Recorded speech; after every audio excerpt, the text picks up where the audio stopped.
ਖਾਸ ਕਰਕੇ ਭਾਈ ਨਿੱਜਰ ਵਾਲੀ ਸ਼ਹਾਦਤ ਤੋਂ ਬਾਅਦ ਇਹ ਕਿਹਾ ਜਾ ਰਿਹਾ ਸੀ ਵੀ ਕੈਨੇਡਾ ਬਿਨਾਂ ਸਬੂਤਾਂ ਤੋਂ ਗੱਲ ਕਰ ਰਿਹਾ ਹੈ। ਸੋ ਹੁਣ ਜਿਹੜੇ ਸਬੂਤ ਨੇ ਉਹ ਸਾਰੇ ਸਾਹਮਣੇ ਆ ਗਏ, ਉਹਦੇ ਨਾਲ ਸਾਰਾ ਐਕਸਪੋਜ਼ ਹੋਇਆ। ਨਿਖਿਲ ਗੁਪਤਾ ਫੜਿਆ ਗਿਆ। ਸੋ ਟਰਾਂਸਨੈਸ਼ਨਲ ਰਿਪਰੈਸ਼ਨ ਇਹ ਜਿਹੜਾ ਹੈਗਾ ਸਿੱਖਾਂ ਦੇ ਖਿਲਾਫ ਹੋ ਰਿਹਾ ਸਿਰਫ ਨਾ। ਉਹਨਾਂ ਦਿਨਾਂ ਵਿੱਚ ਇੱਕ ਰਿਪੋਰਟ ਛਾਪੀ ਸੀ ਵੀ ਇਹ ਸਾਰੀ ਜਾਣਕਾਰੀ ਬ੍ਰਿਟਿਸ਼ ਇੰਟੈਲੀਜੈਂਸ ਨੇ ਅਮਰੀਕਨ ਇੰਟੈਲੀਜੈਂਸ ਨੂੰ ਦਿੱਤੀ ਆ ਵੀ 12 ਸਿੱਖਾਂ ਦੇ ਕਤਲ ਕਰਨ ਦੀ ਵਿਦੇਸ਼ਾਂ ਵਿੱਚ ਸਾਡੇ ਕੋਲ ਜਾਣਕਾਰੀ ਹੈ। ਸੋ ਬ੍ਰਿਟਿਸ਼ ਇੰਟੈਲੀਜੈਂਸ ਨੇ ਉਹ ਸਾਰਾ ਕੁਝ ਜਿਹੜਾ ਹੈਗਾ ਇੰਟਰਸੈਪਟ ਕਰਿਆ ਸੀ। ਇਸ ਗੱਲ ਨੂੰ ਬਲ ਮਿਲਿਆ, ਪੁਸ਼ਟੀ ਹੋ ਗਈ ਇਸ ਗੱਲ ਦੀ, ਜਿਸ ਚੀਜ਼ ਦਾ ਰੌਲਾ ਸਿੱਖ ਅੱਜ ਤੋਂ ਨਹੀਂ ਕਈ ਦਹਾਕਿਆਂ ਤੋਂ ਜਿਹੜਾ ਉਹ ਪਾ ਰਹੇ ਸੀਗੇ ਵੀ ਭਾਰਤ ਤਾਂ ਕਰਦਾ ਹੀ ਇਸ ਤਰੀਕੇ ਦੇ ਨਾਲ ਆ। ਸੋ ਇਹ ਸਿੱਧ ਹੋ ਜਾਂਦਾ ਆ ਵੀ ਭਾਈ ਨਿੱਜਰ ਹੁਣਾਂ ਦੇ ਕਤਲ ਦੀ ਜਿਹੜੀ ਜਾਂਚ ਹੋਵੇ ਤੇ ਉਸ ਦੀਆਂ ਪੈੜਾਂ ਸਿੱਧਾ ਭਾਰਤੀ ਅੱਤਵਾਦ ਦੇ ਨਾਲ ਹੀ ਜਾ ਕੇ ਜੁੜ ਜਾਂਦੀਆਂ। ਇਹਦੇ ਵਿੱਚ ਜਿਹੜਾ ਇਹ ਨੈਕਸਸ ਆ ਇੰਡੀਅਨ ਸਟੇਟ ਦਾ, ਇਹ ਹੋਰ ਵੀ ਜ਼ਿਆਦਾ ਕਲੀਅਰ ਹੋ ਰਿਹਾ ਆ ਵੀ ਇਹਨਾਂ ਦਾ ਇਕੱਲਾ ਕੰਮ ਅਸੈਸੀਨੇਸ਼ਨ ਹੀ ਨਹੀਂ ਆ। ਇਹ ਦੇਖੋ ਵੀ ਨਸ਼ੀਲੇ ਪਦਾਰਥ ਦਾ, ਮਨੀ ਲਾਂਡਰਿੰਗ ਦਾ, ਡਰੱਗ ਸਮਗਲਿੰਗ ਦਾ ਵੀ ਧੰਦਾ, ਵੈਪਨ ਸਮਗਲਿੰਗ ਦਾ ਵੀ ਧੰਦਾ ਜਿਹੜਾ ਨਾਲ ਕਰੀ ਜਾ ਰਹੇ।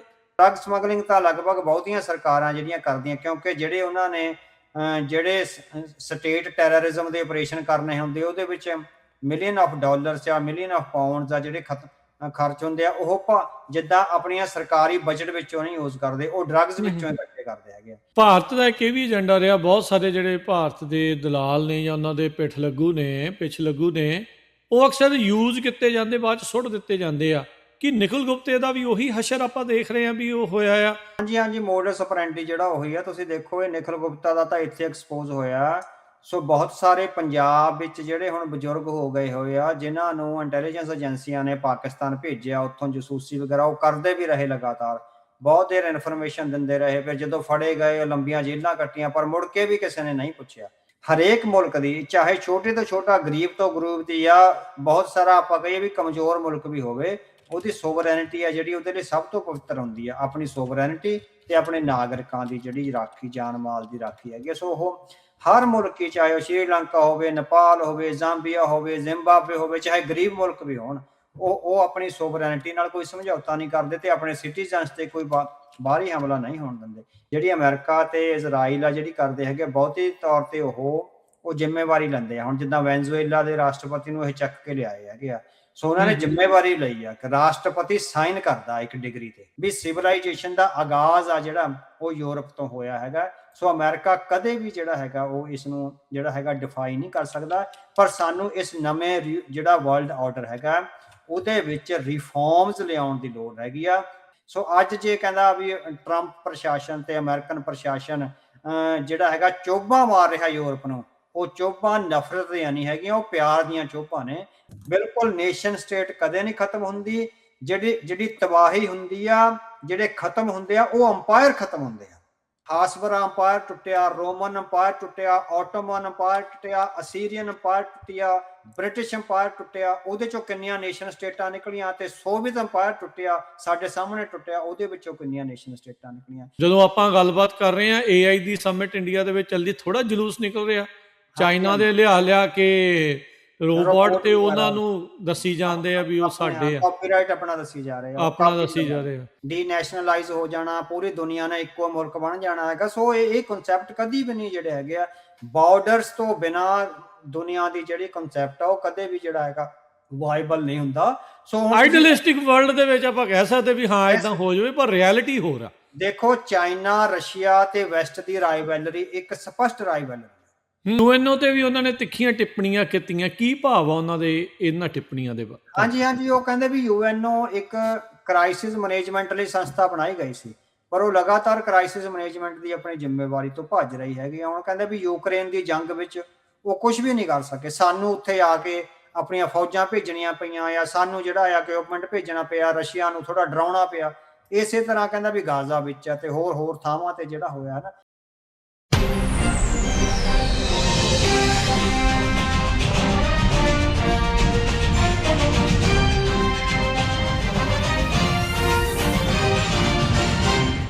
Punjabi radio USA, Punjabi TV USA ਦੇ ਉੱਤੇ ਆਪ ਸਭ ਦਾ ਸਵਾਗਤ ਹੈ। ਮੈਂ ਰਾਜਕਨਵੀਰ ਸਿੰਘ, ਪ੍ਰੋਗਰਾਮ ਦਾ ਪੰਥਕ ਪੈਰਾਡਾਈਮ ਦੇ ਵਿੱਚ ਆਪ ਸਭ ਨੂੰ ਜੀ ਆਇਆਂ ਨੂੰ ਆਖਦੇ ਹਾਂ। ਜੁੜ ਚੁੱਕੇ ਨੇ ਮੇਰੇ ਨਾਲ ਉੱਘੇ ਪੱਤਰਕਾਰ ਅਤੇ ਲੇਖਕ ਸਰਦਾਰ ਅਵਤਾਰ ਸਿੰਘ ਜੀ। ਅਵਤਾਰ ਸਿੰਘ ਜੀ, ਜੀ ਆਇਆਂ ਨੂੰ, ਸਵਾਗਤ ਹੈ। ਵਾਹਿਗੁਰੂ ਜੀ ਕਾ ਖਾਲਸਾ, ਵਾਹਿਗੁਰੂ ਜੀ ਕੀ। ਅੱਜ ਦੇ ਪ੍ਰੋਗਰਾਮ ਦੇ ਵਿੱਚ ਵਿਸ਼ੇਸ਼ ਤੌਰ ਦੇ ਉੱਤੇ ਜਿਹੜੀ ਸਾਡੀ ਗੱਲਬਾਤ ਆ ਉਹ ਰਹੇਗੀ ਭਾਰਤ ਦੇ ਦੁਆਰਾ ਜੋ ਅੱਤਵਾਦ ਟਰਾਂਸਨੈਸ਼ਨਲ ਰਿਪਰੈਸ਼ਨ ਫੈਲਾਇਆ ਜਾ ਰਿਹਾ ਆ ਉਸ ਨੂੰ ਲੈ ਕੇ।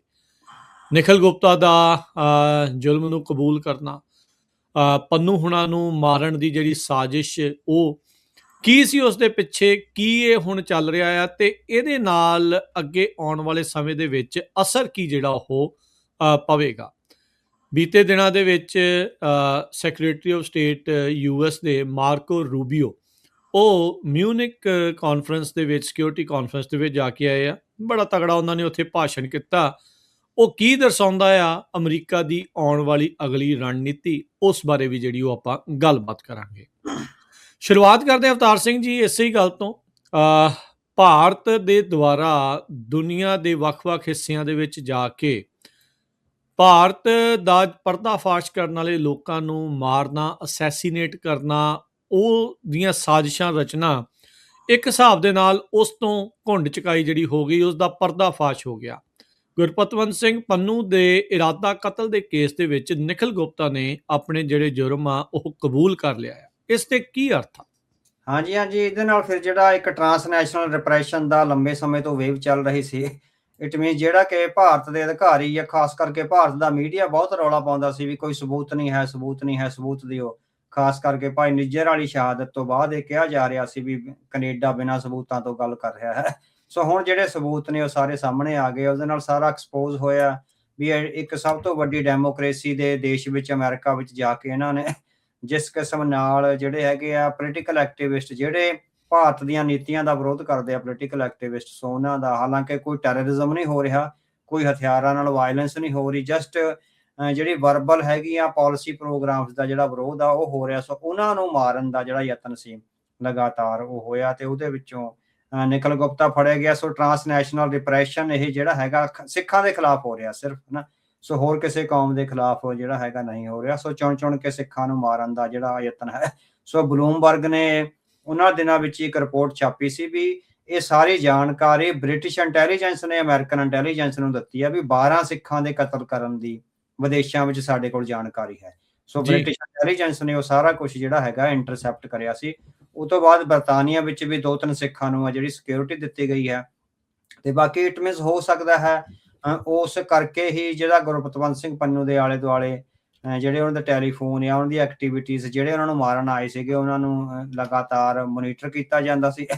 ਬੇਸ਼ੱਕ ਭਾਰਤ ਲਗਾਤਾਰ ਡਿਨਾਈ ਕਰਦਾ ਰਿਹਾ ਵੀ ਅਸੀਂ ਇਸ ਕਿਸਮ ਦੀ ਕਤਲੋਗਾਰਤ ਵਿੱਚ ਨਹੀਂ ਹੈਗੇ, ਸਾਡੀ ਫੋਰਨ ਪਾਲਿਸੀ ਦਾ ਹਿੱਸਾ ਨਹੀਂ ਹੈਗਾ, ਪਰ ਹੁਣ ਉਹ ਸਾਰਾ ਕੁਝ ਜਿਹੜਾ ਹੈਗਾ ਐਕਸਪੋਜ਼ ਹੋਇਆ। ਔਰ ਤੁਸੀਂ ਦੇਖੋ ਵੀ ਕੱਲਾ ਸਿੱਖਾਂ ਨੇ ਨਹੀਂ, ਭਾਰਤ ਵਿੱਚ ਵੀ ਜਿਹੜਾ ਚੰਗੇ ਸੋਚਣ ਵਾਲੇ ਜਿਹੜੇ ਪੱਤਰਕਾਰ ਨੇ ਜਾਂ ਅਖਬਾਰ ਨੇ ਉਹਨਾਂ ਨੇ ਇਹ ਗੱਲਾਂ ਜਿਹੜੀਆਂ ਦਿਨੇਸ਼ ਕੇ ਵੋਰਾ ਹੋਇਆ, ਵਿਸ਼ਾਲ ਸ਼ਰਮਾ ਹੋਇਆ ਤੇ ਦਾ ਵਾਇਰ ਦੀ ਤਾਂ ਸਭ ਤੋਂ ਜਿਹੜੀ ਅਹਿਮ ਰਿਪੋਰਟ ਆ ਉਹ ਸਾਹਮਣੇ ਆਈ ਹੈ ਵੀ ਉਹਨਾਂ ਨੇ ਆਖਿਆ ਹੈਗਾ ਵੀ ਇਹ ਜਿਹੜਾ ਇਲੀਗਲ ਕਾਰਵਾਈਆਂ ਵਿੱਚ ਭਾਰਤ ਫਸਿਆ ਸੀਗਾ ਉਹਦੇ ਵਿੱਚ ਐਕਸਪੋਜ਼ ਹੋਇਆ। ਇਹਨੇ ਡੈਮੋਕ੍ਰੈਟਿਕ ਸੈਟਅਪ ਆ ਜਿਹੜਾ ਉਹਦੇ ਤੇ ਸਵਾਲੀਆ ਚਿੰਨ੍ਹ ਲਾਇਆ। ਸੋ ਸਿੱਖਾਂ ਲਈ ਇਹ ਜਿਹੜੇ ਹੈਗੀ ਆ ਜਿਹੜੇ ਸਿੱਖ ਲਗਾਤਾਰ ਇਹ ਆਖ ਰਹੇ ਸੀ ਵੀ ਭਾਰਤ ਵਿੱਚ ਵੀ ਸਾਡੇ ਝੂਠੇ ਪੁਲਿਸ ਮੁਕਾਬਲੇ ਬਣਾ ਕੇ ਸਾਡੇ ਸਿੱਖਾਂ ਨੂੰ ਸ਼ਹੀਦ ਕੀਤਾ ਗਿਆ ਤੇ ਭਾਈ ਹਰਦੀਪ ਸਿੰਘ ਨਿੱਜਰ ਦਾ ਜਿਹੜੀ ਸ਼ਹਾਦਤ ਆ ਜਿਹੜੀ ਉਹ ਹੋਈ ਅਤੇ ਗੁਰਪਤਵੰਤ ਸਿੰਘ ਪੰਨੂ ਦੇ ਕਤਲ ਦਾ ਜਿਹੜਾ ਯਤਨ ਹੋਇਆ ਬੇਸਾ ਇਹਦੇ ਪਿੱਛੇ ਜਿਹੜੀ ਹੈਗੀ ਇੰਡੀਅਨ ਸਟੇਟ ਕੰਮ ਕਰਦੀ ਹੈ। ਸੋ ਤੁਸੀਂ ਦੇਖੋ ਵੀ ਜਦੋਂ ਕੈਨੇਡਾ ਵਿੱਚ ਭਾਈ ਨਿੱਜਰ ਦਾ ਕਤਲ ਹੋਇਆ ਤੇ ਉਹ ਤੋਂ ਬਾਅਦ ਭਾਰਤ ਦੀਆਂ ਜਿਹੜੀਆਂ ਏਜੰਸੀਆਂ ਸੀਗੀਆਂ ਉਹ ਕਹਿੰਦੀਆਂ ਸੀ ਵੀ ਸਬੂਤ ਪੇਸ਼ ਕਰੋ ਜਾਂ ਕਿਸ ਤਰ੍ਹਾਂ। ਉਦੋਂ ਤੁਸੀਂ ਮੇਰੇ ਖਿਆਲ 2-3 ਮਹੀਨੇ ਪਹਿਲਾਂ ਫਿਰ 3 ਜਿਹੜੇ ਨੈਸ਼ਨਲ ਸਿਕਿਉਰਿਟੀ ਐਡਵਾਈਜ਼ਰ ਆ ਉਹ CBC ਤੇ ਅਪੀਅਰ ਹੋਏ ਸੀਗੇ। CBC ਇਸ ਕੇਸ ਦੀ ਲਗਾਤਾਰ ਜਾਂਚ ਕਰ ਰਹੀ ਹੈਗੀ ਆ। ਸੋ ਉਹਨਾਂ ਨੇ ਆਖਿਆ ਸੀਗਾ ਵੀ ਅਸੀਂ ਜਿਹੜੇ ਟੈਲੀਗ੍ਰਾਫਿਕ ਸਾਰੇ ਸਬੂਤ ਹੈਗੇ ਆ ਭਾਰਤ ਸਰਕਾਰ ਨਾਲ ਸ਼ੇਅਰ ਕਰੇ ਸੀ ਔਰ ਅਸੀਂ ਇਹ ਕਿਹਾ ਸੀਗਾ ਵੀ ਜਾਂ ਤਾਂ ਤੁਸੀਂ ਜ਼ਿੰਮੇਵਾਰੀ ਲਓ ਵੀ ਅਸੀਂ ਕਤਲ ਕਰਿਆ ਹੈ ਹਨਾ, ਸਿਰਫ ਨਹੀਂ ਫਿਰ ਜਿਹੜੇ ਤੁਹਾਡੇ ਜਿਹੜੇ ਡਿਪਲੋਮੈਟਸ ਆ ਉਹਨਾਂ ਤੋਂ ਇੰਪਿਊਨਿਟੀ ਜਿਹੜੀ ਖਤਮ ਕਰੋ, ਅਸੀਂ ਇਹਨਾਂ ਦੀ ਪੁਲਿਸ ਹਿਰਾਸਤ ਵਿੱਚ ਲੈ ਕੇ ਪੁੱਛਗਿੱਛ ਕਰਦੇ ਆ ਤੇ ਸਾਰੇ ਸਬੂਤ ਆ ਸਾਹਮਣੇ ਆ ਜਾਣਗੇ। ਸੋ ਜਿਹੜਾ ਭਾਰਤ ਨੇ ਹੈਗਾ ਵੀ ਨਾ ਤਾਂ ਜ਼ਿੰਮੇਵਾਰੀ ਲਈ ਤੇ ਨਾ ਉਹਨਾਂ ਦੀ ਇੰਪਿਊਨਿਟੀ ਆ ਜਿਹੜੀ ਖਤਮ ਹੋਣ ਦਿੱਤੀ। ਸੋ ਹੁਣ ਜਿਹੜਾ ਨਿਖਿਲ ਗੁਪਤਾ ਦੇ ਕਬੂਲਨਾਮੇ ਨਾਲ ਇਹ ਗੱਲਾਂ ਸਾਹਮਣੇ ਆਈਆਂ ਨੇ ਵੀ ਭਾਰਤ ਸਰਕਾਰ ਦੀਆਂ ਹਦਾਇਤਾਂ ਤੇ ਉਹਦੇ ਇੰਟੈਲੀਜੈਂਸ ਆਫੀਸਰਸ ਦੀਆਂ ਹਦਾਇਤਾਂ ਤੇ ਜਿਹੜਾ ਇਹ ਮਰਡਰ ਪਲਾਟ ਟੂ ਮਰਡਰ ਸੀਗਾ ਉਹਦੇ ਵਿੱਚ ਨਿਖਿਲ ਗੁਪਤਾ ਨੇ ਕਬੂਲਨਾਮਾ ਕਰਿਆ। ਸੋ ਸਿੱਖਾਂ ਦੀ ਇਹ ਗੱਲ ਹੈ ਵੀ ਜਿਹੜਾ ਸਾਡੇ ਖਿਲਾਫ ਲਗਾਤਾਰ ਟਰਾਂਸਨੈਸ਼ਨਲ ਰਿਪਰੈਸ਼ਨ ਹੋਇਆ ਉਹਨੂੰ ਬਲ ਮਿਲਿਆ ਹੈ ਔਰ ਅੱਗੇ ਤੋਂ ਜਿਹੜੀਆਂ ਖਾਸ ਕਰਕੇ ਫਾਈਵ ਆਈਜ਼ ਕੰਟਰੀਜ਼ ਆ, ਜੇ ਉਹ ਸੁਚੇਤ ਰਹਿਣ ਤਾਂ ਇਸ ਹੂੰ ਹੂੰ। ਕਿਸਮ ਦੀਆਂ ਘਟਨਾਵਾਂ ਨੂੰ ਰੋਕਿਆ ਜਾ ਸਕਦਾ ਹੈ। ਅਵਤਾਰ ਸਿੰਘ ਜੀ, ਹੁਣ ਜਿੱਦਾਂ ਤੁਸੀਂ ਕਿਹਾ ਵੀ ਇਸ ਗੱਲ ਨੂੰ ਬਲ ਮਿਲਿਆ, ਪੁਸ਼ਟੀ ਹੋ ਗਈ ਇਸ ਗੱਲ ਦੀ, ਜਿਸ ਚੀਜ਼ ਦਾ ਰੌਲਾ ਸਿੱਖ ਅੱਜ ਤੋਂ ਨਹੀਂ ਕਈ ਦਹਾਕਿਆਂ ਤੋਂ ਜਿਹੜਾ ਉਹ ਪਾ ਰਹੇ ਸੀਗੇ ਵੀ ਭਾਰਤ ਤਾਂ ਕਰਦਾ ਹੀ ਇਸ ਤਰੀਕੇ ਦੇ ਨਾਲ ਆ। ਸੋ ਇਹ ਸਿੱਧ ਹੋ ਜਾਂਦਾ ਆ ਵੀ ਭਾਈ ਨਿੱਜਰ ਹੁਣਾਂ ਦੇ ਕਤਲ ਦੀ ਜਿਹੜੀ ਜਾਂਚ ਹੋਵੇ ਤੇ ਉਸ ਦੀਆਂ ਪੈੜਾਂ ਸਿੱਧਾ ਭਾਰਤੀ ਅੱਤਵਾਦ ਦੇ ਨਾਲ ਹੀ ਜਾ ਕੇ ਜੁੜਨਗੀਆਂ।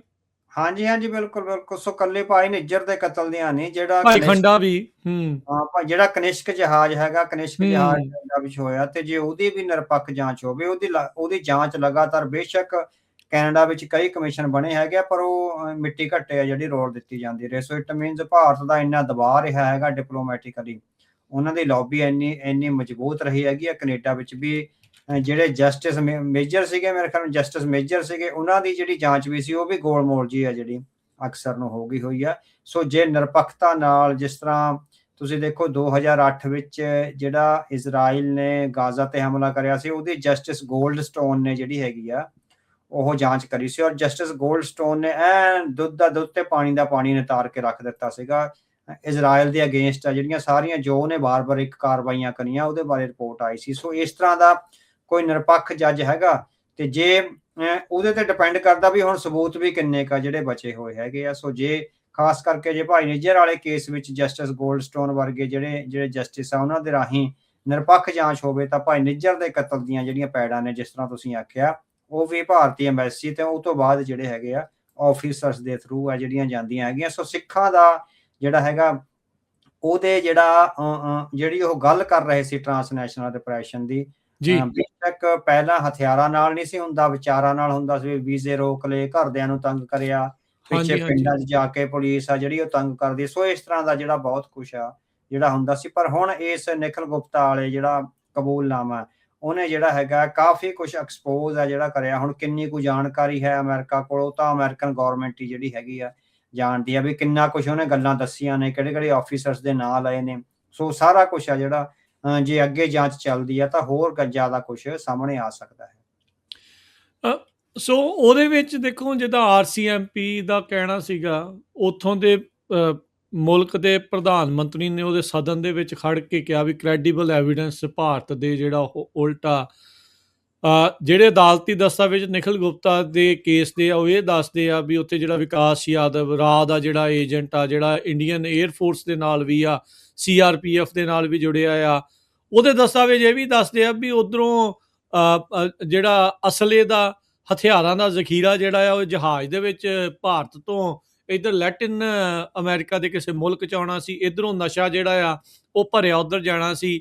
ਇਹੀ ਗੱਲਾਂ ਦੀ ਡੀਲ ਫਾਈਲ ਕਰਨ ਦੇ ਲਈ ਅਮਰੀਕਾ ਵਾਲਿਆਂ ਨੇ ਲਾਲਚ ਦੇ ਕੇ ਨਿਖਿਲ ਗੁਪਤਾ, ਜੋ ਕਿ ਜਦੋਂ ਇਹ ਫਸ ਗਿਆ ਉਦੋਂ ਪਤਾ ਲੱਗ ਗਿਆ ਵੀ ਆਹ ਚੀਜ਼ ਹੋ ਰਿਹਾ, ਉਹ ਇੰਡੀਆ ਭੱਜ ਗਿਆ ਸੀ। ਫਿਰ ਜੇ ਕਿਤੇ ਭੱਜ ਗਿਆ ਸੀ ਉੱਥੋਂ, ਫਿਰ ਚੈੱਕ ਰਿਪਬਲਿਕ 'ਚ ਲਿਆਂਦਾ ਤੇ ਉੱਥੋਂ ਉਹਨੂੰ ਗ੍ਰਿਫਤਾਰ ਜਿਹੜਾ ਉਹ ਕੀਤਾ ਆ। ਸੋ ਇਹਦੇ ਵਿੱਚ ਜਿਹੜਾ ਇਹ ਨੈਕਸਸ ਆ ਇੰਡੀਅਨ ਸਟੇਟ ਦਾ, ਇਹ ਹੋਰ ਵੀ ਜ਼ਿਆਦਾ ਕਲੀਅਰ ਹੋ ਰਿਹਾ ਆ ਵੀ ਇਹਨਾਂ ਦਾ ਕੱਲਾ ਕੰਮ ਅਸੈਸੀਨੇਸ਼ਨ ਹੀ ਨਹੀਂ ਆ। ਇਹ ਦੇਖੋ ਵੀ ਨਸ਼ੀਲੇ ਪਦਾਰਥ ਦਾ, ਮਨੀ ਲਾਂਡਰਿੰਗ ਦਾ, ਡਰੱਗ ਸਮਗਲਿੰਗ ਦਾ ਵੀ ਧੰਦਾ, ਵੈਪਨ ਸਮਗਲਿੰਗ ਦਾ ਵੀ ਧੰਦਾ ਜਿਹੜਾ ਨਾਲ ਕਰੀ ਜਾ ਰਹੇ। ਹਾਂਜੀ, ਇਹ ਤਾਂ ਜੇ ਅਮਰੀਕਨ ਗਵਰਨਮੈਂਟ ਕਹਿ ਰਹੀ ਹੈ, ਕਿਉਂਕਿ ਆਪਣੇ ਕੋਲ ਤਾਂ ਕੋਈ ਕ੍ਰੈਡੀਬਲ ਐਵੀਡੈਂਸ ਆ ਜਿਹੜਾ ਉਸ ਤਰ੍ਹਾਂ ਦਾ ਨਹੀਂ ਹੈਗਾ। ਇਹ ਤਾਂ ਜਿਹੜੀਆਂ ਜਦੋਂ ਵੱਡੀਆਂ ਜਿਹੜੇ ਕੇਸ ਆ, ਜਦੋਂ ਜਾਂਚ ਹੁੰਦੀ ਹੈਗੀ, ਕਿਉਂਕਿ ਆਪਾਂ ਇੱਕ ਛੋਟੇ ਜਿਹੇ ਅਦਾਰੇ 'ਚ ਆ ਜਿਹੜਾ ਕੰਮ ਕਰਦੇ ਹੈਗੇ। ਸੋ ਜੋ ਇੰਟਰਨੈਸ਼ਨਲ ਮੀਡੀਆ ਵਿੱਚ ਪਬਲਿਸ਼ ਹੁੰਦਾ ਹੈ, ਜਾਂ ਜੋ ਡਿਪਾਰਟਮੈਂਟ ਆਫ ਜਸਟਿਸ ਨੇ ਜਿਹੜੇ ਕਾਫੀ ਲੰਬਾ ਚੌੜਾ ਜਿਹੜਾ ਹੈਗਾ ਨਿਖਿਲ ਗੁਪਤਾ ਦੇ ਕੇਸ ਬਾਰੇ ਕੋਰਟ ਡਾਕੂਮੈਂਟਸ ਦੱਸਦੇ ਉਹਦੇ ਵਿੱਚ ਇਹ ਸਾਰੀਆਂ ਕਰੇ ਆ। ਸੋ ਉਹਦੇ ਵਿੱਚ ਜਿਹੜੇ ਆਏ ਹੈਗੇ ਆ, ਸੋ ਜੇ ਇਹ ਇੰਨੀ ਵੱਡੀ ਪੱਧਰ ਤੇ ਖਤਰਨਾਕ ਕਿਸਮ ਦੀਆਂ ਕਾਰਵਾਈਆਂ ਵਿੱਚ ਇੰਡੀਅਨ ਸਟੇਟ ਜਾਂ ਹੋਰ ਸਟੇਟਾਂ ਵੀ ਜਿਹੜੀਆਂ ਉਹ ਸ਼ਾਮਲ ਨੇ, ਤਾਂ ਇਹ ਦੇਖਣਾ ਬਣਦਾ ਹੈਗਾ ਵੀ ਖਾਸ ਕਰਕੇ ਤਾਈਓ ਕਿਹਾ ਜਾਂਦਾ ਵੀ ਅਮਰੀਕਾ ਵਰਗੇ ਮੁਲਕ ਦਾ ਹੋਣਾ ਬਹੁਤ ਜ਼ਰੂਰੀ ਆ।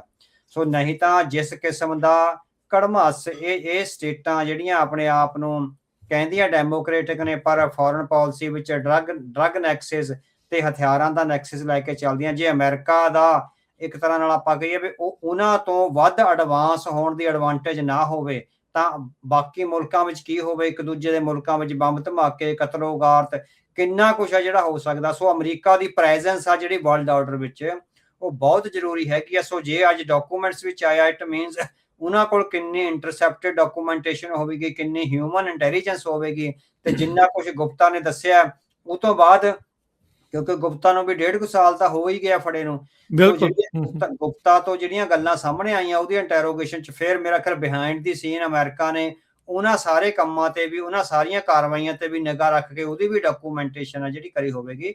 ਸੋ ਇਹ ਕਾਫੀ ਕੁਛ ਆ ਜਿਹੜੀਆਂ ਸਰਕਾਰਾਂ ਕਹਿੰਦੀਆਂ ਡੈਮੋਕ੍ਰੇਟਿਕ ਨੇ, ਪਰ ਜਿਸ ਕਿਸਮ ਨਾਲ ਹਥਿਆਰਾਂ ਦੀ ਸਮਗਲਿੰਗ ਜਾਂ ਜਿਸ ਤਰ੍ਹਾਂ ਤੁਸੀਂ ਦੱਸਿਆ, ਜਾਂ ਜਿਹੜੀ ਹੈਗੀ ਆ ਡਰੱਗਸ ਦੀ ਸਮਗਲਿੰਗ ਦਾ ਧੰਦਾ। ਸੋ ਡਰੱਗ ਸਮਗਲਿੰਗ ਤਾਂ ਲਗਭਗ ਬਹੁਤੀਆਂ ਸਰਕਾਰਾਂ ਜਿਹੜੀਆਂ ਕਰਦੀਆਂ, ਕਿਉਂਕਿ ਜਿਹੜੇ ਉਹਨਾਂ ਨੇ ਜਿਹੜੇ ਸਟੇਟ ਟੈਰਰਿਜ਼ਮ ਦੇ ਆਪਰੇਸ਼ਨ ਕਰਨੇ ਹੁੰਦੇ, ਉਹਦੇ ਵਿੱਚ ਮਿਲੀਅਨ ਆਫ ਡਾਲਰਸ ਜਾਂ ਮਿਲੀਅਨ ਆਫ ਪਾਉਂਡਸ ਆ ਜਿਹੜੇ ਖਰਚ ਹੁੰਦੇ ਆ, ਉਹ ਜਿੱਦਾਂ ਆਪਣੀਆਂ ਸਰਕਾਰੀ ਬਜਟ ਵਿੱਚੋਂ ਨਹੀਂ ਯੂਜ਼ ਕਰਦੇ, ਉਹ ਡਰੱਗਸ ਵਿੱਚੋਂ ਇਕੱਠੇ ਕਰਦੇ ਹੈਗੇ ਆ। ਸੋ ਡਰੱਗਸ ਤੇ ਹਥਿਆਰਾਂ ਦੀ ਸਮਗਲਿੰਗ ਚੋਂ ਹੀ ਜਿਹੜੇ ਐਂਟੀ ਟੈਰਰਿਸਟ ਜਾਂ ਟੈਰਰਿਸਟ ਆਪਰੇਸ਼ਨ ਹੈਗੇ ਆ ਉਹ ਚਲਾਏ ਜਾਂਦੇ ਹੈਗੇ। ਕਿਉਂ ਤੇ ਉਹਦੇ ਚੋਂ ਇਹ ਹੁੰਦਾ ਵੀ ਜੇ ਤੁਸੀਂ ਜਿਨ੍ਹਾਂ ਲੋਕਾਂ ਤੋਂ ਕੰਮ ਕਰਾਉਣੇ ਆ, ਜੇ ਇਹਨੂੰ $1 ਲੱਖ ਦਿੱਤਾ, ਤਾਂ ਜਿਹੜੇ ਅਫਸਰ ਡੀਲ ਕਰ ਰਹੇ ਆ ਉਹ ਆਪਣੇ ਲਈ $10 ਲੱਖ ਰੱਖ ਲੈਂਦੇ ਆ, ਕਿਉਂਕਿ ਉਹਦਾ ਕੋਈ ਅਨਅਕਾਊਂਟਡ ਮਨੀ ਹੁੰਦਾ। ਅਨਅਕਾਊਂਟਡ ਮਨੀ, ਬਿਲਕੁਲ। ਸੋ ਉਹ 1 ਲੱਖ ਦੇ ਕੇ 11 ਲੱਖ ਦੱਸਦੇ ਆ ਤੇ 10 ਲੱਖ ਉਹ ਆਪਣੀ ਜੇਬ 'ਚ ਪਾ ਲੈਂਦੇ ਆ। ਸੋ ਇਸ ਤਰ੍ਹਾਂ ਦਾ ਜਿਹੜਾ ਬਹੁਤ ਕੁਛ ਆ ਜਿਹੜੀ ਇਸ ਤਰ੍ਹਾਂ ਚੱਲਦਾ, ਤਾਂ ਹੀ ਉਹ ਇਸ ਤਰ੍ਹਾਂ ਦੀਆਂ ਕਾਰਵਾਈਆਂ ਵਿੱਚ ਸਰਕਾਰਾਂ ਨੂੰ ਉਲਝਾਈ ਰੱਖਦੇ ਆ, ਤਾਂ ਕਿ ਉਹਨਾਂ ਦੇ ਆਪ ਪੈਸੇ, ਆਪਣੀ ਸੇਫਟੀ ਜਾਂ ਆਪਣੇ ਬੱਚਿਆਂ ਦੀਆਂ ਨੌਕਰੀਆਂ, ਬਹੁਤ ਕੁਛ ਆ, ਬਹੁਤ ਕੁਛ ਬਿਹਾਈਂਡ ਦੀ ਸੀਨ ਆ ਜਿਹੜਾ ਚੱਲਦਾ ਹੈਗਾ। ਸੋ ਜੇ ਡਿਪਾਰਟਮੈਂਟ ਆਫ ਜਸਟਿਸ ਦੇ ਡਾਕੂਮੈਂਟਸ ਵਿੱਚ ਇਹ ਆਇਆ ਹੈਗਾ ਵੀ ਹਥਿਆਰਾਂ ਦੀ ਤੇ ਜਿਹੜੀ ਹੋਰ ਸਮਗਲਿੰਗ ਵਿੱਚ ਇਹ ਸਰਕਾਰਾਂ ਸ਼ਾਮਲ ਨੇ, ਤਾਂ ਸਾਹਮਣੇ ਆਉਂਦਾ ਹੈਗਾ ਵੀ ਕਿਸ ਕਿਸਮ ਦੀਆਂ ਜਿਹੜੀਆਂ ਗੈਰ ਕਾਨੂੰਨੀ ਕਾਰਵਾਈਆਂ ਸਰਕਾਰਾਂ ਕਰਦੀਆਂ ਆਪਣੇ ਹੀ ਸਿਟੀਜ਼ਨਸ ਨੂੰ, ਜਾਂ ਇੱਕ ਵੱਖਰੇ ਵਿਚਾਰ ਰੱਖਣ ਵਾਲੇ ਲੋਕਾਂ ਨੂੰ ਕਿਸ ਤਰ੍ਹਾਂ ਪਹਿਲਾਂ ਭਾਰਤ ਵਿੱਚ ਕਤਲ ਕੀਤਾ ਗਿਆ ਤੇ ਹੁਣ ਭਾਰਤ ਤੋਂ ਬਾਹਰ ਆ ਜਿਹੜਾ ਉਹ ਕਤਲ ਕਰਨ ਦੇ ਯਤਨ ਕੀਤੇ ਜਾ ਰਹੇ ਆ। ਭਾਰਤ ਦਾ ਇੱਕ ਇਹ ਵੀ ਏਜੰਡਾ ਰਿਹਾ, ਬਹੁਤ ਸਾਰੇ ਜਿਹੜੇ ਭਾਰਤ ਦੇ ਦਲਾਲ ਨੇ ਜਾਂ ਉਹਨਾਂ ਦੇ ਪਿੱਛ ਲੱਗੂ ਨੇ, ਉਹ ਅਕਸਰ ਯੂਜ਼ ਕੀਤੇ ਜਾਂਦੇ, ਬਾਅਦ 'ਚ ਸੁੱਟ ਦਿੱਤੇ ਜਾਂਦੇ ਆ। ਕਿ ਨਿਖਿਲ ਗੁਪਤੇ ਦਾ ਵੀ ਉਹੀ ਹਸ਼ਰ ਆਪਾਂ ਦੇਖ ਰਹੇ ਹਾਂ ਵੀ ਉਹ ਹੋਇਆ ਆ, ਵੀ ਉਹ ਤੋਂ ਪਹਿਲਾਂ ਕੰਮ ਕਰਵਾ ਲਿਆ ਜਾਂ ਇਦਾਂ ਦੀਆਂ ਚੀਜ਼ਾਂ ਜੋ ਕਰਵਾਉਣੀਆਂ ਸੀ ਉਹ ਹੋਈਆਂ, ਚਲੋ ਸਿਰੇ ਨਹੀਂ ਚੜੀਆਂ, ਬਚਾਅ ਹੋ ਗਿਆ ਪੰਨੂ ਹੁਣਾਂ ਦਾ। ਵੀ ਕੀ ਇਹ ਕ੍ਰਾਈਟੀਰੀਆ ਉਹੀ ਸੀਗਾ, ਇਹ ਇਹਨਾਂ ਦਾ ਉਹੀ ਇੱਕ ਰੂਲ ਸੀਗਾ ਵੀ ਵਰਤੋ ਤੇ ਸਿੱਟੋ? ਹਾਂਜੀ, ਮੋਡਸ ਆਪਰੈਂਡੀ ਜਿਹੜਾ ਉਹੀ ਆ। ਤੁਸੀਂ ਦੇਖੋ ਇਹ ਨਿਖਿਲ ਗੁਪਤਾ ਦਾ ਤਾਂ ਇੱਥੇ ਐਕਸਪੋਜ਼ ਹੋਇਆ। ਸੋ ਬਹੁਤ ਸਾਰੇ ਪੰਜਾਬ ਵਿੱਚ ਜਿਹੜੇ ਹੁਣ ਬਜ਼ੁਰਗ ਹੋ ਗਏ ਹੋਏ ਆ, ਜਿਨ੍ਹਾਂ ਨੂੰ ਇੰਟੈਲੀਜੈਂਸ ਏਜੰਸੀਆਂ ਨੇ ਪਾਕਿਸਤਾਨ ਭੇਜਿਆ, ਉੱਥੋਂ ਜਸੂਸੀ ਵਗੈਰਾ ਉਹ ਕਰਦੇ ਵੀ ਰਹੇ ਲਗਾਤਾਰ, ਬਹੁਤ ਦੇਰ ਇਨਫੋਰਮੇਸ਼ਨ ਦਿੰਦੇ ਰਹੇ। ਫਿਰ ਜਦੋਂ ਫੜੇ ਗਏ, ਲੰਬੀਆਂ ਜੇਲ੍ਹਾਂ ਕੱਟੀਆਂ, ਪਰ ਮੁੜ ਕੇ ਵੀ ਕਿਸੇ ਨੇ ਨਹੀਂ ਪੁੱਛਿਆ। ਸਰਬਜੀਤ ਦਾ ਕੇਸ ਬੜਾ ਮਸ਼ਹੂਰ ਹੋਇਆ ਸੀ ਉਦੋਂ। ਹਾਂ, ਵੀ ਮੁੜ ਕੇ ਡਿਸਓ ਨਹੀਂ ਕਰਤਾ ਵੀ ਇਹ ਸਾਡਾ ਤਾਂ ਕੋਈ ਸੰਬੰਧ ਨਹੀਂ, ਵੀ ਅਸੀਂ ਨਹੀਂ ਇਸ ਤਰ੍ਹਾਂ ਦਾ ਕਰਦੇ, ਅਸੀਂ ਕਿਸੇ ਮੁਲਕ ਵਿੱਚ ਨਹੀਂ ਭੇਜਦੇ। ਹਾਲਾਂਕਿ ਪੰਜਾਬ ਵਿੱਚ ਬਹੁਤ ਸਾਰੇ ਲੋਕ ਆ ਜਿਹੜੇ ਇਸ ਤਰ੍ਹਾਂ ਜਿਹੜੇ ਉੱਥੇ ਗਏ ਔਰ ਜਿਨ੍ਹਾਂ ਨੇ ਫਿਰ ਉੱਥੇ ਸਰਗਰਮੀਆਂ ਕੀਤੀਆਂ, ਭਾਰਤ ਲਈ ਜਸੂਸੀ ਕਰੀ, ਲੰਮੇ ਸਮੇਂ ਤੱਕ ਜਸੂਸੀ ਕਰਦੇ ਰਹੇ ਤੇ ਮੁੜ ਕੇ ਜਿਹੜਾ ਫੜੇ ਜਾਣ ਤੋਂ ਬਾਅਦ ਇਹ ਮੋਡਸ ਆਪਰੈਂਡੀ ਸੇਮ ਹੀ ਆ। ਸੋ ਜਿਹੜਾ ਨਿਖਿਲ ਗੁਪਤਾ ਨਾਲ ਵੀ ਹੋਇਆ ਉਹ ਇਸੇ ਤਰ੍ਹਾਂ ਹੋਇਆ ਵੀ ਉਹਨੂੰ ਵਰਤਿਆ ਗਿਆ ਤੇ ਵਰਤ ਕੇ ਹੁਣ ਜਿਹੜਾ ਹੈਗਾ ਪਿੱਛੇ ਛੱਡ ਦਿੱਤਾ ਗਿਆ। ਕੀ ਇਹਦੇ ਕਬੂਲਨਾਮੇ ਦੇ ਪਿੱਛੇ ਕੋਈ ਭਾਰਤ ਦਾ ਹੱਥ ਵੀ ਹੋ ਸਕਦਾ ਆ ਵੀ ਜੇ ਟਰਾਇਲ 'ਚ ਜਾਂਦਾ ਕੇਸ ਤੇ ਇਹਨਾਂ ਦੇ ਹੋਰ ਪਾਜ ਉਧੇੜ ਹੋ ਜਾਣੇ ਸੀਗੇ ਵੀ ਇਹ ਤੋਂ ਕਬੂਲ ਕਰਵਾ ਲਿਆ ਜਾਵੇ, ਜਾਂ ਫਿਰ ਨਿਖਿਲ ਗੁਪਤਾ ਜੋ ਕਿ ਇੱਕ ਲਾਲਚੀ ਇਨਸਾਨ ਆ, ਲਾਲਚ ਦੇ ਖਾਤਰ ਇਹ ਸਾਰਾ ਕੁਝ ਕਰ ਰਿਹਾ ਸੀ, ਜਿਹਨੂੰ ਪਹਿਲਾਂ ਇਹ ਲਾਲਚ ਸੀਗਾ ਵੀ ਇੰਡੀਆ ਵਿੱਚ ਜਿਹੜੇ ਉੱਤੇ ਚੱਲਦੇ ਕੇਸ ਆ ਉਹ ਹਟਾ ਦਿੱਤੇ ਜਾਣ ਤੇ ਮੈਂ ਇਹਨਾਂ ਦੇ ਲਈ ਇਹ ਕੰਮ ਕਰਦਾ ਆ, ਵੀ ਉਹ ਲਾਲਚ ਪੱਖੋਂ ਨੇ ਕੀਤਾ ਵੀ ਭਾਰਤ ਦਾ ਵੀ ਕੋਈ ਐਂਗਲ ਹੈਗਾ ਵੀ ਟਰਾਇਲ ਦੇ ਉੱਤੇ ਨਾ ਜਾਣਾ ਉਹਨਾਂ ਦੇ ਲਈ ਫਾਇਦਾ ਆ? ਇਹ ਮੈਨੂੰ ਲੱਗਦਾ ਵੀ ਉਹਦਾ ਉਹ ਆਪਣਾ ਹੀ ਫੈਸਲਾ ਹੈਗਾ, ਕਿਉਂਕਿ ਉਹਨੂੰ ਪਤਾ ਹੈ ਹੁਣ ਕੌਨਸੀਕੁਐਂਸਿਸ ਪਤਾ ਵੀ ਜੇ ਉਹ ਡਿਨਾਇਲ ਕਰਦਾ ਹੈਗਾ ਵੀ ਮੈਂ ਤਾਂ ਨਹੀਂ ਹੈਗਾ, ਹਨਾ, ਨੋ ਗਿਲਟੀ ਪਲੀ ਕਰਦਾ, ਹੁਣ ਤਾਂ ਉਹਨੇ ਗਿਲਟੀ ਪਲੀਡ ਕਰ ਲਈ ਨਾ, ਤਾਂ ਫਿਰ ਜਿਹੜੀ ਹੁਣ ਤਾਂ ਮੇਰੇ ਖਿਆਲ 24 ਸਾਲਾਂ ਦੀ ਮੰਗੀ ਆ ਉਹਨਾਂ ਨੇ ਸਜ਼ਾ, 295 ਹਫ਼ਤਿਆਂ ਦੀ ਮੰਗੀ ਹੈਗੀ, 100 ਮਹੀਨਿਆਂ ਦੀ ਮੰਗੀ ਹੈਗੀ ਆ। ਸੋ 40-50 ਸਾਲ ਵੀ ਆ ਜਿਹੜੀ ਹੋ ਸਕਦੀ ਹੈਗੀ ਆ। ਸੋ ਹੁਣ ਉਹਨੂੰ 1.5 ਕੁ ਸਾਲ ਉੱਥੇ ਰਹਿੰਦੇ ਨੂੰ ਹੋ ਗਿਆ, ਇਨਮੇਟਸ ਨਾਲ ਗੱਲ ਕਰੀ ਹੋਊਗੀ, ਉਹ ਆਪਣੇ ਵਕੀਲਾਂ ਨਾਲ ਵੀ ਗੱਲ ਕਰੀ ਹੋਊਗੀ ਵੀ ਸੌਖਿਆਂ ਕਿੱਦਾਂ ਬਚਿਆ ਜਾ ਸਕਦਾ, ਵੀ 40 ਸਾਲ ਕੱਟਣੇ ਆ ਜਾਂ 24 ਸਾਲ ਕੱਟਣੇ ਆ। ਸੋ ਇੰਨਾ ਕੁ ਤਾਂ ਉਹ ਸ਼ਾਰਪ ਹੈਗਾ। ਜੇ ਕ੍ਰਾਈਮ ਵਿੱਚ ਬਹੁਤ ਲੰਮੇ ਸਮੇਂ ਤੋਂ ਆ, ਜਿਹੜਾ ਇੰਟਰਨੈਸ਼ਨਲ ਕ੍ਰਾਈਮ ਤੱਕ ਬੰਦਾ ਪਹੁੰਚ ਗਿਆ, ਵੀ ਚੈਕਸਲੋਵਾਕੀਆ ਆ ਰਿਹਾ, ਹੋਰ ਮੁਲਕਾਂ 'ਚ ਜਾ ਰਿਹਾ, ਕਈ ਮੁਲਕਾਂ 'ਚੋਂ ਗਿਆ ਆਇਆ ਹੈਗਾ। ਸੋ ਇਸ ਕਿਸਮ ਦਾ ਜਿਹੜਾ ਛਾਤਰ ਬੰਦਾ, ਤੇ ਜਦੋਂ ਫਸ ਜਾਂਦਾ ਫਿਰ ਇਹ ਦੇਖਦਾ ਵੀ ਮੇਰਾ ਜਿਹੜਾ ਹੈਗਾ ਉਹ ਬਚਾ ਕਿੱਧਰ ਨੂੰ ਹੈਗਾ ਨਾ। ਸੋ ਬਾਕੀ ਪਤਾ ਨੇ ਵੀ ਭਾਰਤ ਸਰਕਾਰ ਨੇ ਵੀ ਉਹਨੂੰ ਕਿਹਾ ਹੋਵੇ ਵੀ ਜੇ ਬਹੁਤੀ ਗੱਲ, ਅਸਲ 'ਚ ਇਨਫੋਰਮੇਸ਼ਨ ਤਾਂ ਸਾਰੀ ਹੈਗੀ ਹੈ ਨਾ ਡਿਪਾਰਟਮੈਂਟ ਆਫ ਜਸਟਿਸ ਕੋਲੇ, ਉਹ ਤਾਂ ਆਲਰੇਡੀ ਹਾਂਜੀ ਪਬਲਿਕ ਡਾਕੂਮੈਂਟ ਨੇ, ਉਹ ਸਾਰੇ ਹੈਗੇ ਪਬਲਿਕ ਡਾਕੂਮੈਂਟ। ਅਸੀਂ ਉਹ ਹੋਰ ਵੀ ਇਨਫੋਰਮੇਸ਼ਨ ਹੋ ਸਕਦਾ ਹੈ, ਕਿਉਂਕਿ ਉਹ ਹੁਣ ਹੋਏਗੀ ਵੀ ਪੋਲੀਟੀਕਲੀ ਜੇ ਬਾਹ ਮਰੋੜਨੀ ਆ, ਜਿੰਨੀ ਕੁ ਬਾਹ ਮਰੋੜੀ ਜਾਣੀ ਆ, ਉਨੀ ਕੁ ਇਨਫੋਰਮੇਸ਼ਨ ਆ ਉਹ ਜਿਹੜੀ ਉਹਨਾਂ ਨੇ ਇਨਫੋਰਮੇਸ਼ਨ ਸਾਰੀ ਆ ਕੱਢ ਲਈ ਹੋਈ ਆ। ਸੋ ਉਹ ਫਿਰ ਉਹ ਕੰਮ ਕਰਨਾ ਉਹਨਾਂ ਨੇ ਅਖਬਾਰਾਂ ਦੇ ਰਾਹੀਂ, ਵੀ ਅਖਬਾਰਾਂ ਨੂੰ ਕਿੰਨੀ ਇਨਫੋਰਮੇਸ਼ਨ ਦੇਣੀ ਆ, ਕਿੰਨਾ ਭਾਰਤ ਨੂੰ ਜਿੱਦਾਂ ਬਦਨਾਮ ਕਰਕੇ ਉਹਨਾਂ ਤੋਂ ਆਪਣੇ ਫਾਇਦੇ ਆ ਜਿਹੜੇ ਲੈਣੇ ਹੈਗੇ ਆ। ਸੋ ਇਨਫੋਰਮੇਸ਼ਨ ਸਾਰੀ, ਸੋ ਮੈਨੂੰ ਲੱਗਦਾ ਵੀ ਨਿਖਿਲ ਗੁਪਤਾ ਆਪ ਇੰਨਾ ਕੁ ਸ਼ੈਤਾਨ ਉਹ ਹੈਗਾ, ਇੰਨਾ ਕੁ ਸ਼ਾਰਪ ਹੈਗਾ ਵੀ ਮੈਂ ਗਿਲਟੀ ਪਲੀਡ ਕਰ ਲਵਾਂ, ਤਾਂ ਕਿ ਬਹੁਤ ਜ਼ਿਆਦਾ ਨੁਕਸਾਨ ਹੋਣ ਨਾਲੋਂ ਘੱਟ ਨੁਕਸਾਨ 'ਚ ਜਿਹੜਾ ਕੰਮ ਫਸ ਜਾਏਗਾ। FBI ਦੇ ਦੁਆਰਾ ਬਿਆਨ ਆਉਣਾ, ਡਿਪਾਰਟਮੈਂਟ ਆਫ ਜਸਟਿਸ ਦੇ ਦੁਆਰਾ ਜਿਹੜਾ ਸਿੱਧੇ ਬਿਆਨ ਆਉਣੇ ਵੀ ਅਮਰੀਕਨ ਪ੍ਰਭੂ ਸੱਤਾ, ਅਮਰੀਕਨ ਨਾਗਰਿਕ ਦੇ ਉੱਤੇ ਜੇ ਤੁਸੀਂ ਕੋਈ ਇਦਾਂ ਦੀ ਕਾਰਵਾਈ ਕਰਦੇ ਹੋ, ਤੇ ਉਹਨਾਂ ਨੇ ਨਾਲ ਹੀ ਇੱਕ ਹਿਸਾਬ ਦੇ ਨਾਲ ਕਾਂ ਮਾਰ ਕੇ ਟੰਗਣ ਵਾਲੀ ਜਿਹੜੀ ਗੱਲ ਹੁੰਦੀ ਪੰਜਾਬੀ 'ਚ ਕਹਾਵਤ ਆ, ਵੀ ਨਿਖਿਲ ਗੁਪਤਾ ਦੇ ਜ਼ਰੀਏ ਪੂਰੀ ਦੁਨੀਆ ਨੂੰ ਉਦਾਹਰਨ ਦਿੱਤੀ ਆ। ਜਿਹੜੇ ਡਿਪਾਰਟਮੈਂਟ ਆਫ ਜਸਟਿਸ ਤੇ FBI ਦੇ ਇਹ ਬਿਆਨ ਵੀ ਅਮਰੀਕਨ ਸਿਟੀਜ਼ਨ ਨੂੰ ਲੈ ਕੇ ਤੇ ਅਮਰੀਕਨ ਪ੍ਰਭੂ ਸੱਤਾ ਸੋਵਰਨਿਟੀ ਨੂੰ ਲੈ ਕੇ ਆ, ਉਸ ਨੂੰ ਕਿੱਦਾਂ ਪੜ੍ਹਿਆ ਜਾਣਾ ਚਾਹੀਦਾ, ਕਿੱਦਾਂ ਜਿਹੜਾ ਦੇਖਿਆ ਜਾਣਾ ਚਾਹੀਦਾ, ਤੇ ਇਹ ਕੀ ਸ਼ੀਸ਼ਾ ਦਿਖਾ ਰਿਹਾ ਹੈ? ਹਾਂਜੀ, ਸੋ ਸੋਵਰੈਨਿਟੀ ਆ ਜਿਹੜੀ, ਤੇ ਉਹਦੇ ਸੋਵਰੈਨਿਟੀ ਨਾਲ, ਕਿਉਂਕਿ ਇਹ ਦੋਵੇਂ ਮਿਊਚੁਅਲੀ ਇੱਕ ਦੂਜੇ ਨਾਲ ਇੰਟਰਟਵਾਈਨਡ ਹੁੰਦੇ ਹੈਗੇ ਆ, ਵੀ ਜਿਹੜਾ ਸਿਟੀਜ਼ਨ ਹੈਗਾ ਉਹਨੇ ਲਾਇਲ ਰਹਿਣਾ ਹੁੰਦਾ ਆਪਣੇ ਮੁਲਕ ਪ੍ਰਤੀ, ਤੇ ਉਸ ਲਾਇਲਟੀ ਦੇ ਬਦਲੇ ਜਿਹੜਾ ਹੈਗਾ ਉਸ ਮੁਲਕ ਨੇ ਤੇ ਉਹਦੇ ਸਿਸਟਮ ਨੇ ਉਹਦੀ ਜਿਹੜੀ ਜਾਨ ਆ ਬਚਾਉਣੀ ਹੁੰਦੀ ਆ। ਸੋ ਇੱਕ ਦੂਜੇ ਦੇ ਪੂਰਕ ਨੇ ਲਾਇਲਟੀ ਤੇ ਜਿਹੜੀ ਉਹਦੀ ਸਿਕਿਉਰਿਟੀ ਹੈਗੀ ਆ।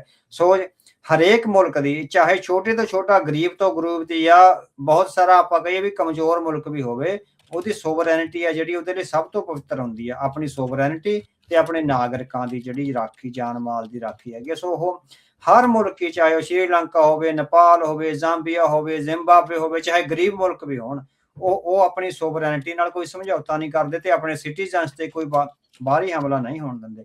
ਇਹ ਤਾਂ ਵੀ ਤੁਸੀਂ ਜੇ ਅਮਰੀਕਾ ਵਰਗੇ ਐਡੇ ਵੱਡੇ ਸੋਵਰਨ ਕੰਟਰੀ ਦੇ ਵਿੱਚ ਜਾ ਕੇ ਇਸ ਤਰ੍ਹਾਂ ਕਰਦੇ ਹੋ, ਤਾਂ ਉਹਨਾਂ ਦਾ ਤਾਂ ਇੱਕ ਮੋਟੋ ਆ ਵੀ ਉਹ ਇੱਕ ਬੰਦਾ ਵੀ ਕਿਧਰੇ ਫਸਿਆ ਹੋਵੇ ਤਾਂ ਪੂਰਾ ਜਿੱਦਾਂ ਉਹ ਪੂਰਾ ਜਿਹੜਾ ਬੇੜਾ, ਜਿਹੜਾ ਮਿਲਟਰੀ ਦਾ ਬੇੜਾ, ਉਹ ਭੇਜ ਦਿੰਦੇ ਆ ਉਹਨੂੰ ਲਿਆਉਣ ਲਈ ਨਾ। ਸੋ ਉਹਨਾਂ ਦਾ ਇੱਕ ਆਪਣੀ ਟ੍ਰੈਡੀਸ਼ਨ ਆ ਜਿਹੜੀ ਰਹੀ ਹੈਗੀ। ਸੋ ਇਹ ਕਾਫੀ ਗਲਤ ਕਦਮ ਸੀ ਜਿਹੜਾ ਭਾਰਤ ਸਰਕਾਰ ਵੱਲੋਂ ਚੁੱਕਿਆ ਗਿਆ। ਭਾਰਤ ਦੇ ਮੀਡੀਆ ਨੇ, ਜਿਹੜਾ ਨਿਰਪੱਖ ਮੀਡੀਆ, ਉਹਨੇ ਕਾਫੀ ਸਾਰਾ ਭਾਰਤ ਸਰਕਾਰ ਦੀ ਹੈ ਜਿਹੜੀ ਆਲੋਚਨਾ ਕਰੀ ਹੈਗੀ ਆ। ਸੋ ਵੱਖ-ਵੱਖ ਅਖਬਾਰਾਂ ਵਿੱਚ ਇੰਡੀਅਨ ਐਕਸਪ੍ਰੈਸ ਨੇ ਵੀ ਕਵਰ ਕਰਿਆ, ਟਾਈਮਸ ਆਫ ਇੰਡੀਆ ਨੇ ਵੀ। ਬੇਸ਼ੱਕ ਉਹ ਹੁੰਦੇ ਪ੍ਰੋ ਇੰਡੀਅਨ ਹੀ ਆ, ਪਰ ਫਿਰ ਵੀ ਉਹਨਾਂ ਨੂੰ ਲੱਗ ਰਿਹਾ ਹੈਗਾ ਵੀ ਜਿਹੜੀ ਗਲਤੀ ਆ ਉਹ ਹੋਈ ਹੈਗੀ ਆ। ਸੋ FBI ਨੇ ਤੇ ਡਿਪਾਰਟਮੈਂਟ ਆਫ ਜਸਟਿਸ ਨੇ ਜਿਹੜੀ ਇਹ ਗੱਲ ਕਹੀ ਆ ਵੀ ਅਸੀਂ ਆਪਣੇ ਨਾਗਰਿਕਾਂ ਦਾ ਜਿਹੜੀ ਰਾਖੀ ਆ ਔਰ ਸੋਵਰੈਨਿਟੀ, ਇਹ ਬਹੁਤ ਮਸਟ ਹੁੰਦੀ ਹੈ ਕਿਸੇ ਵੀ ਮਹਾਨ ਔਰ ਜਿਹੜਾ ਹੈਗਾ ਸਵੈਮਾਨ ਨਾਲ ਭਰਿਆ ਹੋਇਆ ਮੁਲਕ ਹੁੰਦਾ, ਉਹਦੇ ਲਈ ਮਸਟ ਹੁੰਦੀ ਆ। ਸੋ ਇਹ ਹਰੇਕ ਮੁਲਕ ਨੂੰ ਇਸ ਤਰ੍ਹਾਂ ਕਰਨਾ ਚਾਹੀਦਾ ਹੈ। ਅੱਛਾ, ਅਵਤਾਰ ਸਿੰਘ ਜੀ, ਮੋਦੀ ਦੇ ਬਿਆਨ ਆਉਂਦੇ ਹੁੰਦੇ ਸੀ, ਘੁਸ ਕਰ ਮਾਰੇਂਗੇ ਘਰ ਮੇ। ਤੁਸੀਂ ਪਹਿਲਾਂ ਵੀ ਦੱਸਦੇ ਰਹੇ ਵੀ ਈਵਨ ਇਜ਼ਰਾਈਲ, ਜੋ ਕਿ ਇਦਾਂ ਦੇ ਕੋਵਰਟ ਆਪਰੇਸ਼ਨ ਦੇ ਲਈ ਜਾਣਿਆ ਜਾਂਦਾ ਆ, ਉਹਨੇ ਫਿਰ ਵੀ ਆਪਣੇ ਜਿਹੜੇ ਮਿੱਤਰ ਮੁਲਕਾਂ ਨੂੰ ਜਿਹੜਾ ਉਹ ਛੱਡ ਦਿੱਤਾ ਸੀ। ਕੀ ਮੋਦੀ ਨੂੰ ਇਹਨਾਂ ਨੇ ਪੰਪ ਹੀ ਇੰਨਾ ਚਾੜਤਾ ਵੀ ਉਹ ਤੋਂ ਇਦਾਂ ਦੇ ਕੰਮ ਜਿਹੜੇ ਉਹ ਕਰਵਾਤੇ, ਜਾਂ ਉਹਦੇ ਦਿਮਾਗ ਤੇ ਇਦਾਂ ਦਾ ਪੜਦਾ ਪਿਆ ਵੀ ਪਤਾ ਹੀ ਨਹੀਂ ਲੱਗੂਗਾ? ਕੀ ਇਸ ਦੇ ਵਿੱਚ ਜਿੱਦਾਂ ਤੁਸੀਂ ਦੱਸਦੇ ਹੁੰਦੇ ਵੀ ਇਹ ਬਾਹਮਣ ਰਾਜ ਵਾਲੀ ਜਿਹੜੀ ਇੱਕ ਉਹਨਾਂ ਦੀ ਰਾਜਿਆਂ ਵਾਲੀ ਜਿਹੜੀ ਆ ਉਹ ਬਿਰਤੀ ਇਹਦੇ ਵਿੱਚ ਆ ਰਹੀ, ਵੀ ਅਸੀਂ ਸਭ ਤੋਂ ਉੱਤੇ ਆ, ਵੀ ਸਾਨੂੰ ਕੋਈ ਫਰਕ ਨਹੀਂ ਪੈਣਾ, ਅਸੀਂ ਕੈਨੇਡਾ 'ਚ ਵੀ ਜਾ ਕੇ ਬੰਦਾ ਮਾਰ ਦਈਏ, ਅਸੀਂ ਅਮਰੀਕਾ 'ਚ ਵੀ ਜਾ ਕੇ ਮਾਰ ਦਈਏ, ਅਸੀਂ UK 'ਚ ਵੀ ਜਾ ਕੇ ਮਾਰ ਦਈਏ, ਵੀ ਸਾਨੂੰ ਕੋਈ ਹੈ ਨਹੀਂ ਆ। ਇਹ ਘਰ ਮੇ ਘੁਸ ਕੇ ਮਾਰੇਂਗੇ ਵਾਲੀ ਜਿਹੜੀ ਗੱਲ ਆ, ਇਹਨਾਂ ਨੂੰ ਲੈ ਤਾਂ ਨਹੀਂ ਡੁੱਬੀ? ਹਾਂਜੀ, ਉਹ ਓਵਰ ਐਸਟੀਮੇਟ ਕਰ ਗਏ ਆਪਣੀਆਂ ਕੈਪੇਬਿਲਿਟੀਜ਼ ਨੂੰ, ਤੇ ਅਮਰੀਕਾ ਦੀ ਤੇ ਹੋਰ ਜਿਹੜੀਆਂ ਵਿਦੇਸ਼ੀ ਮੁਲਕਾਂ ਦੀਆਂ ਜਿਹੜੀਆਂ ਇੰਟੈਲੀਜੈਂਸ ਏਜੰਸੀਆਂ, ਉਹਨਾਂ ਨੂੰ ਅੰਡਰ ਐਸਟੀਮੇਟ ਕਰਿਆ। ਹੁਣ ਤੁਸੀਂ ਦੇਖੋ ਵੀ ਜੇ ਉਹਨਾਂ ਨੇ ਵਰਲਡ ਵਾਈਡ 12 ਸਿੱਖਾਂ ਨੂੰ ਮਾਰਨ ਦਾ ਪਲਾਨ ਬਣਾਇਆ, ਤੇ ਬ੍ਰਿਟਿਸ਼ ਇੰਟੈਲੀਜੈਂਸ ਨੂੰ ਸਾਰੀ ਰਿਪੋਰਟ ਆਈਟਮਸ ਤੁਸੀਂ ਦੇਖੋ, ਬ੍ਰਿਟਿਸ਼ ਇੰਟੈਲੀਜੈਂਸ ਕਿੰਨੀ ਡੀਪ ਹੋਵੇਗੀ ਜਿਹੜੀ ਇਹਨਾਂ ਸਰਗਰਮੀਆਂ ਤੇ ਵੀ ਨਿਗਾਹ ਰੱਖਦੀ ਹੈ। ਨਹੀਂ ਕਿਸੇ ਨੂੰ ਕੀ ਕੰਸਰਨ ਹੋ ਸਕਦਾ ਵੀ ਜੇ ਕੋਈ ਕਿਸੇ ਸਿੱਖ ਨੂੰ ਮਾਰ ਦਿੰਦਾ, ਸਿੱਖਾਂ ਦੀ ਕਿਹੜਾ ਕੋਈ ਮੁਲਕ ਆ ਜਾਂ ਕੀ ਗੱਲਬਾਤ ਹੈ ਨਾ। ਸੋ ਇਹਨਾਂ ਨੇ ਵੀ ਇਹੀ ਸੋਚਿਆ ਸੀ ਵੀ ਉਹਨਾਂ ਨੂੰ ਕੌਣ ਪੁੱਛਦਾ ਸਿੱਖਾਂ ਨੂੰ, ਅਸੀਂ ਟੈਰਰਿਜ਼ਮ ਦਾ ਲੇਬਲ ਆ ਜਿਹੜਾ ਸਿੱਖਾਂ ਤੇ ਲਾ ਦਿੱਤਾ, ਜੇ ਵੀ ਮਾਰੇ ਵੀ ਗਏ ਤਾਂ ਇਹਨਾਂ ਮੁਲਕਾਂ ਨੇ ਜਿਹੜਾ ਹੈਗਾ ਸਾਡੇ ਹੱਕ ਵਿੱਚ ਹੀ ਖੜਨਾ, ਵੀ ਚਲੋ ਟੈਰਰਿਸਟ ਮਾਰਤਾ, ਗੱਲ ਖਤਮ ਹੋਈ ਨਾ। ਪਰ ਇਹ ਆਪਣੇ ਆਪ ਨੂੰ ਜਿਹੜਾ ਹੈਗਾ ਓਵਰ ਐਸਟੀਮੇਟ ਆ ਜਿਹੜੀ ਕਰ ਗਏ ਹੋਏ ਹੈਗੇ ਆ। ਸੋ ਉਸ ਓਵਰ ਐਸਟੀਮੇਟ ਤੇ ਜਿਹੜੀਆਂ ਵੈਸਟਰਨ ਇੰਟੈਲੀਜੈਂਸ ਏਜੰਸੀਆਂ, ਉਹਨਾਂ ਨੂੰ ਅੰਡਰ ਐਸਟੀਮੇਟ ਕਰਕੇ ਉਹਨਾਂ ਨੂੰ ਲੱਗਿਆ ਵੀ ਇਸ ਤਰ੍ਹਾਂ ਜਿਹੜੇ ਬੰਦੇ ਹੈਗੇ ਆ ਉਹ ਮਾਰੇ ਜਾ ਸਕਦੇ ਹੈਗੇ ਆ। ਸੋ ਸਾਨੂੰ ਲੱਗਦਾ ਹੈਗਾ ਵੀ ਇਹ ਖਮਿਆਜ਼ਾ ਹੈਗਾ ਜਿਹੜਾ ਪੋਲੀਟੀਕਲੀ, ਡਿਪਲੋਮੈਟਿਕਲੀ ਜਾਂ ਇਕਨੋਮਿਕਲੀ ਵੀ ਹੈਗਾ, ਜਿਹੜਾ ਫਿਊਚਰ ਵਿੱਚ ਉਹਨਾਂ ਨੂੰ ਭੁਗਤਣਾ ਪੈ ਸਕਦਾ। ਕਿੰਨਾ ਕੁਛ ਉਹਨਾਂ ਕੋਲ ਹੈ, ਇਹ ਡਿਪੈਂਡ ਕਰਦਾ ਵੀ ਉਹ ਪੋਲੀਟੀਕਲੀ ਜਿਹੜੇ ਮੁਲਕ ਨੇ ਕੈਨੇਡਾ ਤੇ ਅਮਰੀਕਾ ਜਾਂ UK ਵੀ ਉਹ ਕਿੰਨਾ ਕੁ ਦਮਖਮ ਰੱਖਦੇ ਹੈਗੇ ਆ। ਕਿਉਂਕਿ ਤਾਂ ਹੀ ਇੱਕਦਮ ਤੁਸੀਂ ਦੇਖੋ ਵੀ ਸਾਰਿਆਂ ਨਾਲ ਟ੍ਰੇਡ ਡੀਲਾਂ ਹੋ ਰਹੀਆਂ, ਕੈਨੇਡਾ ਨਾਲ, ਫਰਾਂਸ ਨਾਲ, ਯੂਕੇ ਨਾਲ, ਅਮਰੀਕਾ ਨਾਲ। ਸੋ ਇਹ ਸਾਰਾ ਕੁਛ ਜਿਹੜਾ ਹੈਗਾ ਇਸੇ ਚੱਕਰ 'ਚੋਂ ਹੀ ਹੈਗਾ ਵੀ ਕਿਸੇ ਨਾ ਕਿਸੇ ਤਰ੍ਹਾਂ ਹੁਣ ਬਚਾਅ ਕਰ ਲਈਏ। ਉਹਨਾਂ ਕੋਲ ਸਾਡੇ ਖਿਲਾਫ ਆ ਜਿਹੜੀ ਬਹੁਤ ਜ਼ਿਆਦਾ ਇਨਫੋਰਮੇਸ਼ਨ ਜਾਂ ਸਾਰਾ ਕੁਛ ਆ ਜਿਹੜਾ ਹੋ ਗਿਆ। ਦੂਸਰਾ ਜਿਹੜੀ ਅਮਰੀਕਾ ਤੇ ਇਜ਼ਰਾਈਲ ਆ ਜਿਹੜੀ ਕਰਦੇ ਹੈਗੇ ਬਹੁਤੇ ਤੌਰ ਤੇ ਉਹ ਜ਼ਿੰਮੇਵਾਰੀ ਲੈਂਦੇ ਆ। ਹੁਣ ਜਿੱਦਾਂ ਵੈਨਜ਼ੂਏਲਾ ਦੇ ਰਾਸ਼ਟਰਪਤੀ ਨੂੰ ਇਹ ਚੱਕ ਕੇ ਲਿਆਏ ਹੈਗੇ ਆ। ਸੋ ਉਹਨਾਂ ਨੇ ਜ਼ਿੰਮੇਵਾਰੀ ਲਈ ਆ ਕਿ ਰਾਸ਼ਟਰਪਤੀ ਸਾਈਨ ਕਰਦਾ ਇੱਕ ਡਿਗਰੀ ਤੇ ਵੀ ਜਾਓ ਬੰਦਾ ਇਹ ਜਿਹੜਾ ਸਾਡੇ ਨੈਸ਼ਨਲ ਇੰਟਰਸਟ ਨੂੰ ਹਾਰਮ ਕਰਦਾ ਉਹਨੂੰ ਚੱਕਿਆ ਜਾ ਸਕਦਾ। ਸੋ ਰਾਸ਼ਟਰਪਤੀ ਜ਼ਿੰਮੇਵਾਰ ਹੁੰਦਾ। ਚੁੱਪ ਚਪੀਤੇ ਨਹੀਂ ਕਰ ਰਹੇ, ਮੋਹਰੇ ਆ ਕੇ ਬਿਆਨ ਹੋ ਰਹੇ ਆ, ਦੱਸਿਆ ਜਾ ਰਿਹਾ ਵੀ ਉਹਦੇ ਚੋਂ ਚਾਹੇ ਬਿਨ ਲਾਦਨ ਮਾਰਿਆ, ਸੋ ਅਗਲਿਆਂ ਨੇ ਕਹਿ ਕੇ ਮਾਰਿਆ ਵੀ ਹਾਂ ਜ਼ਿੰਮੇਵਾਰੀ ਲਈ ਆ। ਆਇਮਨ ਅਲ ਜਵਾਹਰੀ ਮਾਰਿਆ, ਕਹਿ ਕੇ ਮਾਰਿਆ ਵੀ ਹਾਂ ਅਸੀਂ ਜ਼ਿੰਮੇਵਾਰੀ ਆ ਜਿਹੜੀ ਲੈਂਦੇ ਆ। ਇਸ ਲਈ ਇਹ ਹੁੰਦਾ, ਤਾਂ ਹੀ ਕੈਨੇਡਾ ਨੇ ਕਿਹਾ ਸੀ ਵੀ ਇਹ ਤਾਂ ਜ਼ਿੰਮੇਵਾਰੀ ਲਓ, ਹਨਾ, ਨਹੀਂ ਫਿਰ ਡਿਨਾਈ ਨਾ ਕਰੋ। ਜਿਸ ਤਰ੍ਹਾਂ ਉਹ ਜ਼ਿੰਮੇਵਾਰੀ ਵੀ ਨਹੀਂ ਲੈ ਰਹੇ ਤੇ ਜਿਹੜਾ ਹੈਗਾ ਜਿਹੜੀ ਪੁਲਿਸ ਜਾਂਚ ਆ ਉਹਦੇ ਲਈ ਵੀ ਨਹੀਂ ਆ ਰਹੇ। ਸੋ ਇਸ ਕਰਕੇ ਜਿਹੜਾ ਉਹ ਜ਼ਿਆਦਾ ਐਕਸਪੋਜ਼ ਹੁੰਦਾ। ਜੇ ਤੁਸੀਂ ਇਸ ਤਰ੍ਹਾਂ ਨਾਲ ਜਿਹੜਾ ਆਕਰਾਮਕ ਹਮਲੇ ਕਰਨੇ ਹੈਗੇ ਆ, ਫਿਰ ਰਾਸ਼ਟਰਪਤੀ ਰਾਹੀਂ ਜਾਂ ਪ੍ਰਾਈਮ ਮਿਨਿਸਟਰ ਰਾਹੀਂ ਜ਼ਿੰਮੇਵਾਰੀ ਲੈਣੀ ਚਾਹੀਦੀ ਵੀ ਸਾਡੇ ਨੈਸ਼ਨਲ ਇੰਟਰਸਟ ਨੂੰ ਇਹ ਬੰਦੇ ਖਤਰੇ ਆ। ਸੋ ਅਸੀਂ ਈਵਨ ਉਹ ਤਾਂ ਜਾਰੀ ਵੀ ਕਰ ਦਿੰਦੇ ਹੁੰਦੇ ਆ ਵੀ ਇਹ ਬੰਦੇ ਆ ਜਿਹੜੇ ਅਸੀਂ ਮਾਰਨੇ ਹੈਗੇ। ਸੋ ਸਟੇਟਾਂ ਜ਼ਿੰਮੇਵਾਰੀ ਲੈ ਕੇ ਜਿਹੜਾ ਕੰਮ ਕਰਦੀਆਂ। ਸੋ ਘੁਸ ਕੇ ਮਾਰਨ ਵਾਲਾ ਜਿਹੜਾ ਅੰਡਰਗਰਾਊਂਡ ਜਿਹਾ ਸਿਸਟਮ ਹੈਗਾ, ਸੋ ਇਹ ਥਰਡ ਵਰਲਡ ਕੰਟਰੀ ਵਿੱਚ ਤਾਂ ਚੱਲ ਜਾਂਦਾ, ਪਰ ਵੈਸਟਰਨ ਵਰਲਡ ਵਿੱਚ ਇਹਦਾ ਜਿਹੜਾ ਹੈਗਾ ਉਹ ਕਾਫੀ ਇਹਨਾਂ ਦੀ ਸਿਕਿਉਰਿਟੀ ਆ ਜਿਹੜੀ ਇਹਨਾਂ ਦੀ ਜਿਹੜੀ ਇਹ ਤਾਂ ਇਹਨਾਂ ਦਾ ਤਾਂ ਮੈਂ ਦੇਖਿਆ ਵੀ ਟੈਕਸੇਸ਼ਨ ਵਾਲੇ ਡਿਪਾਰਟਮੈਂਟ ਕੋਲ ਇੰਨੀ ਇੰਟੈਲੀਜੈਂਸ ਹੁੰਦੀ ਹੈਗੀ ਆ ਜਿੰਨੀ ਪੁਲਿਸ ਕੋਲ ਨਹੀਂ ਹੁੰਦੀ। ਹਾਲਾਂਕਿ ਪੁਲਿਸ ਸਭ ਤੋਂ ਜ਼ਿਆਦਾ ਇੰਟੈਲੀਜੈਂਸ ਏਜੰਸੀਆਂ ਸਭ ਤੋਂ ਵੱਧ ਕਾਰਗਰ ਹੁੰਦੀਆਂ, ਪਰ ਵੈਸਟਰਨ ਕੰਟਰੀਜ਼ ਮੈਂ ਦੇਖਿਆ ਵੀ ਟੈਕਸ ਵਾਲਾ ਡਿਪਾਰਟਮੈਂਟ ਆ ਜਿਹੜਾ ਰੈਵਨਿਊ ਵਾਲਾ ਡਿਪਾਰਟਮੈਂਟ ਆ, ਉਹਦੇ ਕੋਲ ਜਿੰਨੀ ਜਾਣਕਾਰੀ ਲੋਕਾਂ ਦੀ ਸੇਫਟੀ ਐਂਡ ਸਿਕਿਉਰਿਟੀ ਬਾਰੇ ਹੁੰਦੀ ਹੈ ਉਨੀ ਸ਼ਾਇਦ ਵੀ ਇੰਟੈਲੀਜੈਂਸ ਏਜੰਸੀਆਂ ਕੋਲ ਵੀ ਨਹੀਂ ਹੁੰਦੀ। ਇਹ ਕਾਫੀ ਬਹੁਤ ਵੱਡਾ ਸਿਸਟਮ ਆ ਜਿਹਨੂੰ ਤੁਸੀਂ ਇਸ ਵੈਬ ਨੂੰ ਤੋੜਨਾ ਬਹੁਤਾ ਸੌਖਾ ਨਹੀਂ ਹੁੰਦਾ। ਤੁਸੀਂ ਦੇਖੋ ਵੀ ਲਾਦਿਨ ਦਾ ਪਤਾ ਲੱਗਾ, ਅਲ ਕਾਇਦਾ ਦਾ ਪਤਾ ਲੱਗਾ, ਫਾਈਨੈਂਸ਼ੀਅਲ ਟ੍ਰਾਂਜੈਕਸ਼ਨਾਂ ਤੋਂ ਹੀ ਪਤਾ ਲੱਗਾ ਸੀ ਕਿੱਥੇ ਆ ਕਿਵੇਂ ਆ। ਸੋ ਇਹ ਵਾਚ ਕਰਦੇ ਨੇ ਤੇ ਫੋਲੋ ਕਰਦੇ ਨੇ ਮਨੀ ਨੂੰ ਵੀ ਕਿੱਧਰੋਂ ਆ ਰਹੀ ਕਿੱਧਰ ਜਾ ਰਹੀ, ਤੇ ਉਹਦੇ ਆਧਾਰ ਤੇ ਹੀ ਫਿਰ ਕੀਤਾ ਜਾਂਦਾ। ਅੱਛਾ, ਇਸ ਸਾਰੇ ਚੀਜ਼ ਦੇ ਵਿੱਚ ਜਿਹੜਾ ਨਿਖਿਲ ਗੁਪਤਾ ਦਾ ਇੱਕ ਜਿਹੜਾ ਇਕਬਾਲਨਾਮਾ ਆ, ਭਾਰਤ ਦੇ ਜਿਹੜੇ ਜਮਹੂਰੀ ਦੇਸ਼ ਜਿਹੜੇ ਆਪਣੇ ਆਪ ਨੂੰ ਡੈਮੋਕ੍ਰੇਟ ਮੁਲਕ ਆਖਦਾ ਵੀ ਦੁਨੀਆ ਦੀ ਸਭ ਤੋਂ ਵੱਡੀ ਅਸੀਂ ਜਿਹੜੀ ਉਹ ਡੈਮੋਕ੍ਰੇਸੀ ਆ, ਉਹਦੇ ਅਕਸ ਦੇ ਉੱਤੇ ਵੀ ਇਹਨੇ ਸਵਾਲ ਖੜੇ ਕਰ ਦਿੱਤੇ ਆ। ਕੀ ਇਹ ਵਾਕਿਆ ਸਹੀ ਗੱਲ? ਹਾਂਜੀ, ਦਾ ਵਾਇਰ ਦੀ ਜਿਹੜੀ ਸਟੋਰੀ ਹੈ ਜੇ ਤੁਸੀਂ ਉਹ ਪੜ੍ਹੋ, ਉਹਨੇ ਇਹੀ ਗੱਲ ਕਹੀ ਹੈਗੀ ਆ ਵੀ ਕਿਉਂਕਿ ਵਾਇਰ ਇੱਕ ਆਪਾਂ ਕਹਿ ਸਕਦੇ ਵੀ ਨਿਰਪੱਖ ਪੱਤਰਕਾਰਤਾ ਜਿਹੜੀ ਹੈਗੀ ਉਹ ਕਰ ਰਿਹਾ। ਸੋ ਉਹ ਮੋਦੀ ਸਰਕਾਰ ਦੇ ਗੁਣ ਨਹੀਂ ਗਾਉਂਦਾ। ਸੋ ਉਹਨੇ ਇਹ ਲਿਖਿਆ ਹੈਗਾ ਵੀ ਜਿਹੜਾ ਡੈਮੋਕ੍ਰੇਟਿਕ ਜਿਹੜੇ ਇੰਸਟੀਟਿਊਸ਼ਨਸ ਆ ਉਹਨਾਂ ਤੇ ਸਵਾਲੀਆ ਚਿੰਨ੍ਹ ਆ ਜਿਹੜਾ ਉਹ ਸਾਹਮਣੇ ਆਇਆ ਹੈਗਾ। ਸੋ ਹੁਣ ਭਵਿੱਖ ਵਿੱਚ ਜਿਹੜੀਆਂ ਡੈਮੋਕ੍ਰੇਟਿਕ ਕੰਟਰੀਜ਼ ਹੈਗੀਆਂ ਉਹ ਜਦੋਂ ਭਾਰਤ ਨਾਲ ਕੋਈ ਪੋਲੀਟੀਕਲੀ ਜਾਂ ਇਕਨੋਮਿਕ ਡੀਲ ਕਰਨਗੀਆਂ ਤਾਂ ਉਹ ਇਸ ਸਵਾਲ ਦੇ ਸਾਹਮਣੇ ਜਿਹੜਾ ਉਹਨਾਂ ਨੂੰ ਲੰਘ ਕੇ ਜਾਣਾ ਪਊਗਾ ਵੀ ਇਹਨਾਂ ਤੇ ਵੱਡੇ ਚਾਰजेस ਆ ਜਿਹੜੇ ਅਮਰੀਕਾ ਵਿੱਚ ਜਾਂ ਹੋਰ ਵੈਸਟਰਨ ਕੰਟਰੀਆਂ ਵਿੱਚ ਲੱਗੇ ਹੈਗੇ ਆ। ਸੋ ਜਿਹੜਾ ਉਹ ਅਕਸ ਸੀਗਾ ਡੈਮੋਕ੍ਰੇਟਿਕ ਕੰਟਰੀ ਦਾ, ਉਹਦੇ ਤੇ ਉਹ ਦਾ ਵਾਇਰ ਨੇ ਇਹ ਸਟੋਰੀ ਕਰੀ ਹੈਗੀ ਆ ਵੀ ਉਹਦੇ ਤੇ ਕਾਫੀ ਜਿੱਦਾਂ ਅਕਸ ਤੇ ਜਿਹੜੀ ਹੈਗੀ ਆ ਢਾਹ ਲੱਗੇਗੀ। ਸੋ ਉਹਨਾਂ ਨੂੰ ਫਿਊਚਰ ਵਿੱਚ ਬਹੁਤ ਸਾਰੇ ਜਿਹੜੇ ਹੈਗੇ ਆ ਕਾਰਜ ਕਰਨੇ ਪੈਣਗੇ ਆਪਣੇ ਆਪ ਨੂੰ ਸੱਚਾ ਸਾਬਤ ਕਰਨ ਲਈ, ਜਾਂ ਜਿਹੜੀ ਡਿਪਲੋਮੈਟਿਕ ਐਕਸਰਸਾਈਜ਼ ਹੋਊਗਾ ਉਹਦੇ ਵਿੱਚ ਆਪਣੇ ਆਪ ਨੂੰ ਸੱਚਾ ਸਾਬਤ ਕਰਨ ਲਈ ਭਾਰਤ ਸਰਕਾਰ ਨੂੰ ਤੇ ਭਾਰਤ ਦੇ ਡਿਪਲੋਮੈਟਸ ਨੂੰ ਹੁਣ ਡਬਲ ਐਫਰਟਸ ਆ ਜਿਹੜੇ ਕਰਨੇ ਪੈਣਗੇ, ਕਿਉਂਕਿ ਸ਼ੱਕ ਦੇ ਘੇਰੇ ਵਿੱਚ ਆ ਗਏ ਆ। ਸੋ ਇਹ ਦਾ ਵਾਇਰ ਦੀ ਰਿਪੋਰਟ ਆ ਜਿਹੜੀ ਉਹ ਸਾਡੇ ਸਾਹਮਣੇ ਆਈ ਹੈਗੀ ਆ। ਇਸ ਦੇ ਵਿੱਚ ਹੁਣ ਆਪਾਂ ਅਗਲੀ ਗੱਲ ਦੇ ਵੱਲ ਨੂੰ ਵੱਧਦੇ ਹਾਂ। ਗੁਪਤਾ ਨੂੰ ਹੁਣ ਜੇ ਸਜ਼ਾ ਹੋਣ ਤੋਂ ਬਾਅਦ ਕੀ ਹੋਰ ਲੋਕ ਜਿੱਦਾਂ ਵਿਕਾਸ ਯਾਦਵ ਜਿਸ ਦਾ ਨਾਮ ਆਉਂਦਾ ਵੀ ਉਹ ਰਾਦਾ ਏਜੰਟ ਸੀ ਜਿਹਦੇ ਨਾਲ ਇਹ ਸਿੱਧਾ ਰਾਬਤੇ ਦੇ ਵਿੱਚ ਸੀਗਾ, ਅਜਿਹੇ ਲੋਕਾਂ ਦੀ ਵੀ ਹਵਾਲਗੀ ਮੰਗੀ ਜਾ ਸਕਦੀ? ਹਾਂਜੀ। ਸੋ ਕੱਲਾ ਵਿਕਾਸ ਯਾਦਵ ਨਹੀਂ, ਕਿਉਂਕਿ ਉਹਨਾਂ ਕੋਲ ਇੱਕ 3 ਬੰਦਿਆਂ ਦੀ ਜਿਹੜੀ ਵੀਡੀਓ ਕਾਨਫਰੰਸ ਆ ਜਿਹੜੀ ਗੁਪਤਾ ਨੇ ਇੱਥੋਂ ਕਰੀ ਹੈਗੀ ਆ।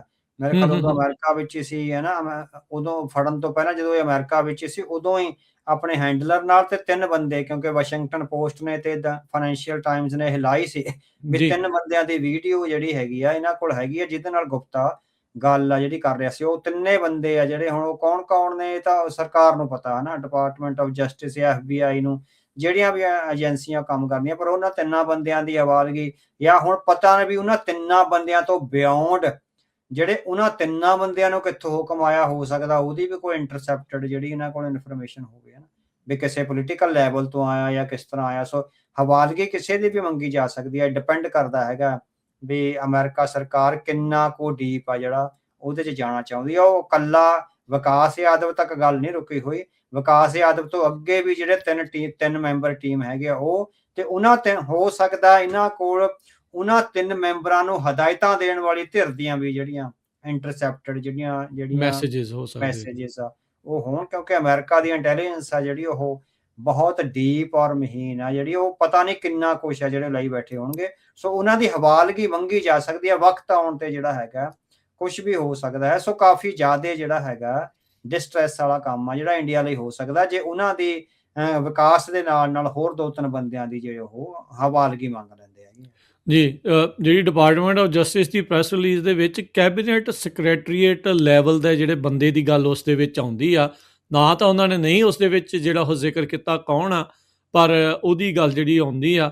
ਗਵਾਂਢੀ ਮੁਲਕ ਸਾਡੇ ਇੱਥੇ ਅਮਰੀਕਾ ਤੋਂ ਕੈਨੇਡਾ ਦੇ RCMP ਨੇ ਤਾਂ ਸਿੱਧਾ ਹੀ ਕਿਹਾ ਸੀਗਾ ਵੀ PMO ਆਫਿਸ ਤੱਕ ਵੀ ਜਿਹੜੇ ਭਾਈ ਨਿੱਜਰ ਦੇ ਕਤਲ ਦਾ ਇਸ਼ਾਰਾ ਜਾਂ ਉਹ ਤੋਂ ਹਰੀ ਝੰਡੀ ਜਿਹੜੀ ਉਹ ਮਿਲਦੀ, ਕਿਉਂਕਿ ਜਦੋਂ ਮੋਦੀ ਇੱਥੇ ਆਇਆ ਹੁੰਦਾ ਆ ਅਮਰੀਕਾ 'ਚ, ਉਸ ਤੋਂ ਅਗਲੇ ਦਿਨ ਹੀ ਭਾਈ ਨਿੱਜਰ ਹੋਣਾ ਦੀ ਅਸੈਸੀਨੇਸ਼ਨ ਜਿਹੜੀ ਉਹ ਕੀਤੀ ਜਿਹੜੀ ਉੱਥੇ ਜਾਂਦੀ ਹੈਗੀ ਆ।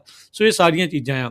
ਅੱਛਾ, ਵਾਸ਼ਿੰਗਟਨ ਦੇ ਵਿੱਚ ਭਾਰਤੀ ਕਹਿ ਲਓ ਵੀ ਉਹਨਾਂ ਭਾਰਤ ਦੇ ਲਈ ਨਰਮ ਜਿਹੜਾ ਕਾਰਨਰ ਰੱਖਣ ਵਾਲੇ, ਸੌਫਟ ਕਾਰਨਰ ਰੱਖਣ ਵਾਲੀ ਇੱਕ ਭਾਰਤੀ ਲੌਬੀ ਵੀ ਉੱਥੇ ਬੜੀ ਚੱਲ ਰਹੀ ਆ।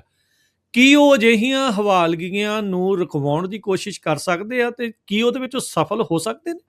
ਹਾਂਜੀ, ਦੇਖੋ ਭਾਰਤ ਦੀ ਵੈਸੇ ਲੌਬੀ ਬਹੁਤ ਤਕੜੀ ਹੈਗੀ ਆ ਵਾਈਟ ਹਾਊਸ ਦੇ ਵਿੱਚ, ਕਾਫੀ ਜ਼ਿਆਦਾ ਲੌਬਿੰਗ ਫਰਮਸ ਨੂੰ ਹਾਇਰ ਕੀਤਾ ਹੋਇਆ ਤੇ ਬਹੁਤ ਸਾਰੇ ਸੈਨੇਟ ਮੈਂਬਰਸ ਜਾਂ ਕਾਂਗਰਸ ਮੈਂਬਰਸ ਨਾਲ ਵੀ ਦੇਸ਼ ਦਾ ਜਿਹੜਾ ਹੈਗਾ ਰਾਬਤਾ ਹੈਗਾ। ਸੋ ਉਹ ਲੌਬਿੰਗ ਆ ਜਿਹੜੀ ਇੱਕ ਤਰ੍ਹਾਂ ਨਾਲ ਲੀਗਲੀ ਸਾਰਾ ਹੈਗਾ ਜੋ ਜਿਹੜਾ ਵੀ ਪ੍ਰੋਸੈਸ ਹੈਗਾ ਹਰੇਕ ਸਰਕਾਰ ਕਰਦੀ ਆ, ਸੋ ਭਾਰਤ ਸਰਕਾਰ ਵੀ ਉਹਦੇ 'ਚ ਕਰਦੀ ਹੈਗੀ ਆ। ਸੋ ਆਪਾਂ ਦੇਖਿਆ ਆਪਾਂ 2-3 ਮਹੀਨੇ ਪਹਿਲਾਂ ਇੱਕ ਸਟੋਰੀ ਕਰੀ ਸੀ ਵੀ ਜਿਹੜੇ H1B ਵੀਜ਼ੇ ਉੱਥੋਂ ਲੱਗਦੇ ਹੈਗੇ ਆ। ਜੀ।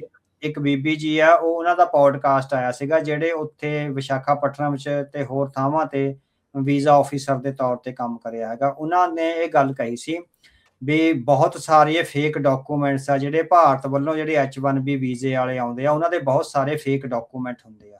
ਪਰ ਉਹ ਕਹਿੰਦੇ ਵੀ ਇੰਨੀ ਵੱਡੀ ਤਾਦਾਦ ਵਿੱਚ ਉੱਥੇ ਵੀਜ਼ਿਆਂ ਲਈ ਅਪਲਾਈ ਹੁੰਦੇ ਆ ਵੀ ਸਾਡੇ ਕੋਲ ਇੰਨਾ ਟਾਈਮ ਹੀ ਨਹੀਂ ਹੁੰਦਾ ਵੀ ਉਹਨਾਂ ਦੀ ਫੇਕਨੈਸ ਤੇ ਓਰੀਜਨੈਲਿਟੀ ਨੂੰ ਅਸੀਂ ਚੈੱਕ ਕਰ ਸਕੀਏ।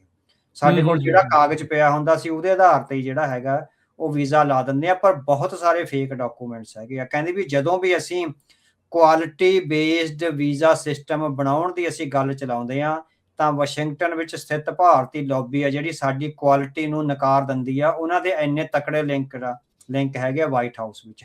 ਹੁਣ ਜਿਹੜੇ ਵੀਜ਼ਿਆਂ ਦੇ ਮਾਮਲੇ ਵਿੱਚ ਇੰਨੇ ਤਕੜੇ ਲਿੰਕ ਅਪਣਾ ਕੇ ਇਲੀਗਲ ਇਮੀਗ੍ਰੇਸ਼ਨ ਨੂੰ ਜਿਹੜਾ ਹੈਗਾ ਉਹ ਅੱਗੇ ਵਧਾ ਸਕਦੇ ਆ। ਇਟ ਮੀਨਸ ਇਹਨਾਂ ਹਵਾਲਗੀਆਂ ਲਈ ਤਾਂ ਉਹਨਾਂ ਕੋਲ ਬਹੁਤ ਸਾਰਾ ਜਿਹੜਾ ਹੋਏਗਾ, ਕਿਉਂਕਿ ਇਜ਼ਰਾਈਲ ਉਹਨਾਂ ਦੇ ਪਿੱਠ ਤੇ ਜਿਹੜਾ ਹੈਗਾ ਖੜਾ। ਇਜ਼ਰਾਈਲ ਦੇ ਰਾਹੀਂ ਉਹ ਵਾਸ਼ਿੰਗਟਨ ਵਾਈਟ ਹਾਊਸ ਵਿੱਚ ਜਾਂ ਹੋਰ ਜਿਹੜੇ ਕਾਂਗਰਸਮੈਨਾਂ ਰਾਹੀਂ ਉਹ ਗੱਲ ਕਰ ਸਕਦੇ। ਸੋ ਥੋੜਾ ਔਖਾ ਹੋਵੇਗਾ, ਪਰ ਜੇ ਅਮਰੀਕਾ ਸਿੱਧੇ ਤਰ੍ਹਾਂ ਆ ਜਾਵੇ, ਕਿਉਂਕਿ ਅਮਰੀਕਾ ਨੇ ਹੁਣੇ ਤਹਫੁਰ ਰਾਣਾ ਜਿਹੜਾ 2008 ਵਾਲੇ ਕਤਲੇਆਮ ਦਾ ਹੈਗਾ ਉਹ ਜਿਹੜਾ ਹੈਗਾ ਭਾਰਤ ਦੇ ਹਵਾਲੇ ਕਰਿਆ। ਹੋਰ ਹਵਾਲਗੀ ਦੇਤੀ। ਉਹ ਤੋਂ ਪਹਿਲਾਂ ਵੀ ਜਿਸ ਤਰ੍ਹਾਂ ਸਿੱਖ ਜਿਹੜੇ ਐਕਟਿਵਿਸਟ ਆ ਉਹਨਾਂ ਦੀ ਹੋਈ ਆ, ਭਾਈ ਰਣਜੀਤ ਸਿੰਘ ਕੁੱਕੀ ਦੀ ਹੋਈ ਹੈਗੀ ਆ, ਭਾਈ ਹਰਪਾਲ ਸਿੰਘ ਚੀਮਾ ਦੀ ਹੋਈ ਹੈਗੀ ਆ, ਭਾਈ ਦਇਆ ਸਿੰਘ ਲਾਹੌਰੀਆ ਦੀ ਆ ਜਿਹੜੀ ਉਹ ਵੀ ਜਿਹੜੀ ਹਵਾਲਗੀ ਹੋਈ ਆ। ਸੋ ਵਨ ਸਾਈਡਡ ਹਵਾਲਗੀਆਂ ਤਾਂ ਹੋਈਆਂ। ਹੁਣ ਦੇਖੋ ਜੇ ਅਮਰੀਕਾ ਮੰਗ ਸਕਦਾ ਹੈਗਾ, ਸੋ ਉਹ ਪੋਲੀਟੀਕਲੀ ਡਿਪੈਂਡ ਕਰਦਾ ਹੈਗਾ ਵੀ ਉਹ ਲੌਬੀ ਕਿੰਨਾ ਕੁ ਕੰਮ ਕਰਦੀ ਆ ਜਾਂ ਅਮਰੀਕਨ ਸਟੇਟ ਡਿਪਾਰਟਮੈਂਟ ਆ ਕਿੰਨਾ ਕੁ ਅਗਰੈਸਿਵਲੀ ਉਹਨਾਂ ਹਵਾਲਗੀਆਂ ਲਈ ਅੱਗੇ ਵੱਧਦਾ ਹੈ। ਇਹ ਸਾਰੇ ਪ੍ਰਕਰਨ ਦੇ ਵਿੱਚ ਸਿੱਖਾਂ ਦੇ ਲਈ ਕੀ ਓਪਰਚੁਨਿਟੀ ਹੈ ਇਸ ਟਾਈਮ ਜਿਹੜੀ ਉਹ ਖੜੀ ਹੋਈ ਆ? ਭਾਰਤ ਦਾ ਪਰਦਾਫਾਸ਼ ਹੋਣਾ, ਬਾਕੀ ਮੁਲਕਾਂ ਦੇ ਵਿੱਚ ਭਾਰਤ ਦੀ ਜਿਹੜੀ ਡੈਮੋਕ੍ਰੇਸੀ ਤੇ ਰੋਗ ਸਟੇਟ ਹੋਣ ਦੀਆਂ ਚਰਚਾਵਾਂ ਜਿਹੜੀਆਂ ਉਹ ਚੱਲਣੀਆਂ, ਉਹਨਾਂ ਦੀਆਂ ਗੱਲਾਂ ਤੇ ਵਿਸ਼ਵਾਸ ਨਾ ਜਿਹੜਾ ਇਸ ਟਾਈਮ ਕਰਨ ਵਰਗੀ ਸਥਿਤੀ ਜਿਹੜੀ ਆ ਇਹ ਅਜਿਹੇ ਮੁਲਕਾਂ ਦੇ ਵਿੱਚ ਬਣੀ ਆ। ਸਿੱਖਾਂ ਦੇ ਲਈ ਕੀ ਓਪਰਚੁਨਿਟੀ ਆ ਤੇ ਇਹਦਾ ਕਿੱਦਾਂ ਫਾਇਦਾ ਚੱਕਿਆ ਜਾ ਸਕਦਾ? ਹਾਂਜੀ, ਤੁਸੀਂ ਦੇਖੋ ਵੀ ਸਿੱਖਾਂ ਨੇ 40 ਸਾਲ ਸੰਘਰਸ਼ ਲੜਿਆ ਇਹ ਤੋਂ ਪਹਿਲਾਂ, ਹਨਾ। ਸੋ ਸਾਡੇ ਸੰਤ ਜਰਨੈਲ ਸਿੰਘ ਜੀ ਦੀ ਸ਼ਹਾਦਤ ਹੋਈ ਆ। ਸੋ ਹੋਰ ਕਿੰਨੇ ਸਾਡੇ ਜਰਨੈਲ ਆ ਜਿਹੜੇ ਸਿੱਖ ਲਹਿਰ ਵਿੱਚ, ਕਿੰਨੇ ਆਮ ਲੋਕ ਸ਼ਹੀਦ ਹੋਏ, ਕਿੰਨੇ ਜਰਨੈਲ ਸ਼ਹੀਦ ਹੋਏ, ਹਨਾ। ਉਹਨਾਂ ਸਾਰਿਆਂ ਜਰਨੈਲਾਂ ਦੀ ਸ਼ਹੀਦੀ ਨੇ ਸਾਨੂੰ ਉਸ ਕਿਸਮ ਦੀ ਰੈਕਗਨੀਸ਼ਨ ਨਹੀਂ ਦਿੱਤੀ ਵਰਲਡ ਵਾਈਡ ਜਿਹੜੀ ਰੈਕਗਨੀਸ਼ਨ ਭਾਈ ਨਿੱਜਰ ਦੀ ਸ਼ਹਾਦਤ ਨਾਲ ਸਿੱਖਾਂ ਨੂੰ ਮਿਲੀ ਆ। ਸੋ ਕਈ ਵਾਰੀ ਇੱਕ ਸ਼ਹੀਦ ਹੀ ਤੁਹਾਨੂੰ ਐਡੀ ਵੱਡੀ ਰੈਕਗਨੀਸ਼ਨ ਆ ਜਿਹੜੀ ਤੁਹਾਨੂੰ ਨੇਸ਼ਨ ਦੇ ਤੌਰ ਤੇ, ਇੱਕ ਖਤਰੇ ਮੂੰਹ ਆਈ ਕੌਮ ਦੇ ਤੌਰ ਤੇ, ਸਟੇਟ ਅਪਰੈਸ਼ਨ ਦਾ ਸਾਹਮਣਾ ਕਰ ਰਹੀ ਕੌਮ ਦੇ ਤੌਰ ਤੇ, ਹਾਲਾਂਕਿ ਉਹ ਤੋਂ ਪਹਿਲਾਂ ਤਾਂ ਟੈਰਰਿਸਟਾਂ ਦਾ ਹੀ ਜਿਹੜਾ ਟੈਗ ਆ ਸਾਡੇ ਤੇ ਲਾ ਰੱਖਿਆ ਸੀਗਾ। ਸੋ ਇਹ ਓਪਰਚੁਨਿਟੀ ਸਿੱਖਾਂ ਲਈ ਕੋਈ ਛੋਟੀ ਨਹੀਂ ਹੈ। ਇਹ ਡਿਪੈਂਡ ਕਰਦਾ ਵੀ ਸਿੱਖਾਂ ਕੋਲ ਕੋਈ ਸਿਆਣੀ ਪੋਲੀਟੀਕਲ ਲੀਡਰਸ਼ਿਪ ਜਾਂ ਸਿਆਣੇ ਵਿਦਵਾਨ ਹੈਗੇ ਆ ਜਿਹੜੇ ਇਸ ਕਿਸਮ ਦੀਆਂ ਪੋਲੀਟੀਕਲ ਕਾਰਵਾਈਆਂ ਨੂੰ, ਉਹ ਵਾਇਲੈਂਸ ਵਿੱਚ ਨਾ ਜਾਣ, ਬਿਲਕੁਲ ਵੀ ਵਾਇਲੈਂਟ ਨਹੀਂ ਹੋਣਾ ਚਾਹੀਦਾ। ਸੋ ਪਰ ਕੀ ਉਹਨਾਂ ਕੋਲ ਡੈਮੋਕ੍ਰੈਟਿਕਲੀ ਜਾਂ ਸਿਧਾਂਤਕਾਰੀ ਦੇ ਤੌਰ ਤੇ ਸਿਰਫ ਤੁਸੀਂ ਲਹਿਰ ਦੇ ਰੋਮਾਂਸ ਵਿੱਚ ਹੀ ਰਹਿ ਰਹੇ ਹੋ, ਪੁਰਾਣੀਆਂ ਗੱਲਾਂ ਨੂੰ ਯਾਦ ਕਰ ਕਰਕੇ ਹੀ ਆਪਣੇ ਮਨ ਨੂੰ ਪਰਚਾ ਰਹੇ ਹੋ, ਜਾਂ ਉਸ ਰੋਮਾਂਸ ਨੂੰ ਸਿਧਾਂਤਕਾਰੀ ਵਿੱਚ ਵੀ ਬਦਲਣ ਦੀ ਸਮਰੱਥਾ ਤੁਹਾਡੇ 'ਚ ਹੈਗੀ ਆ? ਇਹ ਡਿਪੈਂਡ ਕਰਦਾ ਹੈ। ਇਹ ਸਿੱਖ ਕੌਮ ਦੀ ਲੀਡਰਸ਼ਿਪ ਔਰ ਉਹਦੇ ਵਿਦਵਾਨਾਂ ਤੇ ਡਿਪੈਂਡ ਕਰਦਾ ਹੈ ਵੀ ਉਹ ਉਸ ਪੁਰਾਣੇ 40 ਸਾਲ ਪੁਰਾਣੇ ਰੋਮਾਂਸ ਵਿੱਚੋਂ ਬਾਹਰ ਨਿਕਲਦੇ ਆ ਜਾਂ ਨਹੀਂ ਨਿਕਲਦੇ। ਉਸ ਰੋਮਾਂਸ ਨੂੰ ਪੋਜ਼ਿਟਿਵਲੀ ਸਿਧਾਂਤਕਾਰੀ ਵਿੱਚ ਬਦਲ ਕੇ ਕੌਮ ਦਾ ਭਵਿੱਖ ਸਵਾਰਨ ਦੀ ਸਮਰੱਥਾ ਸਾਡੇ ਵਿੱਚ ਹੈਗੀ ਆ ਕਿ ਨਹੀਂ ਹੈਗੀ? ਇਹ ਜਿਹੜੇ ਸਵਾਲ ਨੇ ਇਹ ਸਿੱਖ ਕੌਮ ਦੇ ਸਾਹਮਣੇ ਆ। ਸਿੱਖ ਕੌਮ ਲਈ ਜਿਹੜੀਆਂ ਓਪਰਚੁਨਿਟੀਜ਼ ਆ, ਜੇ ਉਹ ਇਸ ਸਿਧਾਂਤਕਾਰੀ ਨੂੰ ਅੱਗੇ ਪਰਸੂ ਕਰ ਸਕਦੀ ਆ ਤਾਂ ਫਿਰ ਉਹ ਆਪਣੇ ਲਈ ਫਰੂਟਫੁੱਲ ਨਤੀਜੇ ਵੀ ਹਾਸਲ ਕਰ ਸਕਦੀ ਹੈ। ਕੀ ਸਿੱਖ ਸੋਵਰਨਿਟੀ, ਸਿੱਖ ਰਾਜ ਦਸਤਕ ਦੇ ਰਿਹਾ ਹੈ? ਨਹੀਂ, ਹਾਲ ਦੀ ਘੜੀ ਆਪਾਂ ਇਹ ਨਹੀਂ ਕਹਿ ਸਕਦੇ ਵੀ ਇਹ ਦੂਰ ਦੀਆਂ ਗੱਲਾਂ ਨੇ। ਰਾਜ ਹਾਸਲ ਕਰਨਾ ਕੋਈ ਛੋਟੀ ਮੋਟੀ ਗੱਲ ਨਹੀਂ ਹੁੰਦੀ। ਸੋ ਲਗਭਗ ਸੈਂਕੜੇ ਸਾਲ ਆ ਭਾਰਤ ਦੇ ਲੋਕਾਂ ਨੂੰ ਜਿਹੜੇ ਹੈਗੇ ਆ ਲੱਗੇ ਹੈਗੇ ਆ ਉਹਦੇ ਲਈ। ਅਸੀਂ ਸੁਪਨਿਆਂ ਵਿੱਚ ਜ਼ਿਆਦਾ ਰਹਿੰਦੇ ਹੈਗੇ ਆ, ਹਕੀਕਤ ਨਾਲ ਉਸ ਸੁਪਨਿਆਂ ਨੂੰ ਹਕੀਕਤ ਵਿੱਚ ਬਦਲਣ ਦੀ ਜਿਹੜੀ ਸਾਡੇ ਵਿੱਚ ਸਮਰੱਥਾ ਹੈਗੀ ਆ ਉਹ ਬਹੁਤ ਘੱਟ ਹੈਗੀ, ਬਹੁਤ ਜ਼ਿਆਦਾ ਜਿਹੜੀ ਹੈਗੀ ਘੱਟ ਹੈਗੀ ਆ। ਸਿਧਾਂਤਕਾਰੀ ਦੇ ਪੱਧਰ ਤੇ ਸਿੱਖਾਂ ਵਿੱਚ ਕੋਈ ਵੀ ਕੰਮ ਨਹੀਂ ਹੋਇਆ। ਪੋਲੀਟੀਕਲ ਲੀਡਰਸ਼ਿਪ ਬਹੁਤ ਹਲਕੇ ਪੱਧਰ ਦੀ ਹੈ। ਸੋ ਪੋਲੀਟੀਕਲ ਲੀਡਰਸ਼ਿਪ ਨੂੰ ਬਹੁਤ ਗੰਭੀਰ ਹੋਣਾ ਪਵੇਗਾ। ਜਦੋਂ ਤੱਕ ਤੁਸੀਂ ਸਿਧਾਂਤਕਾਰੀ ਦੇ ਰੂਪ ਦੇ ਵਿੱਚ ਨਹੀਂ ਆਉਂਦੇ, ਤੁਹਾਡੀਆਂ ਹਜ਼ਾਰਾਂ ਤੇ ਸੈਂਕੜੇ ਕਿਤਾਬਾਂ ਨੇ ਜਿਹੜੀਆਂ ਵੱਖ-ਵੱਖ ਵਿਸ਼ਿਆਂ ਤੇ ਨਹੀਂ ਆਉਂਦੀਆਂ, ਤੁਸੀਂ ਆਪਣੇ ਅਧਿਕਾਰ ਨੂੰ ਜਿਹੜਾ ਹੈਗਾ ਅਕੈਡਮਿਕਲੀ ਤੇ ਵਰਲਡ ਵਾਈਡ ਆ ਜਿਹੜਾ ਉਹ ਰੈਕਗਨਾਈਜ਼ ਨਹੀਂ ਕਰਦੇ। ਸੋ ਜਿਸ ਤਰ੍ਹਾਂ ਆਪਾਂ ਗੱਲ ਕਰੀ ਹੈਗੀ ਆ ਵੀ ਹਿੰਦੂ ਇਤਿਹਾਸ ਨੂੰ ਅੰਗਰੇਜ਼ ਵਿਦਵਾਨਾਂ ਨੇ ਕ੍ਰੋਨੋਲੋਜੀਕਲ ਜਿਹੜੀ ਡੈਫੀਨੇਸ਼ਨ ਆ ਦਿੱਤੀ ਹੈਗੀ ਆ। ਸੋ ਉਹ ਤੋਂ ਪਹਿਲਾਂ ਦੇ ਹਿੰਦੂ ਇਤਿਹਾਸ ਨੂੰ ਜਿਹੜਾ ਹੈਗਾ ਤੇ ਹਿੰਦੂ ਧਰਮ ਬਾਰੇ ਕੋਈ ਵੀ ਇੱਕ ਵੱਜਵਾਂ ਜਿਹੜਾ ਹੈਗਾ ਇਤਿਹਾਸ ਨਹੀਂ ਸੀਗਾ। ਉਹਨਾਂ ਦੇ ਰਿਲੀਜਨ ਦਾ, ਲੈਂਗੁਏਜ ਦਾ ਤੇ ਧਰਤੀ ਨਾਲ ਰਿਸ਼ਤੇ ਦਾ। ਸੋ ਬਹੁਤ ਸਾਰੇ ਅੰਗਰੇਜ਼ ਵਿਦਵਾਨਾਂ ਨੇ ਕ੍ਰੋਨੋਲੋਜੀਕਲ ਇਤਿਹਾਸਕਾਰੀ ਕਰਕੇ ਸੋ ਜਿਹੜੀ ਕਲੋਨੀਅਲ ਕੰਸਟਰਕਸ਼ਨ ਆਫ ਹਿੰਦੂਇਜ਼ਮ ਹੈਗੀ ਆ ਉਹਦੇ ਆਧਾਰ ਤੇ ਹੀ ਉਹਨਾਂ ਨੇ ਨੇਸ਼ਨ ਸਟੇਟ ਸਿਰਜੀ ਹੈ।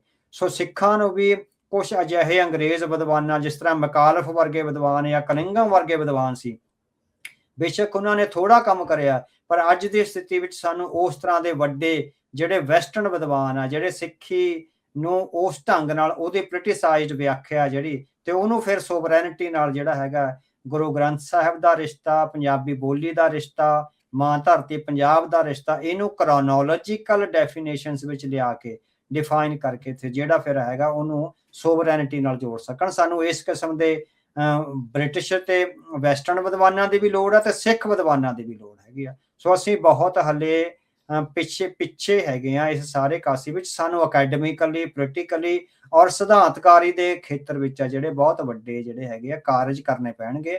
ਸੋ ਸੁਪਨੇ ਲੈਣੇ ਗਲਤ ਨਹੀਂ ਹੈਗੇ, ਪਰ ਸੁਪਨਿਆਂ ਨੂੰ ਸਾਕਾਰ ਕਰਨ ਲਈ ਜਿਹੜਾ ਹੈਗਾ ਸਾਨੂੰ ਸਮਰੱਥ ਹੋਣ ਦੀ ਜਿਹੜੀ ਹੈਗੀ ਆ ਉਹ ਆਪਣੇ ਆਪ ਵਿੱਚ ਯੋਗਤਾ ਪੈਦਾ ਕਰਨੀ ਪਵੇਗੀ। ਕੀ ਤੁਹਾਡੇ ਹਿਸਾਬ ਦੇ ਨਾਲ ਪਹਿਲਾ ਕਦਮ ਹੁਣ ਕੀ ਹੋਣਾ ਚਾਹੀਦਾ ਸਿੱਖਾਂ ਦਾ ਇਸ ਚੀਜ਼ ਦੇ ਵੱਲ ਨੂੰ ਵਧਣ ਦੇ ਲਈ? ਹਾਂਜੀ, ਉਹ ਸਾਨੂੰ ਜਿਹੜਾ ਹੈਗਾ ਵੀ ਜੇ ਤੁਸੀਂ ਭਾਰਤ ਦੀ ਆਜ਼ਾਦੀ ਦੀ ਲਹਿਰ ਨੂੰ ਦੇਖਦੇ ਹੋ, ਜੇ ਤੁਸੀਂ ਉਹਦਾ ਸਾਰਾ ਜਿਹੜਾ ਹੈਗਾ ਇਤਿਹਾਸਕ ਵਰਣਨ ਦੇਖਦੇ ਹੈਗੇ ਹੋ, ਸੋ ਉਹਦੇ ਆਧਾਰ ਤੇ ਤੁਸੀਂ ਆਪਣਾ ਕ੍ਰੋਨੋਲੋਜੀਕਲ ਇਤਿਹਾਸ, ਸਿੱਖ ਨੈਸ਼ਨਲਿਜ਼ਮ ਤੇ ਉਸ ਨੈਸ਼ਨਲਿਜ਼ਮ ਦੇ ਜਿਹੜੇ ਸੋਵਰੈਨਿਟੀ, ਜਿਹੜੇ ਧਰਤੀ ਦੇ ਹਿੱਸੇ ਨਾਲ ਜਿਹੜੇ ਸੰਬੰਧ ਨੇ, ਉਹਨੂੰ ਬਹੁਤ ਵੱਡੇ ਪੱਧਰ ਤੇ ਅਕੈਡਮਿਕਲੀ ਸਿਧਾਂਤਬੱਧ ਕਰਨਾ ਪੈਣਾ ਹੈਗਾ। ਸੋ ਪੋਲੀਟੀਕਲ ਜਿਹੜੀ ਸਰਗਰਮੀ ਵੈਸਟ ਵਿੱਚ ਹੋ ਰਹੀ ਆ, ਇਹ ਵੀ ਮੈਂ ਇਹ ਨਹੀਂ ਕਹਿੰਦਾ ਵੀ ਇਹ ਗਲਤ ਹੈਗੀ ਆ, ਪਰ ਇਹ ਬਹੁਤ ਜ਼ਿਆਦਾ ਗੰਭੀਰਤਾ ਜਿਹੜੀ ਅਕੈਡਮਿਕ ਸਟੱਡੀਜ਼ ਤੇ ਹੋਣੀ ਚਾਹੀਦੀ ਹੈਗੀ ਆ। ਅਕੈਡਮਿਕ ਸਟੱਡੀਜ਼ ਤੋਂ ਬਿਨਾਂ ਜਿਹੜਾ ਹੈਗਾ ਤੁਸੀਂ ਆਪਣਾ ਸੁਪਨਾ ਸਾਕਾਰ ਨਹੀਂ ਕਰ ਸਕਦੇ। ਜੀ, ਇਹਦੇ ਵਿੱਚ ਇਹ ਸਾਰੀਆਂ ਚੀਜ਼ਾਂ ਕਰਨ ਦੇ ਲਈ ਅਵਤਾਰ ਸਿੰਘ ਜੀ ਵੀ ਸੁਪਨੇ ਸਾਕਾਰ ਕਰਨ ਦੇ ਲਈ ਉਹ ਕਰਨਾ ਪੈਣਾ, ਯਤਨਸ਼ੀਲ ਹੋਣਾ ਪੈਣਾ, ਇਕੱਠੇ ਹੋਣਾ ਪੈਣਾ। ਸਾਰੇ ਜਾਣੇ ਆਪਾਂ ਨੂੰ ਹੁਣ ਵੰਡਿਆ ਬਹੁਤ ਹੋਇਆ ਆ। ਕੋਈ ਕਹਿੰਦਾ ਵੀ ਇਤਿਹਾਸ ਦੇ ਵਿੱਚ ਪਹਿਲਾਂ ਹੀ ਰਲਗੱਡ ਬਹੁਤ ਹੋ ਰਿਹਾ, ਇੱਥੇ ਆਹ ਚੀਜ਼ ਹੋ ਰਹੀ, ਉੱਥੇ ਉਹ ਚੀਜ਼ ਹੋ ਰਹੀ ਆ। ਇਹ ਜਿਹੜੀ ਨੋਇਸ ਆ ਉਹਨੂੰ ਕਿੱਦਾਂ ਬਾਹਰ ਕੱਢਣਾ ਤੇ ਮੇਨ ਚੀਜ਼ ਵੱਲ ਫੋਕਸ ਕਰਨਾ, ਇਹ ਇੱਕ ਬੜਾ ਵੱਡਾ ਚੈਲੰਜ ਆ, ਚੁਣੌਤੀ ਹੈ। ਇਹਨੂੰ ਕਿੱਦਾਂ ਪੂਰਾ ਕਰਨਾ ਹੈ?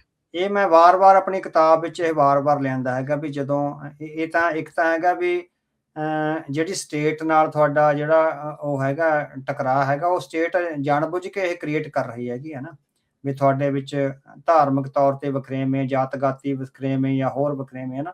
ਮੈਂ ਵਾਰ-ਵਾਰ ਕਿਹਾ ਵੀ ਜਦੋਂ ਵੱਡਾ ਮਿਸ਼ਨ ਸਾਹਮਣੇ ਹੁੰਦਾ ਹੈ ਕੌਮਾਂ ਦੇ ਸਾਹਮਣੇ, ਜਦੋਂ ਵੱਡੇ ਮਿਸ਼ਨ ਨੂੰ ਪ੍ਰਣਾਈਆਂ ਹੁੰਦੀਆਂ, ਲੋਕਾਂ ਦੀ ਮੁਕਤੀ ਨੂੰ ਪ੍ਰਣਾਈਆਂ ਹੁੰਦੀਆਂ ਕੌਮਾਂ, ਤਾਂ ਇਹ ਜਿਹੜੇ ਛੋਟੇ-ਛੋਟੇ ਝਗੜੇ ਤੇ ਵਖਰੇਵੇਂ ਆ ਇਹ ਆਪੇ ਹੀ ਖਤਮ ਆ ਜਿਹੜੇ ਹੋ ਜਾਂਦੇ ਹੈਗੇ ਆ। ਸਾਡੇ ਕੋਲ ਇਹ ਹੈਗਾ ਵੀ ਸਾਨੂੰ ਉਸ ਮਹਾਨ ਸੰਤ ਜੀ ਵਰਗੀ ਲੀਡਰਸ਼ਿਪ ਦੀ ਲੋੜ ਹੈਗੀ। ਸੋ ਸੰਤ ਜੀ ਦੇ ਸਮੇਂ ਉਹ ਸਾਰਾ ਕੁਛ ਹੈ ਜਿਹੜਾ ਉਹ ਜਿਹੜੇ ਜਥੇਬੰਦੀਆਂ ਦੇ, ਟਕਸਾਲਾਂ ਦੇ ਜਾਂ ਹੋਰ ਜਿਹੜੇ ਇਹ ਵਖਰੇਵੇਂ ਆ ਉਹ ਖਤਮ ਹੋ ਗਏ ਸੀ। ਕੌਮ ਦੇ ਤੌਰ ਤੇ ਸੋਚਣ ਲੱਗੀ ਸੀ। ਸਾਨੂੰ ਅੱਜ ਲੀਡਰਸ਼ਿਪ ਤੇ ਵਿਦਵਾਨਾਂ ਦੀ, ਉਹਨਾਂ ਵਿਦਵਾਨਾਂ ਦੀ ਤੇ ਉਹਨਾਂ ਪੋਲੀਟੀਕਲ ਲੀਡਰਾਂ ਦੀ ਲੋੜ ਹੈ ਜਿਹੜੇ ਕੌਮ ਨੂੰ ਕੌਮ ਦੇ ਤੌਰ ਤੇ ਸੋਚਣ ਦੀ ਜਿਹੜੀ ਯੋਗਤਾ ਪੈਦਾ ਕਰਨ। ਸੋ ਇਹ ਜਿਹੜੇ ਛੋਟੇ-ਛੋਟੇ ਧਾਰਮਿਕ ਜਾਂ ਸਮਾਜਿਕ ਵਖਰੇਵੇਂ ਹੁੰਦੇ ਆ, ਇਹ ਖਤਮ ਹੋ ਜਾਇਆ ਕਰਦੇ ਆ। ਸਮਰੱਥ ਲੀਡਰਸ਼ਿਪ ਔਰ ਸਮਰੱਥ ਵਿਦਵਾਨ ਆ, ਜਦੋਂ ਪੋਲੀਟੀਕਲ ਲੀਡਰਸ਼ਿਪ ਤੇ ਵਿਦਵਾਨਾਂ ਦੀ ਇੱਕ ਕੋਲੈਬੋਰੇਸ਼ਨ ਬਣਦੀ ਹੈਗੀ ਆ ਇਤਿਹਾਸਕਾਰਾਂ ਦੀ, ਤਾਂ ਉਹ ਸਾਰਾ ਕੁਛ ਆ ਜਿਹੜਾ ਠੀਕ ਕਰ ਲੈਂਦੇ ਹੈਗੇ ਆ। ਜੀ ਜੀ। ਅਵਤਾਰ ਸਿੰਘ ਜੀ, ਹੁਣ ਗੱਲ ਦਾ ਜਿਹੜਾ ਰੁੱਖ ਆ ਉਹ ਆਪਾਂ ਬਦਲਦੇ ਹਾਂ। ਗੱਲਬਾਤ ਹੁਣ ਯੂਰਪ ਵੱਲ ਨੂੰ ਲੈ ਚੱਲਦੇ ਹਾਂ। ਅਮਰੀਕਾ, ਯੂਰਪ, ਵਰਲਡ ਆਰਡਰ ਜੋ ਇਸ ਟਾਈਮ ਦੁਨੀਆ ਦੇ ਵਿੱਚ ਚੱਲ ਰਿਹਾ, ਜੋ ਤਬਦੀਲੀਆਂ ਆ ਰਹੀਆਂ, ਉਸ ਨੂੰ ਜਿਹੜਾ ਉਹ ਲੈ ਕੇ ਸੈਕਟਰੀ ਆਫ ਸਟੇਟ ਮਾਰਕੋ ਰੂਬੀਓ ਨੇ ਨਵੇਂ ਵਰਲਡ ਆਰਡਰ ਦੇ ਜਿਹੜੇ ਬਲੂ ਪ੍ਰਿੰਟ ਆ ਉਹ ਸਾਹਮਣੇ ਲਿਆ ਦਿੱਤੇ ਆ। ਮਿਊਨਿਕ ਸਿਕਿਉਰਿਟੀ ਕਾਨਫਰੰਸ ਦੇ ਵਿੱਚ ਉੱਥੇ ਪਹੁੰਚੇ ਸੀ, ਜਰਮਨੀ ਦੇ ਵਿੱਚ। ਉਹਨਾਂ ਨੇ ਇੱਕ ਭਾਸ਼ਣ ਉੱਥੇ ਦਿੱਤਾ ਆ। ਕਿਵੇਂ ਦੇਖਦੇ ਹੋ ਉਸ ਭਾਸ਼ਣ ਨੂੰ? ਹਾਂਜੀ, ਸੋ ਬੜਾ ਇੰਟੈਲੀਜੈਂਟ ਭਾਸ਼ਣ ਆ। ਇੱਕ ਜ਼ਿੰਮੇਵਾਰ ਸੈਕਟਰੀ ਆਫ ਸਟੇਟ ਦਾ ਜਿਸ ਕਿਸਮ ਦਾ ਇੱਕ ਜ਼ਿੰਮੇਵਾਰ ਭਾਸ਼ਣ ਹੋਣਾ ਚਾਹੀਦਾ, ਸੋ ਮਾਰਕੋ ਰੂਬੀਓ ਦਾ ਜਿਹੜਾ ਉਹ ਭਾਸ਼ਣ ਆ ਉਹ ਬਹੁਤ ਹੀ, ਮੈਂ ਕਹਿ ਸਕਦਾ ਵੀ ਪੋਲੀਟੀਕਲੀ ਬਹੁਤ ਲਾਈਵ, ਪੋਲੀਟੀਕਲੀ ਬਹੁਤ ਇੱਕ ਤਰ੍ਹਾਂ ਨਾਲ ਅਪਗ੍ਰੇਡਡ ਔਰ ਪੋਲੀਟੀਕਲੀ ਜਿਹੜਾ ਹੈਗਾ ਡਿਪਲੋਮੈਟਿਕਲੀ ਬਹੁਤ ਸ਼ਾਨਦਾਰ ਭਾਸ਼ਣ ਮੈਂ ਸਾਰਾ ਜਿਹੜਾ ਹੈਗਾ ਸੁਣਿਆ ਹੈਗਾ। ਸੋ ਉਹਨਾਂ ਨੇ ਜਿਹੜਾ ਨਿਊ ਵਰਲਡ ਆਰਡਰ ਦਾ ਜਿਹੜਾ ਕਨਸੈਪਟ ਸਾਹਮਣੇ ਲਿਆਂਦਾ ਹੈਗਾ, ਉਹਦੇ ਵਿੱਚ ਜਿਹੜਾ ਇਹ ਆ ਰਿਹਾ ਸੀਗਾ ਵੀ ਅਮਰੀਕਾ ਹੈਗਾ ਜਿਹੜਾ ਯੂਰਪ ਤੋਂ ਟੁੱਟਦਾ ਜਾ ਰਿਹਾ ਹੈ, ਯੂਰਪ ਨੂੰ ਜਿਸ ਤਰ੍ਹਾਂ ਹੈਗਾ ਵੀ ਇੰਟੀਮੀਡੇਟ ਕਰ ਰਿਹਾ, ਵੀ ਖਾਸ ਕਰਕੇ ਵੀ ਉਹਨੂੰ ਤੰਗ ਕਰ ਰਿਹਾ ਹੈਗਾ। ਸੋ ਮਾਰਕੋ ਰੂਬੀਓ ਨੇ ਬਹੁਤ ਸਪਸ਼ਟ ਸ਼ਬਦਾਂ ਵਿੱਚ ਕਿਹਾ ਹੈਗਾ ਵੀ ਅਸੀਂ ਕਿਸੇ ਵੀ ਢੰਗ ਨਾਲ ਅਸੀਂ ਸੋਚ ਵੀ ਨਹੀਂ ਸਕਦੇ ਵੀ ਅਸੀਂ ਯੂਰਪ ਨੂੰ ਇੰਟੀਮੀਡੇਟ ਆ ਜਿਹੜੇ ਕਰ ਸਕਦੇ। ਉਹ ਕਹਿੰਦੇ ਵੀ ਜੇ ਅੱਜ ਅਮਰੀਕਾ ਦੀ ਹੋਂਦ ਹੈ ਤਾਂ ਉਹ ਯੂਰਪ ਕਰਕੇ ਹੈ।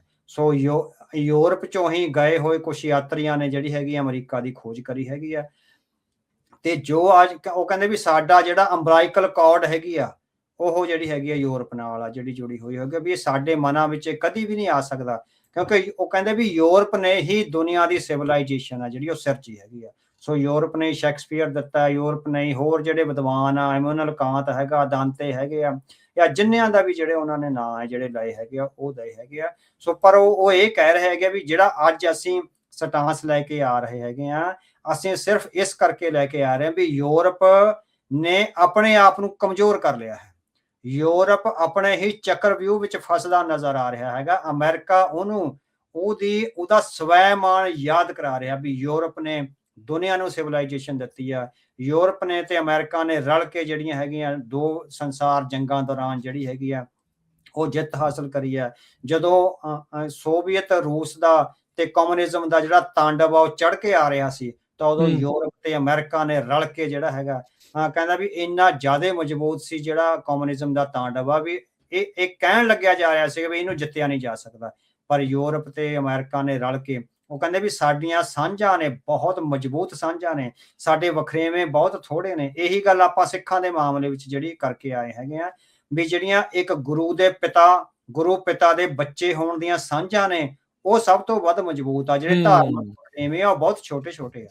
ਸੋ ਉਹੀ ਗੱਲ ਮਾਰਕੋ ਰੂਬੀਓ ਨੇ ਕਹੀ ਆ ਵੀ ਸਿਵਲਾਈਜੇਸ਼ਨ ਦਾ ਆਗਾਜ਼ ਆ ਜਿਹੜਾ ਉਹ ਯੂਰਪ ਤੋਂ ਹੋਇਆ ਹੈਗਾ। ਸੋ ਅਮਰੀਕਾ ਕਦੇ ਵੀ ਜਿਹੜਾ ਹੈਗਾ ਉਹ ਇਸ ਨੂੰ ਜਿਹੜਾ ਹੈਗਾ ਡਿਫਾਈ ਨਹੀਂ ਕਰ ਸਕਦਾ, ਪਰ ਸਾਨੂੰ ਇਸ ਨਵੇਂ ਜਿਹੜਾ ਵਰਲਡ ਆਰਡਰ ਹੈਗਾ ਉਹਦੇ ਵਿੱਚ ਰਿਫਾਰਮਸ ਲਿਆਉਣ ਦੀ ਲੋੜ ਹੈਗੀ ਆ।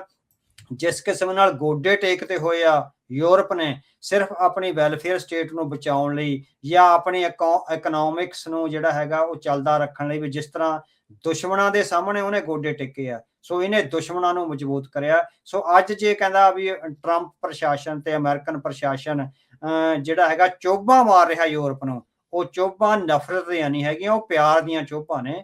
ਅਸੀਂ ਯੂਰਪ ਨੂੰ ਜਗਾਉਣਾ ਚਾਹੁੰਦੇ ਹਾਂ ਵੀ ਉਹ ਆਪਣੀ ਖੁਸ਼ੀ ਹੋਈ ਵਿਰਾਸਤ ਦਾ ਨੂੰ ਦੁਬਾਰਾ ਤੋਂ ਚੇਤਨ ਹੋਵੇ ਔਰ ਉਸ ਵਿਰਾਸਤ ਤੇ ਮਾਣ ਕਰੇ ਜਿਹਦੇ ਵਿੱਚ ਉਹਨੇ ਦੁਸ਼ਮਣਾਂ ਦੇ ਛੱਕੇ ਛਡਾਏ ਆ ਤੇ ਵੱਡੀਆਂ ਸੰਸਾਰ ਜੰਗਾਂ ਵਿੱਚ ਆ ਜਿਹੜੇ ਸਾਡੇ ਦੁਸ਼ਮਣ ਸੀ ਉਹਨਾਂ ਨੂੰ ਭਜਾਇਆ ਹੈ। ਸੋ ਨਿਊ ਵਰਲਡ ਆਰਡਰ ਦਾ ਜਿਹੜਾ ਇਹ ਉਹਨੇ ਆਰਗੇਨਾਈਜ਼ ਕਰਿਆ ਹੈਗਾ ਵੀ ਉਸ ਵਿੱਚ ਯੂਰਪ ਤੇ ਅਮਰੀਕਾ ਰਲ ਕੇ ਜਿਹੜਾ ਹੈਗਾ ਜਿਹੜੇ ਅੱਜ ਰਾਈਵਲਸ ਸਾਨੂੰ ਚੈਲੰਜ ਦੇ ਰਹੇ ਹੈਗੇ ਆ ਉਹਦਾ ਟੱਕਰਾ ਕਰਨਗੇ, ਪਰ ਯੂਰਪ ਨੂੰ ਆਪਣੇ ਤੌਰ ਤੇ ਵੀ ਇਹ ਸਮਰੱਥ ਹੋਣਾ ਪਵੇਗਾ ਵੀ ਅਸੀਂ ਕਿਸੇ ਦੇ ਮੁਤਾਜ ਨਾ ਰਹੀਏ, ਅਸੀਂ ਅਮਰੀਕਾ ਦੇ ਮੁਤਾਜ ਨਾ ਰਹੀਏ। ਯੂਰਪ ਆਪਣੇ ਆਪ ਵਿੱਚ ਇੰਨਾ ਮਜ਼ਬੂਤ ਹੋਣਾ ਚਾਹੀਦਾ ਵੀ ਉਹਨੂੰ ਅਮਰੀਕਾ ਦੀ ਮੁਤਾਜੀ ਨਾ ਪਵੇ। ਉਹ ਕਹਿੰਦਾ ਵੀ ਅਸੀਂ ਖੜੇ ਹਾਂ, ਅਸੀਂ ਹਰ ਟਾਈਮ ਖੜੇ ਹੈਗੇ ਹਾਂ, ਪਰ ਘੱਟੋ ਘੱਟ ਸਾਡੇ ਤੇ ਹੀ ਤੁਸੀਂ ਵਿਸ਼ਵਾਸ ਕਰਕੇ ਜਾਂ ਸਾਡੇ ਤੇ ਨਿਰਭਰ ਹੋ ਕੇ ਤੁਸੀਂ ਆਪ ਕੁਝ ਵੀ ਨਾ ਕਰੋ। ਸੋ ਮੈਂ ਅੱਜ ਕਹਿੰਦਾ ਇਸ ਗੱਲੋਂ ਜਗਾਉਣ ਆਇਆ ਵੀ ਤੁਸੀਂ ਆਪਣੇ ਆਪ ਆਪਣੇ ਪੈਰਾਂ ਤੇ ਖੜੋ, ਬਾਕੀ ਡਿੱਗਦਿਆਂ ਢਹਿੰਦਿਆਂ ਨੂੰ ਅਸੀਂ ਤੁਹਾਡੇ ਨਾਲ ਆ ਜਿਹੜੇ ਖੜੇ ਹੈਗੇ। ਸੋ ਇਹ ਜਿਹੜੇ ਭਰਮ ਸੀ ਵੀ ਯੂਰਪ ਤੇ ਅਮਰੀਕਾ ਦਾ ਇੱਕ ਜਿਹੜਾ ਹੈ ਟੁੱਟ ਰਿਹਾ ਹੈਗਾ ਹਨਾ, ਸੋ ਉਹਨੇ ਬਹੁਤ ਕਮਾਲ ਦੇ ਸ਼ਬਦ ਹਨਾ ਦਿੱਤੇ ਹੈਗੇ ਵੀ ਸਾਡੇ ਅੰਬਲਾਈਕਲ ਕਾਰਡਸ ਆ, ਅਸੀਂ ਫਿਊਚਰ ਨੂੰ ਜਿਹੜਾ ਹੈਗਾ proud future, sovereign future, vital future, ਲੋਕਾਂ ਦਾ ਫਿਊਚਰ ਆ ਜਿਹੜਾ ਉਹਦੇ ਲਈ ਜਿਹੜਾ ਹੈਗਾ ਉਹ ਕਰਨਾ ਚਾਹੁੰਦੇ। ਉਹ ਕਹਿੰਦੇ ਵੀ ਜਿਹੜੀਆਂ ਫੌਜਾਂ ਵੀ ਲੜਦੀਆਂ ਨੇ, ਫੌਜਾਂ ਕਿਸੇ ਖਿਲਾਫ ਵਿੱਚ ਨਹੀਂ ਲੜਦੀਆਂ, ਫੌਜਾਂ ਕਾਹਦੇ ਲਈ ਲੜਦੀਆਂ ਨੇ? ਫੌਜਾਂ ਆਪਣੇ ਲੋਕਾਂ ਲਈ ਲੜਦੀਆਂ, ਫੌਜਾਂ ਆਪਣੀ ਸੋਵਰੈਨਿਟੀ ਲਈ ਲੜਦੀਆਂ, ਫੌਜਾਂ ਆਪਣੀ ਸਿਵਲਾਈਜੇਸ਼ਨ ਲਈ ਲੜਦੀਆਂ, ਫੌਜਾਂ ਆਪਣੇ ਨੈਸ਼ਨਲ ਇੰਟਰਸਟ ਲਈ ਲੜਦੀਆਂ। ਉਹ ਕਹਿੰਦੇ ਵੀ ਜੇ ਸਾਡੀਆਂ ਯੂਰਪ ਦੀਆਂ ਫੌਜਾਂ ਆਪਣੀ ਸਿਵਲਾਈਜੇਸ਼ਨ, ਆਪਣੇ ਨੈਸ਼ਨਲ ਇੰਟਰਸਟ ਔਰ ਆਪਣੇ ਲੋਕਾਂ ਲਈ ਨਹੀਂ ਲੜਨਗੀਆਂ ਤਾਂ ਫਿਰ ਅਸੀਂ ਕਾਹਦੇ ਲਈ ਲੜਾਂਗੇ? ਜੇ ਲੋਕ ਹੀ ਸਾਡੇ ਨਾ ਬਚੇ ਤਾਂ ਇਹ ਵੈਲਫੇਅਰ ਸਟੇਟਾਂ, ਇਹ ਇਕੋਨਮੀ, ਇਹ ਆਰਥਿਕਤਾ ਇਹ ਕਿਸੇ ਕੰਮ ਨਹੀਂ ਆਵੇਗੀ। ਸੋ ਬਹੁਤ ਕਮਾਲ ਦਾ ਭਾਸ਼ਣ ਹੈ ਜਿਹੜਾ ਉਹਨਾਂ ਨੇ ਦਿੱਤਾ ਹੈ। ਮਾਰਕੋ ਰੂਬੀਓ ਹੁਣਾਂ ਨੇ ਨੇਸ਼ਨ ਸਟੇਟ ਦੀ ਗੱਲ ਕੀਤੀ। ਉਹਨਾਂ ਨੇ ਸਪਸ਼ਟ ਕਿਹਾ ਵੀ ਨੇਸ਼ਨ ਸਟੇਟ ਕਦੇ ਵੀ ਖਤਮ ਨਹੀਂ ਹੋਵੇਗੀ। ਇਸ ਦੇ ਕੀ ਅਰਥ ਆ? ਹਾਂਜੀ, ਇਹ ਬਹੁਤ ਬਹੁਤ ਵੱਡਾ ਜਿਹੜਾ ਹੈਗਾ ਇੱਕ ਤੁਸੀਂ ਦੇਖਿਆ, ਮੈਂ ਤੁਹਾਨੂੰ ਇੱਕ ਕਿਤਾਬ ਦਾ ਜਿਹੜਾ ਹੈਗਾ ਉਹ ਟਾਈਟਲ ਵੀ ਭੇਜਿਆ ਸੀਗਾ, ਉਹ ਫਰਾਂਸਿਸ ਫੂਕੂਆਮਾ ਦੀ ਕਿਤਾਬ ਆ ਦੀ ਐਂਡ ਆਫ ਹਿਸਟਰੀ। ਸੋ ਉਹਨਾਂ ਨੇ ਜ਼ਿਕਰ ਕਰਿਆ ਹੈਗਾ ਨਾ, ਉਹ ਕਹਿੰਦੇ ਵੀ ਇੱਥੇ ਸਾਨੂੰ ਭੁਲੇਖੇ ਪਾਏ ਗਏ ਵੀ ਐਂਡ ਆਫ ਹਿਸਟਰੀ ਵੀ ਰੂਲ ਬੇਸਡ ਵਰਲਡ ਆਰਡਰ ਆ ਖਤਮ ਹੋ ਰਿਹਾ, ਪੂਰੀ ਦੁਨੀਆ ਵਿੱਚੋਂ ਨੇਸ਼ਨ ਸਟੇਟਾਂ ਖਤਮ ਹੋ ਜਾਣਗੀਆਂ ਔਰ ਜਿਹੜੇ ਪੂਰੀ ਦੁਨੀਆ ਦੇ ਨਾਗਰਿਕ ਆ ਉਹ ਇੱਕੋ ਹੀ ਵਰਲਡ ਦੇ ਸੰਸਾਰ ਦੇ ਨਾਗਰਿਕ ਹੋਣਗੇ। ਉਹ ਕਹਿੰਦੇ ਵੀ ਇਹ ਬਿਲਕੁਲ ਫੁਲਿਸ਼ ਆਈਡੀਆ ਸੀ।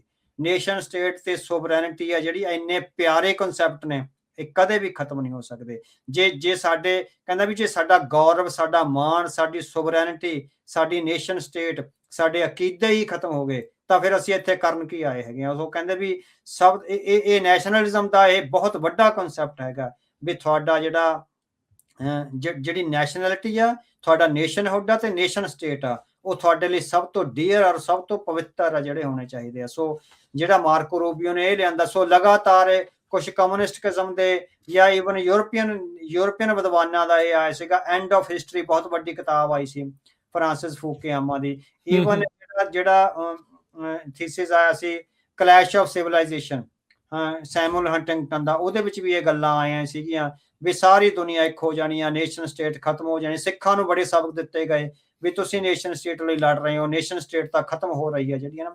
ਸੋ ਬਿਲਕੁਲ ਫੁਲਿਸ਼ ਆਈਡੀਆ ਸੀ ਔਰ ਉਹ ਆਈਡੀਆ ਫੁਲਿਸ਼ ਆਈਡੀਆ ਅੱਜ ਜਿਹੜਾ ਹੈਗਾ ਸਾਡੇ ਸਾਹਮਣੇ ਆਇਆ। ਸੋ ਬਿਲਕੁਲ ਨੇਸ਼ਨ ਸਟੇਟ ਕਦੇ ਨਹੀਂ ਖਤਮ ਹੁੰਦੀ। ਜਿਹੜੀ ਤਬਾਹੀ ਹੁੰਦੀ ਆ, ਜਿਹੜੇ ਖਤਮ ਹੁੰਦੇ ਆ ਉਹ ਅੰਪਾਇਰ ਖਤਮ ਹੁੰਦੇ ਆ। ਆਪ ਪੜ੍ਹ ਰਹੇ ਆ ਆਪਣੀ ਸੈਕੰਡ ਬੁੱਕ ਦੇ ਕਾਰਜ ਐਂਡ ਆਫ ਐਮਪਾਇਰ। ਉਹਦੀ ਮੈਂ ਤੁਹਾਨੂੰ ਇੱਕ ਟਾਈਟਲ ਭੇਜਿਆ ਹੈਗਾ ਆਫਟਰ ਅੰਪਾਇਰ। ਬਹੁਤ ਅੱਛੀ ਕਿਤਾਬ ਆਫਟਰ ਅੰਪਾਇਰ। ਉਹਦੇ ਵਿੱਚ ਪਹਿਲਾ ਹੀ ਚੈਪਟਰ ਹੈ ਜਿਹੜਾ ਇਹ ਹੈਗਾ ਵੀ how the ਅੰਪਾਇਰਸ and. So ਅੰਪਾਇਰਸ and ਹੁੰਦੇ ਆ, ਅੰਪਾਇਰਸ ਜਦੋਂ ਟੁੱਟਦੇ ਆ ਤਾਂ ਉਹਦੇ ਚੋਂ ਨੇਸ਼ਨ ਸਟੇਟਾਂ ਨਿਕਲਦੀਆਂ, ਨੇਸ਼ਨ ਸਟੇਟਾਂ ਆਪਣੇ ਆਪ ਨੇ ਟੁੱਟਦੀਆਂ। ਤੁਸੀਂ ਦੇਖੋ ਹਾਸਬਰਾ ਅੰਪਾਇਰ ਟੁੱਟਿਆ, ਰੋਮਨ ਅੰਪਾਇਰ ਟੁੱਟਿਆ, ਆਟੋਮਨ ਅੰਪਾਇਰ ਟੁੱਟਿਆ, ਅਸੀਰੀਅਨ ਅੰਪਾਇਰ ਟੁੱਟਿਆ, ਬ੍ਰਿਟਿਸ਼ ਅੰਪਾਇਰ ਟੁੱਟਿਆ, ਉਹਦੇ ਚੋਂ ਕਿੰਨੀਆਂ ਨੇਸ਼ਨ ਸਟੇਟਾਂ ਨਿਕਲੀਆਂ, ਤੇ ਸੋਵੀਅਤ ਅੰਪਾਇਰ ਟੁੱਟਿਆ, ਸਾਡੇ ਸਾਹਮਣੇ ਟੁੱਟਿਆ, ਉਹਦੇ ਵਿੱਚੋਂ ਕਿੰਨੀਆਂ ਨੇਸ਼ਨ ਸਟੇਟਾਂ ਨਿਕਲੀਆਂ। ਸੋ ਹਮੇਸ਼ਾ ਅੰਪਾਇਰ ਟੁੱਟਦੇ ਹੈਗੇ। ਅੰਪਾਇਰ ਉਹ ਹੁੰਦਾ ਜਿਹੜੇ ਇੱਕ ਜਿਓਗ੍ਰਾਫੀਕਲ ਬਾਉਂਡਰੀ ਵਿੱਚ ਬਹੁਤ ਸਾਰੀਆਂ ਕੌਮਾਂ ਰਹਿੰਦੀਆਂ, ਜਿੱਦਾਂ ਰਸ਼ੀਆ ਵਿੱਚ ਸੀ, ਸੋਵੀਅਤ ਯੂਨੀਅਨ ਵਿੱਚ ਸੀ। ਸੋਵੀਅਤ ਯੂਨੀਅਨ ਵਿੱਚ 15 ਨੈਸ਼ਨੈਲਿਟੀਜ਼ ਰਹਿ ਰਹੀਆਂ ਸੀ, ਉਹਨਾਂ ਨੂੰ ਧੱਕੇ ਨਾਲ ਬੰਦੂਕ ਦੀ ਨੋਕ ਤੇ ਰੱਖਿਆ ਹੋਇਆ ਸੀ, ਉਹ ਅੰਪਾਇਰ ਸੀ। ਇਸੇ ਤਰ੍ਹਾਂ ਬ੍ਰਿਟਿਸ਼ ਅੰਪਾਇਰ ਸੀ, ਬ੍ਰਿਟਿਸ਼ ਅੰਪਾਇਰ ਚੋਂ ਕਿੰਨੀਆਂ ਨੇਸ਼ਨਸ ਨਿਕਲੀਆਂ, ਹਨਾ, ਵੀ ਸਾਡੇ ਸਾਹਮਣੇ ਆ ਏਸ਼ੀਆ ਤੇ ਅਫਰੀਕਾ ਵਿੱਚ ਉਸ ਪੂਰੇ ਕਲੋਨੀਅਲ ਅੰਪਾਇਰ ਚੋਂ ਕਿੰਨੀਆਂ, ਇਸੇ ਤਰ੍ਹਾਂ ਰੋਮਨ ਅੰਪਾਇਰ ਟੁੱਟਿਆ, ਉਹਦੇ ਚੋਂ ਕਿੰਨੀਆਂ ਨੇਸ਼ਨ ਸਟੇਟਸ ਨਿਕਲੀਆਂ, ਇਸੇ ਤਰ੍ਹਾਂ ਆਟੋਮਨ ਅੰਪਾਇਰ ਟੁੱਟਿਆ, ਅਸੀਰੀਅਨ ਅੰਪਾਇਰ ਆ ਜਿਹੜਾ ਉਹ ਟੁੱਟਿਆ। ਸੋ ਹਮੇਸ਼ਾ ਅੰਪਾਇਰ ਟੁੱਟਦੇ ਹੈਗੇ ਆ, ਜਿਹੜੀਆਂ ਸੰਘਰਸ਼ਸ਼ੀਲ ਧਿਰਾਂ ਹੁੰਦੀਆਂ। ਹੁਣ ਜਿਹੜੀ ਆਫਟਰ ਅੰਪਾਇਰ ਹੈਗੀ ਹੈ ਨਾ, ਤੁਸੀਂ ਉਹਦਾ ਜਦੋਂ ਮੈਂ ਪਹਿਲੇ ਚੈਪਟਰ ਪੜ੍ਹਿਆ, ਜੀ ਤੁਸੀਂ ਨਿਗਾਹ ਮਾਰੋ, ਪਹਿਲੇ ਚੈਪਟਰ ਚ ਉਹ ਕਹਿੰਦਾ ਵੀ ਜਦੋਂ ਲੋਕ ਰੋਟੀ ਲਈ ਮੁਹਤਾਜ ਹੋ ਜਾਣ, ਗਰੀਬੀ ਆ, ਜਿਹੜੀ ਡੀਪਰਾਈਵੇਸ਼ਨ, ਜਿਹੜੀ ਸਟਰਕਚਰਲ ਡੀਪਰਾਈਵੇਸ਼ਨ ਆ, ਜਿਹੜੀ ਸਟਰਕਚਰਲ ਡੀਪਰਾਈਵੇਸ਼ਨ ਸਾਹਮਣੇ ਹੋਵੇ, ਲੋਕਾਂ ਦੇ ਸਾਹਮਣੇ ਹੋਵੇ, ਔਰ ਜਿਹੜੀਆਂ ਸਰਕਾਰਾਂ ਨੇ ਉਹ ਫੁੱਟਬਾਲ ਦੇ ਮੈਚ ਕਰਾ ਕੇ ਟੈਲੀਵਿਜ਼ਨ ਤੇ ਵਾਹ ਕਰਦੀਆਂ ਹੋਣ, ਜਿਹੜੀਆਂ ਸਰਕਾਰਾਂ ਨੇ ਬਿਊਟੀ ਕੰਟੈਸਟ ਕਰਾ ਕੇ ਉਹਦਾ ਜਿਹੜਾ ਹੈਗਾ ਟੈਲੀਵਿਜ਼ਨ ਚੈਨਲਾਂ ਔਰ ਅਖਬਾਰਾਂ ਵਿੱਚ ਮੁਜ਼ਾਹਰਾ ਕਰਦੀਆਂ ਹੋਣ, ਜਿਹੜੀਆਂ ਸਰਕਾਰਾਂ ਨੇ ਉਹ ਵੱਡੀਆਂ ਵੱਡੀਆਂ ਸੜਕਾਂ ਬਣਾ ਕੇ ਤੇ ਵੱਡੇ ਵੱਡੇ ਇਸ਼ਤਿਹਾਰ ਲਾ ਕੇ ਉਹਨਾਂ ਸੜਕਾਂ ਦਾ ਜਿਹੜਾ ਪ੍ਰਦਰਸ਼ਨ ਕਰਦੀਆਂ ਹੋਣ, ਤਾਂ ਸਮਝ ਲਓ ਉਹਨਾਂ ਦਾ ਡਿਕਲਾਈਨ ਸ਼ੁਰੂ ਹੋ ਗਿਆ। ਸਹੀ ਅੰਪਾਇਰ ਦਾ ਡਿਕਲਾਈਨ ਕਹਿੰਦਾ ਸ਼ੁਰੂ ਹੁੰਦਾ। ਹੁਣ ਤੁਸੀਂ ਦੇਖੋ ਵੀ ਕ੍ਰਿਕਟ ਦੇ ਮੈਚ ਲਗਾਤਾਰ ਕਿਸ ਤਰ੍ਹਾਂ ਕਰਾਉਣੇ, ਬਿਊਟੀ ਕੰਟੈਸਟ ਕਰਾਉਣੇ, ਵੱਡੀਆਂ ਵੀ ਅਸੀਂ ਸੜਕਾਂ ਬਣਾਉਣੀਆਂ। ਦੂਜੀ ਜਿਹੜੀ ਸਟਰਕਚਰਲ ਡੀਪਰਾਈਵੇਸ਼ਨ ਆ, ਹੁਣ ਇੱਕ ਰਿਪੋਰਟ ਆਈ ਹੈਗੀ ਆ, ਇੱਕ ਨੌਜਵਾਨ, ਉਹ ਸਾਊਥ ਇੰਡੀਆ ਤੋਂ ਜਿਹੜਾ ਹੈਗਾ, ਸਾਊਥ ਇੰਡੀਆ ਦੇ ਨੌਜਵਾਨ ਨੇ ਭਾਰਤ ਦਾ ਨਕਸ਼ਾ ਬਣਾਇਆ, ਉਹਦੇ ਵਿੱਚ ਨਾਰਥ ਇੰਡੀਆ ਇੱਕ ਪਾਸੇ ਰੱਖਿਆ, ਸਾਊਥ ਇੰਡੀਆ ਇੱਕ ਪਾਸੇ ਰੱਖਿਆ। ਜਿਹੜਾ ਨਾਰਥ ਇੰਡੀਆ ਉਹ ਰੈੱਡ ਚ ਆ, ਜਿਹੜਾ ਸਾਊਥ ਇੰਡੀਆ ਉਹ ਬਲੂ ਚ ਹੈਗਾ। ਉਹ ਕਹਿੰਦਾ ਹੁਣ ਜਿਹੜੀ ਡੀਪਰਾਈਵੇਸ਼ਨ ਆ, ਸਟਰਕਚਰਲ ਡੀਪਰਾਈਵੇਸ਼ਨ, ਕਹਿੰਦਾ ਬਿਹਾਰ ਦੀ ਪਰ ਕੈਪੀਟਾ ਇਨਕਮ $830 ਆ ਸਿਰਫ, ਹਨਾ, ਤੇ ਤੇਲੰਗਾਨਾ ਦੀ ਜਿਹੜੀ ਪਰ ਕੈਪੀਟਾ ਇਨਕਮ ਆ $4740 ਆ, $4740। ਤੁਸੀਂ ਗੈਪ ਦੇਖੋ, ਕਹਿੰਦਾ ਵੀ ਪੂਰੀ ਇੱਕ ਤਰ੍ਹਾਂ ਨਾਲ ਇੱਕ ਵੱਖਰੀ ਕਿਸਮ ਦੀ ਦੁਨੀਆ ਹੈ ਸਾਊਥ ਇੰਡੀਆ ਤੇ ਨਾਰਥ ਇੰਡੀਆ। ਬਿਲਕੁਲ ਠੀਕ ਹੈ ਨਾ। ਉਹ ਕਹਿੰਦਾ ਵੀ ਇੱਕ ਪੂਰੀ ਤਰ੍ਹਾਂ ਡਿਵਾਈਡ ਹੈਗੀ ਆ। ਸੋ ਜਦੋਂ ਅੰਪਾਇਰਸ ਵਿੱਚੋਂ ਇਹ ਹੁੰਦਾ ਵੀ ਸਟਰਕਚਰਲ ਡੀਪਰਾਈਵੇਸ਼ਨ ਹੋਵੇ ਆਬਾਦੀ ਦੇ ਇੱਕ ਵੱਡੇ ਹਿੱਸੇ ਵਿੱਚ, ਔਰ ਜਿਹੜੀ ਹੈਗੀ ਆ ਸਰਕਾਰਾਂ ਨੇ ਜਿਹੜੀਆਂ ਉਹ ਮਜਬਿਆਂ ਵਿੱਚ ਜਿਹੜੀਆਂ ਸ਼ਾਮਲ ਹੋਣ, ਤਾਂ ਜਿਹੜਾ ਇੰਟਰਨਲ ਡਿਕਲਾਈਨ ਆ ਉਹ ਜਿਹੜਾ ਹੈਗਾ ਸਾਹਮਣੇ ਆ ਜਾਂਦਾ ਹੈਗਾ। ਸੋ ਵਿਦਵਾਨ ਕਹਿੰਦੇ ਹੈਗੇ ਆ ਵੀ ਇਸ ਸਥਿਤੀ ਵਿੱਚ ਜਿਹੜੀਆਂ ਸੰਘਰਸ਼ਸ਼ੀਲ ਧਿਰਾਂ ਹੁੰਦੀਆਂ, ਉਹਨਾਂ ਲਈ ਇਹ ਹੁੰਦਾ ਵੀ ਉਹ ਅਕੈਡਮਿਕਲੀ ਤੇ ਪੋਲੀਟੀਕਲੀ ਉਸ ਅੰਪਾਇਰ ਨੂੰ ਮਜ਼ਬੂਤ ਕਰਨ ਦਾ ਕੰਮ ਕਰਨ। ਜਿੰਨਾ ਉਹ ਅੰਪਾਇਰ ਸਟਰੋਂਗ ਹੋਣ ਵੱਲ ਵਧੇਗਾ, ਮਜ਼ਬੂਤ ਹੋਣ ਵੱਲ ਵਧੇਗਾ, ਉਨੇ ਉਹਦੇ ਟੁੱਟਣ ਦੇ ਚਾਂਸਸ ਵੱਧ। ਹਮੇਸ਼ਾ ਅੰਪਾਇਰ ਨੂੰ ਮਜ਼ਬੂਤ ਕਰੋ। ਆਫਟਰ ਅੰਪਾਇਰ ਵਿੱਚ ਤੇ ਜਿਹੜੀ ਹੈਗੀ ਆ ਇਹ ਗੱਲ ਗਈ ਹੈਗੀ ਆ ਵੀ ਹਮੇਸ਼ਾ ਅੰਪਾਇਰ ਟੁੱਟਦੇ ਹੈਗੇ ਆ, ਅੰਪਾਇਰਾਂ ਚੋਂ ਨੇਸ਼ਨ ਸਟੇਟਸ ਆ ਜਿਹੜੀਆਂ ਨਿਕਲਦੀਆਂ। ਬਿਲਕੁਲ, ਤੁਸੀਂ ਉਦਾਹਰਨਾਂ ਦਿੱਤੀਆਂ ਹੀ ਆ ਵੀ ਕਿੰਨੇ ਅੰਪਾਇਰ ਟੁੱਟੇ ਆ ਤੇ ਕਿੰਨੇ ਮੁਲਕ, ਕਿੰਨੀਆਂ ਨੇਸ਼ਨ ਸਟੇਟਸ ਉਸ ਦੇ ਵਿੱਚੋਂ ਉਪਜੀਆਂ ਆ।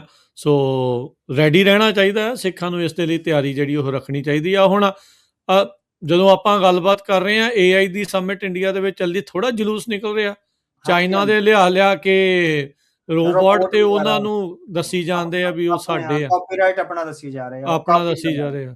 ਉਹ 350 ਕਰੋੜ ਲਾਤਾ ਤਾਂ ਮਿਲਦਾ ਉਹ 2.5 ਲੱਖ ਦਾ ਕਹਿੰਦੇ ਆ।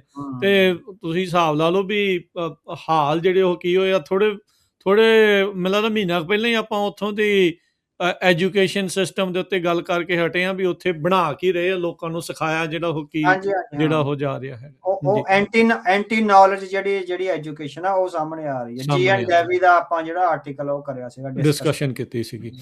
ਅੱਛਾ, ਇਹਦੇ ਵਿੱਚ ਨਾ ਮੈਂ ਇੱਕ ਚੀਜ਼ ਆਪਣੇ ਜਿਹੜੇ ਸਰੋਤਿਆਂ ਤੇ ਦਰਸ਼ਕਾਂ ਦੇ ਲਈ ਵੀ ਜਾਣਕਾਰੀ ਜਿਹੜਾ ਦੱਸਦੇ ਜਾਈਏ। ਮਾਰਕੋ ਰੂਬੀਓ ਨੇ ਜਦੋਂ ਇਹ ਨਿਊ ਵਰਲਡ ਆਰਡਰ ਦਾ ਭਾਸ਼ਣ ਦਿੱਤਾ, ਜਦੋਂ ਇਹਦੇ ਵਿੱਚ ਯੂਰਪ ਤੇ US ਬੇਸਿਕਲੀ ਵੈਸਟਰਨ ਐਲਾਈਜ਼ ਦੀ ਇਕਜੁੱਟਤਾ ਜਿਹੜੀ ਉਹ ਦਰਸਾਉਣ ਦੀ ਤੇ ਮੁੜ ਮਜ਼ਬੂਤ ਦਿਖਾਉਣ ਦੀ ਕੋਸ਼ਿਸ਼ ਕੀਤੀ। ਉਹਨਾਂ ਨੇ ਇੱਕ ਪਰਪਲ ਰੰਗ ਦੀ ਟਾਈ ਪਹਿਨੀ ਸੀਗੀ।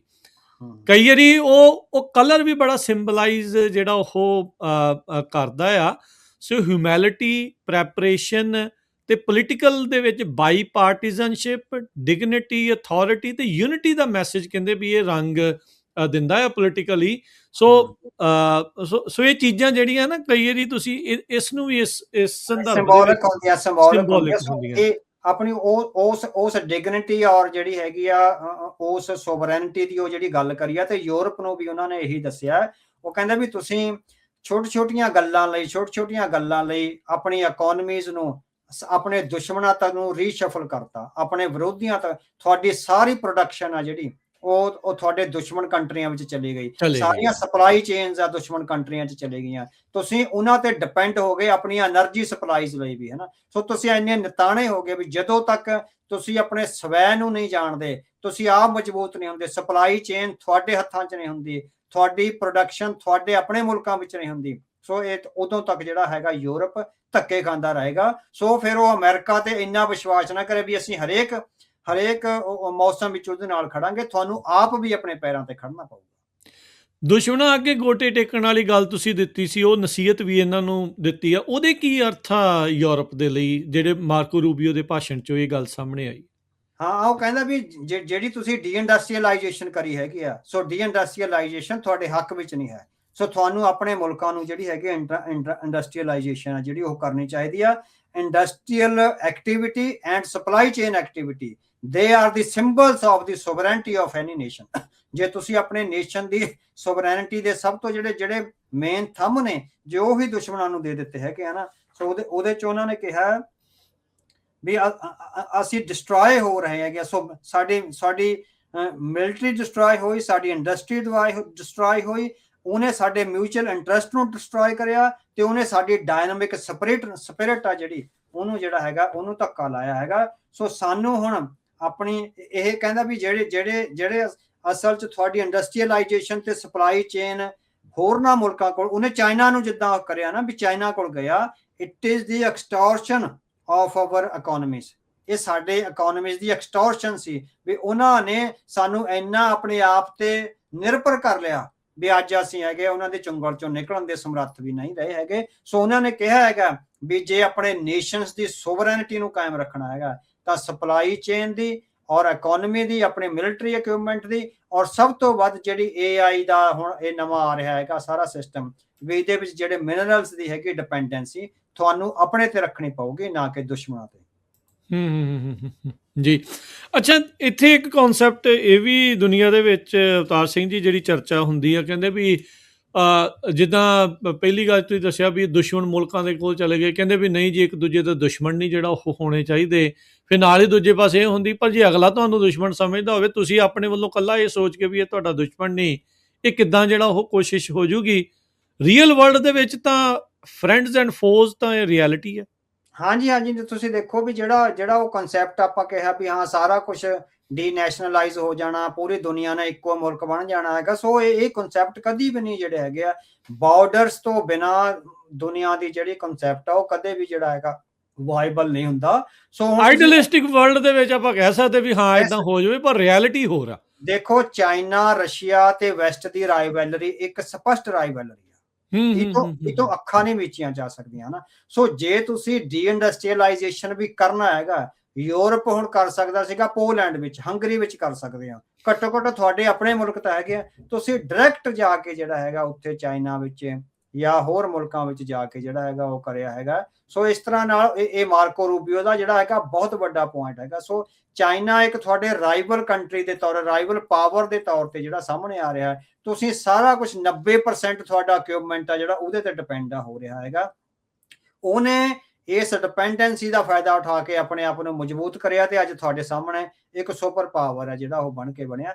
ਹਾਂ, ਅਕੈਡਮਿਕਲੀ ਇਹ ਹੁੰਦਾ ਹੈਗਾ ਵੀ ਉਹ ਵੀ ਜਿਹੜੇ ਮੁਲਕ ਨਾਲ ਤੁਹਾਡਾ ਰਿਸ਼ਤਾ ਬਣਨ ਜਾ ਰਿਹਾ ਉਹ ਵੀ ਤੁਹਾਨੂੰ ਇੱਕ ਵਧੀਆ ਢੰਗ ਨਾਲ ਸੋਚੇ ਤੇ ਸਮਝੇ, ਉਹ ਤੁਹਾਡੀਆਂ ਭਾਵਨਾਵਾਂ ਦਾ ਬਲੈਕਮੇਲ ਨਾ ਕਰੇ। ਹੁਣ ਜਿਹੜੀ ਇੰਡਸਟਰੀਅਲਾਈਜੇਸ਼ਨ ਹੈ, ਡੀ-ਇੰਡਸਟਰੀਅਲਾਈਜੇਸ਼ਨ ਸੀ, ਜੇ ਯੂਕੇ ਤੋਂ ਜਰਮਨ ਚ ਹੁੰਦੀ, ਜਰਮਨ ਤੋਂ ਪੋਲੈਂਡ ਚ ਹੋ ਜਾਂਦੀ, ਪੋਲੈਂਡ ਤੋਂ ਹੰਗਰੀ ਚ ਹੁੰਦੀ, ਇੱਕ ਘੱਟੋ ਘੱਟ ਇੱਕ ਵਿਚਾਰਧਾਰਾ ਵਾਲੇ ਕੰਟਰੀਜ਼ ਵਿੱਚ ਆ ਜਿਹੜੇ ਗਰੀਬ ਨੇ। ਈਵਨ ਹੁਣ ਤੁਸੀਂ ਦੇਖੋ ਵੀ ਕੁਝ ਹੋਰ ਜਿਹੜੇ ਰਸ਼ੀਆ ਤੋਂ ਟੁੱਟੇ ਸੀਗੇ, ਸੋਵੀਅਤ ਯੂਨੀਅਨ ਤੋਂ ਉਹ ਮੁਲਕ ਆਏ, ਲਾਤਵੀਆ ਵਗੈਰਾ, ਉੱਥੇ ਤੁਸੀਂ ਕਰ ਸਕਦੇ ਹੋ ਨਾ। ਸੋ ਇੱਕ ਬਿਲਕੁਲ ਹੀ ਡਿਫਰੈਂਟ ਕੰਟੀਨੈਂਟ ਤੇ ਡਿਫਰੈਂਟ ਫਿਲਾਸਫੀ, ਜਿਹੜੀ ਕਿ ਕਮਿਊਨਿਸਟ ਫਿਲਾਸਫੀ ਵਾਲੇ ਮੁਲਕ ਆ, ਜਿਹੜੇ ਇੰਨੇ ਕਲੋਜ਼ਡ ਸੋਸਾਇਟੀ 'ਚ ਆ ਜਿੱਥੇ ਕੋਈ ਵੀ ਡੈਮੋਕ੍ਰੇਸੀ ਨਹੀਂ ਹੈ। ਸੋ ਉਹਨਾਂ ਨਾਲ ਤੁਸੀਂ ਆਪਣੀ ਸ਼ੇਅਰ ਕਰਨੀ ਹੈ। ਉਹਦੇ ਵਿੱਚੋਂ ਫਿਰ ਤੁਹਾਡੀ ਇੰਟੈਲੀਜੈਂਸ ਸ਼ੇਅਰਿੰਗ ਵੀ ਹੁੰਦੀ ਆ, ਤੁਹਾਡੀ ਇਕਨੋਮਿਕ ਇੰਟੈਲੀਜੈਂਸ ਦੀ ਸ਼ੇਅਰਿੰਗ ਵੀ ਹੁੰਦੀ ਆ, ਤੁਹਾਡੀ ਜਿਹੜੀ ਇਕਨੋਮਿਕ ਐਕਟੀਵਿਟੀ ਆ ਉਹ ਸ਼ੇਅਰ ਹੁੰਦੀ ਹੈ। ਬਹੁਤ ਕੁਝ ਹੈ ਸੋਵਰੈਨਿਟੀ ਦਾ ਜਿਹੜਾ ਦਾਅ ਤੇ ਲੱਗ ਜਾਂਦਾ, ਜਿਹਨੂੰ ਮਾਰਕੋ ਰੂਬੀਓ ਨੇ ਆਪਣੇ ਜਿਹੜਾ ਹੈਗਾ ਬਿਆਨ ਵਿੱਚ ਉਜਾਗਰ ਕਰਿਆ ਹੈ। ਕੈਨੇਡਾ ਦਾ ਪ੍ਰਾਈਮ ਮਿਨਿਸਟਰ ਉੱਥੇ ਜਾ ਕੇ ਆਇਆ, ਯੂਕੇ ਦਾ ਪ੍ਰਾਈਮ ਮਿਨਿਸਟਰ ਚਾਈਨਾ ਜਾ ਕੇ ਜਿਹੜਾ ਉਹ ਆਇਆ। ਗੱਲਾਂ ਵੈਸਟਰਨ ਵਰਲਡ ਨੂੰ ਰੀਬਿਲਡ ਦੀਆਂ ਕਰਨ ਦੀਆਂ ਚੱਲ ਰਹੀਆਂ, ਕਿਵੇਂ ਹੋਊਗਾ? ਹਾਂਜੀ ਦੇਖੋ, ਇਹ ਤਾਂ ਹੁਣ ਮਾਰਕੋ ਰੂਬੀਓ ਨੇ ਤੇ ਅਮਰੀਕਨ ਪਰੇਸ਼ਾਨ, ਉਹ ਕਹਿੰਦਾ ਵੀ ਅਸੀਂ ਤਾਂ ਹੀ ਸਖਤ ਸਟੈਂਡ ਲੈ ਰਹੇ ਹਾਂ। ਤੁਸੀਂ ਉਸ ਇੱਕ ਜਿਹੜਾ ਹੈਗਾ ਸਿਧਾਂਤ ਬੇਸ ਜਿਹੜਾ ਵਰਲਡ ਆਰਡਰ ਆ ਉਹਦੇ ਤੋਂ ਡਿਫਾਈ ਕਰ ਰਹੇ ਹੋ, ਹਨਾ। ਤੋ ਇਹ ਖਾਸ ਕਰਕੇ ਇਹਨਾਂ ਮੁਲਕਾਂ ਵੱਲ ਹੀ ਇਸ਼ਾਰਾ ਹੈ ਨਾ, ਵੀ ਕੈਨੇਡਾ ਵੱਲ ਤੇ ਯੂਕੇ ਵੱਲ, ਜਾਂ ਈਵਨ ਫਰਾਂਸ ਦੇ ਵੀ ਜਿਹੜੇ ਉਹ ਸਾਰੇ ਉੱਥੇ ਜਾ ਕੇ ਆਏ ਹੈਗੇ ਆ, ਵੀ ਇਹ ਖਾਸ ਕਰਕੇ ਵੀ ਤੁਸੀਂ ਸਿਰਫ ਚੀਪ ਲੇਬਰ ਤੇ ਚੀਪ ਸਸਤੀਆਂ ਚੀਜ਼ਾਂ ਦੀ ਦੌੜ ਵਿੱਚ ਜਾਂ ਲਾਲਚ ਵਿੱਚ ਤੁਸੀਂ ਆਪਣੀ ਸੋਵਰੈਨਿਟੀ ਨੂੰ ਜਿਹੜਾ ਹੈਗਾ ਦਾਅ ਤੇ ਲਾ ਰਹੇ ਹੈਗੇ ਹੋ, ਵੀ ਇਹ ਵਰਲਡ ਆਰਡਰ ਨਹੀਂ ਹੈਗਾ। ਜਿਹੜਾ world order global world order ਕਹਿੰਦਾ ਵੀ ਅਸੀਂ ਗਲੋਬਲ ਵਰਲਡ ਆਰਡਰ ਦੀਆਂ ਸੰਸਥਾਵਾਂ ਦੀ ਵਿਰੋਧਤਾ ਨਹੀਂ ਕਰਦੇ, ਪਰ ਅਸੀਂ ਰਿਫਾਰਮ ਚਾਹੁੰਦੇ ਹੈਗੇ ਆ। ਉਹ ਰਿਫਾਰਮ ਆ ਜਿਹੜਾ ਯੂਰਪ ਦੀ ਤੇ ਅਮਰੀਕਾ ਦੀ ਸਿਵਲਾਈਜੇਸ਼ਨ ਦੇ ਹੱਕ ਵਿੱਚ ਹੋਵੇ ਤੇ ਦੂਸਰੀਆਂ ਸਿਵਲਾਈਜੇਸ਼ਨਸ ਦੇ ਵੀ ਹੱਕ ਵਿੱਚ ਹੋਵੇ। ਇੱਕ ਦੂਜੇ ਦੇ ਜਿਹੜਾ ਹੈਗਾ ਦੁਸ਼ਮਣਾਂ ਵਾਲਾ ਜਿਹੜਾ ਆਰਡਰ ਹੈਗਾ ਉਹ ਕ੍ਰੀਏਟ ਨਾ ਹੋਵੇ। ਜੇ ਉਹਨਾਂ ਨੇ ਪਾਰਟਿਸਿਪੇਸ਼ਨ ਕਰਨੀ ਹੈ ਤਾਂ ਸਾਡੇ ਨਾਲ ਇੱਕ ਦੁਸ਼ਮਣੀ ਭਰੇ ਢੰਗ ਨਾਲ ਨਹੀਂ, ਰਾਈਵਲ ਦੇ ਢੰਗ ਨਾਲ ਨਹੀਂ, ਉਹਨਾਂ ਨੂੰ ਵੀ ਆਪਣੇ ਮਾਨ ਨਾਲ ਜਿਹੜੇ ਸੁਧਾਰਨੇ ਪੈਣਗੇ, ਤਾਂ ਕਿ ਹੁਣ ਜੇ ਪੂਰੇ ਯੂਰਪ ਦੇ 27 ਮੁਲਕ ਇੱਕੋ ਵੇਵਲੈਂਥ ਤੇ ਸੋਚ ਸਕਦੇ ਆ, ਤਾਂ ਕਿਉਂ ਨਹੀਂ ਵੀ ਚਾਈਨਾ ਸੋਚ ਸਕਦਾ ਇਸ ਵੇਵਲੈਂਥ ਤੇ, ਸੋ ਇਹ ਗੱਲ ਤਾਂ ਹੈ ਨਾ, ਵੀ ਅਮਰੀਕਾ ਐਂਡ ਯੂਰਪ ਜੇ ਇੱਕੋ ਵੇਵਲੈਂਥ ਤੇ ਸੋਚ ਸਕਦੇ ਆ, ਤੇ ਆਸਟ੍ਰੇਲੀਆ, ਨਿਊਜ਼ੀਲੈਂਡ ਤੇ ਕੈਨੇਡਾ ਉਹ ਮਿਲਾ ਕੇ, ਹਨਾ, ਸੋ ਉਹਨਾਂ ਦੀ ਵਿਚਾਰਧਾਰਾ, ਉਹਨਾਂ ਦੀ ਜਿਹੜੀ ਤਾਰ ਹੈਗੀ ਆ ਇੱਕ ਥਾਂ ਤੇ ਜੁੜ ਸਕਦੀ ਹੈਗੀ ਆ। ਸੋ ਦੂਜੇ ਪਾਸਿਓਂ ਇੱਕ ਜਿਹੜਾ ਬਿਲਕੁਲ ਵੱਖਰੀ ਕਮਿਊਨਿਸਟ ਵਿਚਾਰਧਾਰਾ ਚੋਂ ਮੁਲਕ ਆ ਰਹੇ ਆ, ਰਸ਼ੀਆ ਤੇ ਚਾਈਨਾ, ਉਹ ਬਿਲਕੁਲ ਵੀ ਤੁਹਾਡੇ ਨਾਲ ਆ ਜਿਹੜੇ ਉਹ ਨਹੀਂ ਜੁੜ ਸਕਦੇ। ਇਹੋ ਹੀ ਸੰਦੇਸ਼ ਆ ਜਿਹੜਾ ਮਾਰਕੋ ਰੂਬੀਓ ਦੇ ਇਸ ਭਾਸ਼ਣ ਚੋਂ ਸਾਹਮਣੇ ਆਉਂਦਾ ਹੈ। ਯੂਐਨਓ ਤੇ ਵੀ ਉਹਨਾਂ ਨੇ ਤਿੱਖੀਆਂ ਟਿੱਪਣੀਆਂ ਕੀਤੀਆਂ, ਕੀ ਭਾਵ ਆ ਉਹਨਾਂ ਦੇ ਇਹਨਾਂ ਟਿੱਪਣੀਆਂ ਦੇ ਬਾਰੇ? ਹਾਂਜੀ, ਉਹ ਕਹਿੰਦੇ ਵੀ ਯੂਐਨਓ ਇੱਕ ਕ੍ਰਾਈਸਿਸ ਮੈਨੇਜਮੈਂਟ ਲਈ ਸੰਸਥਾ ਬਣਾਈ ਗਈ ਸੀ, ਪਰ ਉਹ ਲਗਾਤਾਰ ਕ੍ਰਾਈਸਿਸ ਮੈਨੇਜਮੈਂਟ ਦੀ ਆਪਣੀ ਜ਼ਿੰਮੇਵਾਰੀ ਤੋਂ ਭੱਜ ਰਹੀ ਹੈਗੀ। ਹੁਣ ਕਹਿੰਦੇ ਵੀ ਯੂਕਰੇਨ ਦੀ ਜੰਗ ਵਿੱਚ ਉਹ ਕੁਝ ਵੀ ਨਹੀਂ ਕਰ ਸਕੇ, ਸਾਨੂੰ ਉੱਥੇ ਆ ਕੇ ਆਪਣੀਆਂ ਫੌਜਾਂ ਭੇਜਣੀਆਂ ਪਈਆਂ, ਜਾਂ ਸਾਨੂੰ ਜਿਹੜਾ ਆ ਇਕਵਿਪਮੈਂਟ ਭੇਜਣਾ ਪਿਆ, ਰਸ਼ੀਆ ਨੂੰ ਥੋੜਾ ਡਰਾਉਣਾ ਪਿਆ। ਇਸੇ ਤਰ੍ਹਾਂ ਕਹਿੰਦਾ ਵੀ ਗਾਜ਼ਾ ਵਿੱਚ ਤੇ ਹੋਰ ਥਾਵਾਂ ਤੇ ਜਿਹੜਾ ਹੋਇਆ ਨਾ, ਵੀ ਜਦੋਂ ਤੱਕ ਯੂਐਸਏ ਦੀ ਪ੍ਰੈਜ਼ੈਂਸ ਨਹੀਂ ਹੁੰਦੀ ਤਾਂ ਸਾਰਾ ਕੁਝ ਆ ਜਿਹੜੇ ਗੜਬੜਾਂ ਨੇ ਜਿਹੜੀਆਂ ਹੋ ਜਾਂਦੀਆਂ। ਸੋ ਯੂਐਨਓ ਨੂੰ ਅਸੀਂ ਇੱਕ ਤਰ੍ਹਾਂ ਨਾਲ ਮਜ਼ਬੂਤ ਬਣਾਉਣਾ ਚਾਹੁੰਦੇ ਆ, ਜਿਹੜਾ ਐਕਚੁਅਲੀ ਜਿਹੜਾ ਹੈਗਾ ਵੀ ਕ੍ਰਾਈਸਿਸ ਮੈਨੇਜਮੈਂਟ ਕਰਨ ਦੀ ਜਿਹੜੀ ਹੈਗੀ ਸਮਰੱਥਾ ਉਹ ਰੱਖਦਾ ਹੋਵੇ। ਹੁਣ ਉਹਦਾ ਬਲੂ ਪ੍ਰਿੰਟ ਆ ਉਹ ਅਗਲੇ ਦਿਨਾਂ ਵਿੱਚ ਜਾਂ ਅਗਲੇ ਮਹੀਨਿਆਂ ਵਿੱਚ ਆਵੇਗਾ, ਵੀ ਉਹ ਕਿਸ ਕਿਸਮ ਦਾ ਯੂਐਨਓ ਆ ਉਸਾਰਨਾ ਚਾਹੁੰਦੇ ਆ। ਜੋ ਮੌਜੂਦਾ ਸੰਕੇਤ ਮਿਲ ਰਹੇ ਉਹ ਤਾਂ ਲੱਗਦਾ ਵੀ ਇਸ ਨੂੰ ਉਧੇੜ ਕੇ ਕੁਝ ਨਵਾਂ ਹੀ ਤਿਆਰ ਹੋਣ ਦੀ ਕੋਸ਼ਿਸ਼ ਹੋ ਸਕਦਾ, ਵੀ ਰੀਸ਼ਫਲ ਹੋ ਸਕਦਾ, ਉਹ ਹਾਲੇ ਅਨਫੋਲਡ ਹੋਏਗਾ, ਕਿਉਂਕਿ ਬਹੁਤ ਘੱਟ ਆ ਜਿਹੜੀਆਂ ਖਬਰਾਂ ਆ ਰਹੀਆਂ ਨੇ। ਮੈਨੂੰ ਲੱਗਦਾ ਵੀ ਇਸ ਤਰ੍ਹਾਂ ਡਿਸਮੈਂਟਲ ਨਹੀਂ ਕਰਦੇ। ਹੋ ਸਕਦਾ ਆਪਣੇ ਨਾਲ ਕੁਝ ਹੋਰ ਯੂਰਪੀਅਨ ਕੰਟਰੀਜ਼ ਨੂੰ ਉਹਦੇ ਵਿੱਚ ਮੈਂਬਰਸ਼ਿਪ ਲੈ ਕੇ, ਜਾਂ ਇਹਦਾ ਇਸ ਕਿਸਮ ਦਾ ਜਿਹੜਾ ਹੈਗਾ ਢਾਂਚਾ ਤਿਆਰ ਕਰਨ। ਇਹ ਬਹੁਤ ਵੱਡਾ ਕੰਮ ਹੋਏਗਾ। ਯੂਐਨਓ ਨੂੰ ਰੀਸ਼ਫਲ ਕਰਨਾ ਕੋਈ ਬਹੁਤ ਸੌਖਾ ਕੰਮ ਨਹੀਂ ਹੈ। ਬੇਸ਼ੱਕ ਸੁਪਨਾ ਸੌਖਾ ਲੱਗਦਾ, ਪਰ ਇਹਨੂੰ ਮਟੀਰੀਅਲਾਈਜ਼ ਕਰਨਾ ਬਹੁਤ ਔਖਾ ਹੋਵੇਗਾ। ਬਿਊਰੋਕ੍ਰੈਟਿਕ ਬਹੁਤ ਵੱਡੀ ਇੱਕ ਚੀਜ਼ ਜਿਹੜੀ ਉਹ ਹੈਗੀ ਆ, ਉਸ ਨੂੰ ਜਾਂ ਵਾਕਿਆ ਡਿਸਮੈਂਟਲ ਕਰਨਾ ਜਿਹੜਾ ਉਹ ਔਖਾ ਤਾਂ ਜਿਹੜਾ ਹੋਊਗਾ। ਪਰ ਆਲਰੇਡੀ ਆਪਾਂ ਦੇਖ ਰਹੇ ਹਾਂ ਵੀ ਕਈ ਯੂਐਨਓ ਦੀਆਂ ਸੰਸਥਾਵਾਂ ਚੋਂ ਅਮਰੀਕਾ ਨੇ ਆਪਣੇ ਨਾਮ ਜਾਂ ਉਹਨੂੰ ਰਾਸ਼ੀ ਦੇਣੀ, ਉਹ ਚੀਜ਼ਾਂ ਜਿਹੜੀਆਂ ਉਹ ਬੰਦ ਕਰ ਦਿੱਤੀਆਂ। ਹਾਂ, ਉਹ ਕੱਢ ਲਈਆਂ ਉਧਰਲੇ ਪਾਸੇ ਵੱਲ ਨੂੰ ਜਿਹੜਾ ਚੱਲ ਰਿਹਾ। ਨਵਾਂ ਵਰਲਡ ਆਰਡਰ ਦਸਤਕ ਦੇ ਰਿਹਾ ਆ, ਬਦਲਾਵ ਆਪਣੇ ਸਾਹਮਣੇ ਜਿਹੜੇ ਉਹ ਚੱਲ ਰਹੇ ਆ। ਇਹ ਸਾਰੀਆਂ ਚੀਜ਼ਾਂ ਦੇ ਵਿੱਚ ਸਿੱਖਾਂ ਨੂੰ ਇਸ ਨੂੰ ਕਿੱਦਾਂ ਸਮਝਣਾ ਹੈਗਾ? ਸਿੱਖਾਂ ਨੂੰ ਤਾਂ ਵੀ ਆਪਣੇ ਨੌਜਵਾਨਾਂ ਨੂੰ ਇਸ ਵਰਲਡ ਆਰਡਰ ਦੀ, ਜਿਹੜੇ ਪੋਲੀਟੀਕਲ ਸਾਇੰਸ ਦੇ ਵਿਦਿਆਰਥੀ ਹੈਗੇ ਉਹਨਾਂ ਨੂੰ ਇਸ ਵਰਲਡ ਆਰਡਰ ਦੀ ਨਿਗਾਹ ਰੱਖਣੀ ਚਾਹੀਦੀ ਹੈ ਕਿ ਉਹਦੇ ਵਿੱਚ ਜਿਹੜੀਆਂ ਬਹੁਤ ਛੋਟੀਆਂ ਵੀ ਤਬਦੀਲੀਆਂ ਹੋ ਰਹੀਆਂ ਉਹ ਤੁਹਾਡੇ ਟਿਪਸ ਤੇ ਹੋਣੀਆਂ ਚਾਹੀਦੀਆਂ। ਸੋ ਸਾਨੂੰ ਇੱਕ ਕੋਈ ਸੁੱਕਾ ਜਿਹਾ ਖਰੜਾ ਨਹੀਂ ਚਾਹੀਦਾ। ਸਾਡੇ ਡੀਪ ਐਨਾਲਿਸਿਸ ਵਾਲੇ ਜਿਹੜੇ ਵਿਦਿਆਰਥੀ ਆ ਤੇ ਵਿਦਵਾਨ ਆ ਉਹ ਹੋਣੇ ਚਾਹੀਦਾ। ਇਸ ਵਰਲਡ ਆਰਡਰ ਚੋਂ ਸਿੱਖ ਕਿਸ ਤਰ੍ਹਾਂ ਆਪਣੀ ਪਹਿਚਾਣ, ਆਪਣੀ ਸੋਵਰੈਨਿਟੀ ਤੇ ਆਪਣੀ ਹੋਂਦ ਨੂੰ ਬਚਾ ਕੇ ਰੱਖ ਸਕਦੇ ਆ, ਇਹਦੇ ਬਾਰੇ ਸੈਂਕੜੇ ਕਿਤਾਬਾਂ ਹੋਣੀਆਂ ਚਾਹੀਦੀਆਂ, ਸੈਮੀਨਾਰ ਹੋਣੇ ਚਾਹੀਦੇ ਆ, ਡਿਬੇਟਸ ਹੋਣੀਆਂ ਚਾਹੀਦੀਆਂ। ਸਿੱਖ ਇੰਟਰਸਟ ਨਵੇਂ ਵਰਲਡ ਆਰਡਰ ਵਿੱਚ, ਜਿਹੜਾ ਚੇਂਜਿੰਗ ਵਰਲਡ ਆਰਡਰ ਹੈਗਾ ਉਹਦੇ ਵਿੱਚ ਕਿਸ ਤਰ੍ਹਾਂ ਸੇਫ ਐਂਡ ਸਿਕਿਉਰ ਰੱਖੇ ਜਾਣ, ਇਹ ਸਿੱਖਾਂ ਦਾ ਜਿਹੜਾ ਕੰਸਰਨ ਹੋਣਾ ਚਾਹੀਦਾ ਹੈ। ਇਸ ਵੇਲੇ ਤਾਂ ਸਿੱਖ ਨੌਜਵਾਨ ਇਦਾਂ ਲੱਗ ਰਿਹਾ ਵੀ ਸਿੰਗਰਾਂ ਦੇ, ਗੈਂਗਸਟਰਾਂ ਦੇ ਇਹ ਰੌਲੇ ਰੱਪੇ ਦੇ ਵਿੱਚ ਜ਼ਿਆਦਾ ਫਸੇ ਆ। ਇੰਨੀ ਸੂਖਮ ਗੱਲਾਂ, ਮਹੀਨ ਗੱਲਾਂ ਸਮਝਣ ਦੇ ਲਈ ਕੀ ਕਰਨਾ ਪਊਗਾ, ਕਿ ਕਿੱਥੇ ਜਾਣਾ ਪਊਗਾ ਆਪਾਂ ਨੂੰ? ਹਾਂ, ਇਹੀ ਵੱਡਾ ਚੈਲੰਜ ਹੈ ਨਾ ਸਾਡੇ ਸਾਹਮਣੇ, ਜਿਹੜਾ ਆਪਾਂ ਕਹਿ ਰਹੇ ਹੈਗੇ ਆ ਵੀ ਬਹੁਤ ਨੇੜੇ ਆ ਸਾਡੇ ਸੁਪਨੇ ਸਾਕਾਰ ਹੋਣੇ, ਦੇ ਆਰ ਨਾਟ ਨੇੜੇ ਹੈ ਨਾ। ਸੋ ਸਾਨੂੰ ਬਹੁਤ ਕੁਝ ਆ ਜਿਹੜਾ ਉਹ ਕਰਨਾ ਪਵੇਗਾ। ਮੈਂ ਇੱਕ ਕਿਤਾਬ ਪੜ੍ਹੀ ਆ, ਵਿਲੀਅਮ ਗਾਲਡ ਦੀ ਕਿਤਾਬ ਹੈਗੀ ਆ, nationalism and language of politics in India, in colonial India, ਹਨਾ, ਬਹੁਤ ਕਮਾਲ ਦੀ ਕਿਤਾਬ। ਉਹਨੇ ਲਿਖਿਆ ਵੀ ਇਹਨਾਂ ਨੇ ਥਾਂ-ਥਾਂ ਹਰ ਰੋਜ਼ ਹਫ਼ਤੇ ਵਿੱਚ 4-4 5-5 ਜਗ੍ਹਾ ਮੰਦਿਰਾਂ ਵਿੱਚ ਰਾਮਲੀਲਾ ਕਰਦੇ ਸੀ, ਬਿਨਾਂ ਦੁਸਹਿਰੇ ਤੋਂ। ਉਸ ਰਾਮਲੀਲਾ ਵਿੱਚ ਰਾਵਣ ਨੂੰ ਬ੍ਰਿਟਿਸ਼ ਸਾਮਰਾਜ ਨੂੰ ਰਾਵਣ ਦੇ ਤੌਰ ਤੇ ਪੇਸ਼ ਕਰਦੇ ਸੀ ਵੀ ਜਿਹੜਾ ਬ੍ਰਿਟਿਸ਼ ਸਾਮਰਾਜ ਆ ਰਾਵਣ ਆ, ਅਸੀਂ ਇਹਦਾ ਸਿਰ ਵੱਢ ਕੇ ਆਪਣਾ ਜਿਹੜੀ ਹੈਗੀ ਆ ਹਕੂਮਤ, ਆਪਣਾ ਮੁਲਕ ਆ ਜਿਹੜਾ ਆਜ਼ਾਦ ਕਰਾਉਣਾ। ਸੋ ਜਦੋਂ ਤੱਕ ਦੁਸ਼ਮਣ ਨੂੰ ਰਾਵਣ ਦੇ ਤੌਰ ਤੇ ਤੁਸੀਂ ਹਰੇਕ ਬੰਦੇ ਦੇ ਮਨ ਵਿੱਚ ਪੈਦਾ ਨਹੀਂ ਕਰਦੇ, ਉਦੋਂ ਤੱਕ ਜਿਹੜੀ ਹੈਗੀ ਆਜ਼ਾਦੀ ਤੇ ਮੁਕਤੀ ਆ ਉਹ ਨੇੜੇ ਨਹੀਂ ਹੁੰਦੀ। ਸੋ ਇਹ ਕੰਮ ਵਿਦਵਾਨਾਂ ਦਾ, ਡਿਪਲੋਮੈਟਸ ਦਾ ਤੇ ਜਿਹੜੇ ਸਿਆਣੇ ਲੋਕ ਹੁੰਦੇ ਆ ਕੌਮਾਂ ਦੇ, ਉਹਨਾਂ ਦਾ ਹੁੰਦਾ। ਸੋ ਇਹ ਰਾਵਣ ਦੇ ਤੌਰ ਤੇ ਪੇਸ਼ ਕਰਨਾ ਪੈਂਦਾ ਆਪਣੇ ਵਿਰੋਧੀ ਨੂੰ, ਤਾਂ ਜਾ ਕੇ ਕਿਤੇ ਆਜ਼ਾਦੀ ਆ ਤੇ ਮੁਕਤੀ ਮਿਲਦੀ ਹੈਗੀ ਆ। ਤੁਹਾਡੀ ਜਿਹੜੀ ਕਿਤਾਬ ਸਿੱਖ ਕੌਮਾਂ ਦਾ ਸੰਕਲਪ, ਰੂਬੀਓ ਹੁਣਾਂ ਦਾ ਨੇਸ਼ਨ ਸਟੇਟ ਵਾਲੀ ਜਿਹੜੀ ਇਹ ਗੱਲ, ਇਹ ਨਵਾਂ ਵਰਲਡ ਆਰਡਰ, ਇਹ ਆਪਸ ਦੇ ਵਿੱਚ ਕਿੱਥੇ ਜਾ ਕੇ ਜੁੜਦੇ ਨੇ? ਹਾਂਜੀ, ਸੋ ਅਸੀਂ ਵੀ ਇਹੀ ਗੱਲ, ਕਿਉਂਕਿ ਸਿੱਖਾਂ ਦੇ ਬਹੁਤ ਵੱਡੇ ਹਿੱਸੇ ਵਿੱਚ ਇਹ ਆ ਰਿਹਾ, ਖਾਸ ਕਰਕੇ ਸੰਘਰਸ਼ਸ਼ੀਲ ਧਿਰਾਂ ਵੀ ਇਹ ਕਹਿ ਰਹੀਆਂ। ਜਿਹੜੀ ਆਪਾਂ ਕਹੀਏ ਨਾ ਵੀ ਫਰਾਂਸਿਸ ਫੂਕੀਆਮਾ ਨੇ ਕਹੀ ਸੀਗੀ ਵੀ ਸਾਰੀਆਂ ਸਟੇਟਾਂ ਖਤਮ ਹੋ ਜਾਣੀਆਂ, ਇਹ ਸਾਰੀ ਦੁਨੀਆ ਇੱਕੋ ਹੀ ਸੰਸਾਰ ਵਿੱਚ ਜੀਵੇਗੀ, ਹੈ ਨਾ, ਮਤਲਬ ਕਿ ਇਹ ਫੁਲਿਸ਼ ਆਈਡੀਆ। ਸੋ ਸਿੱਖ ਵਿਦਵਾਨ ਤੇ ਸਿੱਖ ਲੀਡਰ ਆ ਜਿਹੜੇ, ਉਹ ਇੱਕ ਸਿੱਖ ਲੀਡਰ ਦੀ ਮੈਂ ਪਿਛਲੇ ਮਹੀਨੇ ਗੱਲ ਸੁਣੀ ਹੈਗੀ ਆ। ਸੋ ਕਾਫੀ ਵੱਡਾ ਜਿਹੜਾ ਉਹਦਾ ਨਾਂ ਹੈਗਾ, ਉਹ ਕਹਿੰਦਾ ਵੀ ਅਸੀਂ ਇਹੋ ਜਿਹਾ ਸਮਾਜ ਸਿਰਜਣਾ ਜਿਹਦੇ ਵਿੱਚ ਕੋਈ ਬਾਰਡਰ ਨਹੀਂ ਹੋਊਗਾ, ਕੋਈ ਵੀ ਆ ਕੇ ਰਹਿ ਸਕੂਗਾ, ਜਿਹੜੀ ਇਹ ਫੁਲਿਸ਼ ਆਈਡੀਆ ਹੈਗਾ, ਠੀਕ ਹੈ ਨਾ। ਸੋ ਨੇਸ਼ਨ ਸਟੇਟ ਜਿਹੜੀ ਕਰਾਉਣ, ਤੁਸੀਂ ਬਾਰਡਰ ਤੋਂ ਬਿਨਾਂ ਕੁਝ ਵੀ ਹੈ ਜਿਹੜਾ ਉਹ ਨਹੀਂ ਸਿਰ ਸਕਦੇ, ਹਰ ਬੰਦਾ ਇੱਥੇ ਨਹੀਂ ਆ ਸਕਦਾ। ਹੁਣ ਮਾਰਕੋ ਰੂਬੀਓ ਨੇ ਮਾਸ ਮਾਈਗ੍ਰੇਸ਼ਨ ਨੂੰ ਬਹੁਤ ਵੱਡੇ ਢੰਗ ਨਾਲ ਉਠਾਇਆ ਵੀ ਇਸ ਮਾਸ ਮਾਈਗ੍ਰੇਸ਼ਨ ਨੇ ਸਾਡੀ ਜਿਹੜੀ ਸਿਵਲਾਈਜੇਸ਼ਨ ਦਾ ਫੈਬਰਿਕ ਆ ਉਹ ਖਤਮ ਕਰਕੇ ਰੱਖ ਦਿੱਤਾ। ਸੋ ਜੇ ਸਾਰੇ ਹੀ ਆਉਣਗੇ ਫਿਰ ਸਾਰਾ ਬਿਹਾਰ ਪੰਜਾਬ ਵਿੱਚ ਆ ਕੇ ਬੈਠ ਜਾਊਗਾ। ਸੋ ਤੁਸੀਂ ਤੁਹਾਡੀ ਆਪਣੀ ਫੈਸਲੇ ਲੈਣ ਦੀ ਤਾਕਤ ਕਿੱਥੇ ਜਾਊਗੀ? ਇਹ ਕਦੇ ਵੀ ਨਹੀਂ ਹੁੰਦਾ ਉਹਦੇ ਵਿੱਚ ਮਾਈਗ੍ਰੇਸ਼ਨ। ਸੋ ਜਿਹੜੀ ਇਹ ਫੁਲਿਸ਼ ਆਈਡੀਆ ਆ, ਇਹ ਫਲੂਇਡ ਆਈਡੀਆ ਹੈਗੇ ਆ। ਅਸੀਂ ਵਾਰ-ਵਾਰ ਇਹ ਕਿਹਾ ਹੈਗਾ ਵੀ ਜਿਹੜੀ ਨੇਸ਼ਨ ਸਟੇਟ ਆ, ਆਪਣੀ ਧਰਤੀ, ਆਪਣੇ ਜਿਹੜੀ ਨੇਸ਼ਨ ਸਟੇਟ ਆ ਉਹ ਕੌਮ ਨਾਲ ਕੋਇਨਸਾਈਡ ਕਰਦੀ ਆ। ਹਰੇਕ ਨੇਸ਼ਨ ਸਟੇਟ ਨੇ ਆਪਣੀ ਕੌਮ ਦੀਆਂ ਰੀਝਾਂ, ਆਸਾਂ, ਉਮੰਗਾਂ ਅਤੇ ਸੁਪਨਿਆਂ ਦੀ ਤਰਜਮਾਨੀ ਕਰਨੀ ਹੁੰਦੀ ਹੈ। ਜੇ ਉਸ ਨੇਸ਼ਨ ਸਟੇਟ ਵਿੱਚ ਉਸ ਕੌਮ ਤੋਂ ਵਿਰੋਧੀ ਲੋਕਾਂ ਦੀ ਗਿਣਤੀ ਹੋ ਜਾਵੇਗੀ, ਜੇ 70% ਲੋਕ ਵਿਰੋਧੀ ਕੌਮ ਨਾਲ ਸੰਬੰਧਿਤ ਹੋਣਗੇ, ਤਾਂ ਤੁਹਾਡੀ ਨੇਸ਼ਨ ਸਟੇਟ ਦੇ ਸੁਪਨੇ, ਤੁਹਾਡੇ ਨੇਸ਼ਨ ਦੇ ਸੁਪਨੇ, ਤੁਹਾਡੀਆਂ ਰੀਝਾਂ, ਤੁਹਾਡੀਆਂ ਮੰਗਾਂ, ਤੁਹਾਡੇ ਐਥੋਸ, ਤੁਹਾਡੀ ਹਿਸਟਰੀ, ਤੁਹਾਡੇ ਗੁਰੂ ਗ੍ਰੰਥ ਸਾਹਿਬ ਦਾ ਸੰਦੇਸ਼ ਕਿੱਥੇ ਜਾਏਗਾ? ਸੋ ਇਹ ਬਿਲਕੁਲ ਫਲੂਇਡ ਆਈਡੀਆ ਹੈਗੇ ਆ ਵੀ ਬਾਰਡਰਲੈਸ ਕੰਟਰੀ ਆ ਜਿਹੜਾ ਸਿੱਖ ਬਣਾਉਣਾ ਚਾਹੁੰਦੇ। ਕੋਈ ਬਾਰਡਰਲੈਸ ਨਹੀਂ ਹੁੰਦਾ, ਹਰੇਕ ਕੰਟਰੀ ਦਾ ਆਪਣਾ ਬਾਰਡਰ ਆ ਜਿਹੜਾ ਹੁੰਦਾ। ਸੋ ਹਰੇਕ ਕੰਟਰੀ ਬਾਰਡਰਸ ਦੇ ਵਿੱਚ ਹੀ ਜਿਹੜੇ ਹੈਗੀ ਆ ਆਪਣੀ ਐਕਟੀਵਿਟੀ ਕਰਦੀ ਹੈ।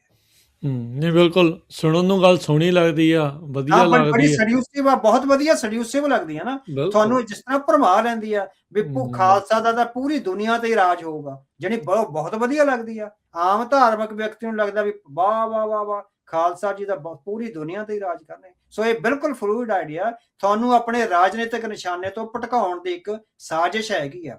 ਸੋ ਬਹੁਤ ਚੰਗਾ ਲੱਗਦਾ, ਕੋਈ ਗੱਲ ਨਹੀਂ। ਹੁਣ ਤੁਸੀਂ ਦੇਖੋ, ਆਪਾਂ ਘਰਾਂ ਦੀ ਚਾਰ ਦੀਵਾਰੀ ਕਰਦੇ ਹਾਂ, ਰਜਿਸਟਰੀ ਕਰਦੇ ਆ, GPS ਦੇ ਕੋਆਰਡੀਨੇਟ ਹੁੰਦੇ ਆ ਵੀ ਆ ਥਾਂ ਸਾਡੀ ਆ, ਇਦਾਂ ਆ। ਆਪਾਂ ਛੋਟੀ ਤੋਂ ਛੋਟੀ ਘਰ ਦੇ ਵਿੱਚ ਕਮਰੇ ਵੰਡੇ ਹੁੰਦੇ ਆ ਜੀਆਂ ਦੇ। ਸੋ ਇਹ ਜਿਹੜੀ ਪ੍ਰਾਈਵੇਸੀ ਐਂਡ ਸੈਪਰੇਸ਼ਨ ਤੇ ਬਾਉਂਡਰੀ ਆ, ਸੋ ਮੇਰੀ ਕਿਤਾਬ 'ਚ ਵਾਰ-ਵਾਰ ਆਉਂਦਾ ਵੀ ਹਰੇਕ ਕੌਮ ਨੂੰ ਆਪਣੀਆਂ ਸਿਧਾਂਤਕ ਬਾਉਂਡਰੀਆਂ ਮਜ਼ਬੂਤ ਕਰਨੀਆਂ ਪੈਂਦੀਆਂ, ਤਾਂ ਕਿ ਦੁਸ਼ਮਣ ਨਾਲ ਤੁਹਾਡਾ ਜਿਹੜਾ ਹੈਗਾ ਸਹਿਚਾਰ ਨਾ ਰਹੇ, ਤਾਂ ਕਿਤੇ ਦੁਸ਼ਮਣ ਤੁਹਾਨੂੰ ਖਾ ਨਾ ਜਾਵੇ। ਸੋ ਇਹ ਬਾਉਂਡਰੀਆਂ ਸਿਧਾਂਤਕ ਵੀ ਹੁੰਦੀਆਂ ਤੇ ਪੋਲੀਟੀਕਲ ਵੀ ਹੁੰਦੀਆਂ, ਜਿਨ੍ਹਾਂ ਨੂੰ ਹਮੇਸ਼ਾ ਮਜ਼ਬੂਤ ਰੱਖਣਾ ਪੈਂਦਾ। ਜੀ। ਸੋ ਬਹੁਤ-ਬਹੁਤ ਧੰਨਵਾਦ ਸਰਦਾਰ ਅਵਤਾਰ ਸਿੰਘ ਜੀ, ਤੁਸੀਂ ਦਾ ਪੰਥਕ ਪੈਰਾਡਾਈਮ ਪ੍ਰੋਗਰਾਮ ਦੇ ਵਿੱਚ ਆਏ, ਇਹ ਗੱਲਾਂ ਬਾਤਾਂ ਕੀਤੀਆਂ, ਦੋ ਅਹਿਮ ਵਿਸ਼ਿਆਂ ਦੇ ਉੱਤੇ ਜਿਹੜੀ ਉਹ ਅੱਜ ਆਪਾਂ ਇਸ ਦੇ ਵਿੱਚ ਗੱਲਬਾਤ ਕੀਤੀ। ਬੜਾ ਧੰਨਵਾਦ ਤੁਹਾਡਾ, ਬੜੀ ਮਿਹਰਬਾਨੀ। ਮਿਲਦੇ ਹਾਂ ਅਗਲੀ ਵਾਰੀ। ਵਾਹਿਗੁਰੂ ਜੀ ਕਾ ਖਾਲਸਾ, ਵਾਹਿਗੁਰੂ ਜੀ ਕੀ ਫਤਿਹ।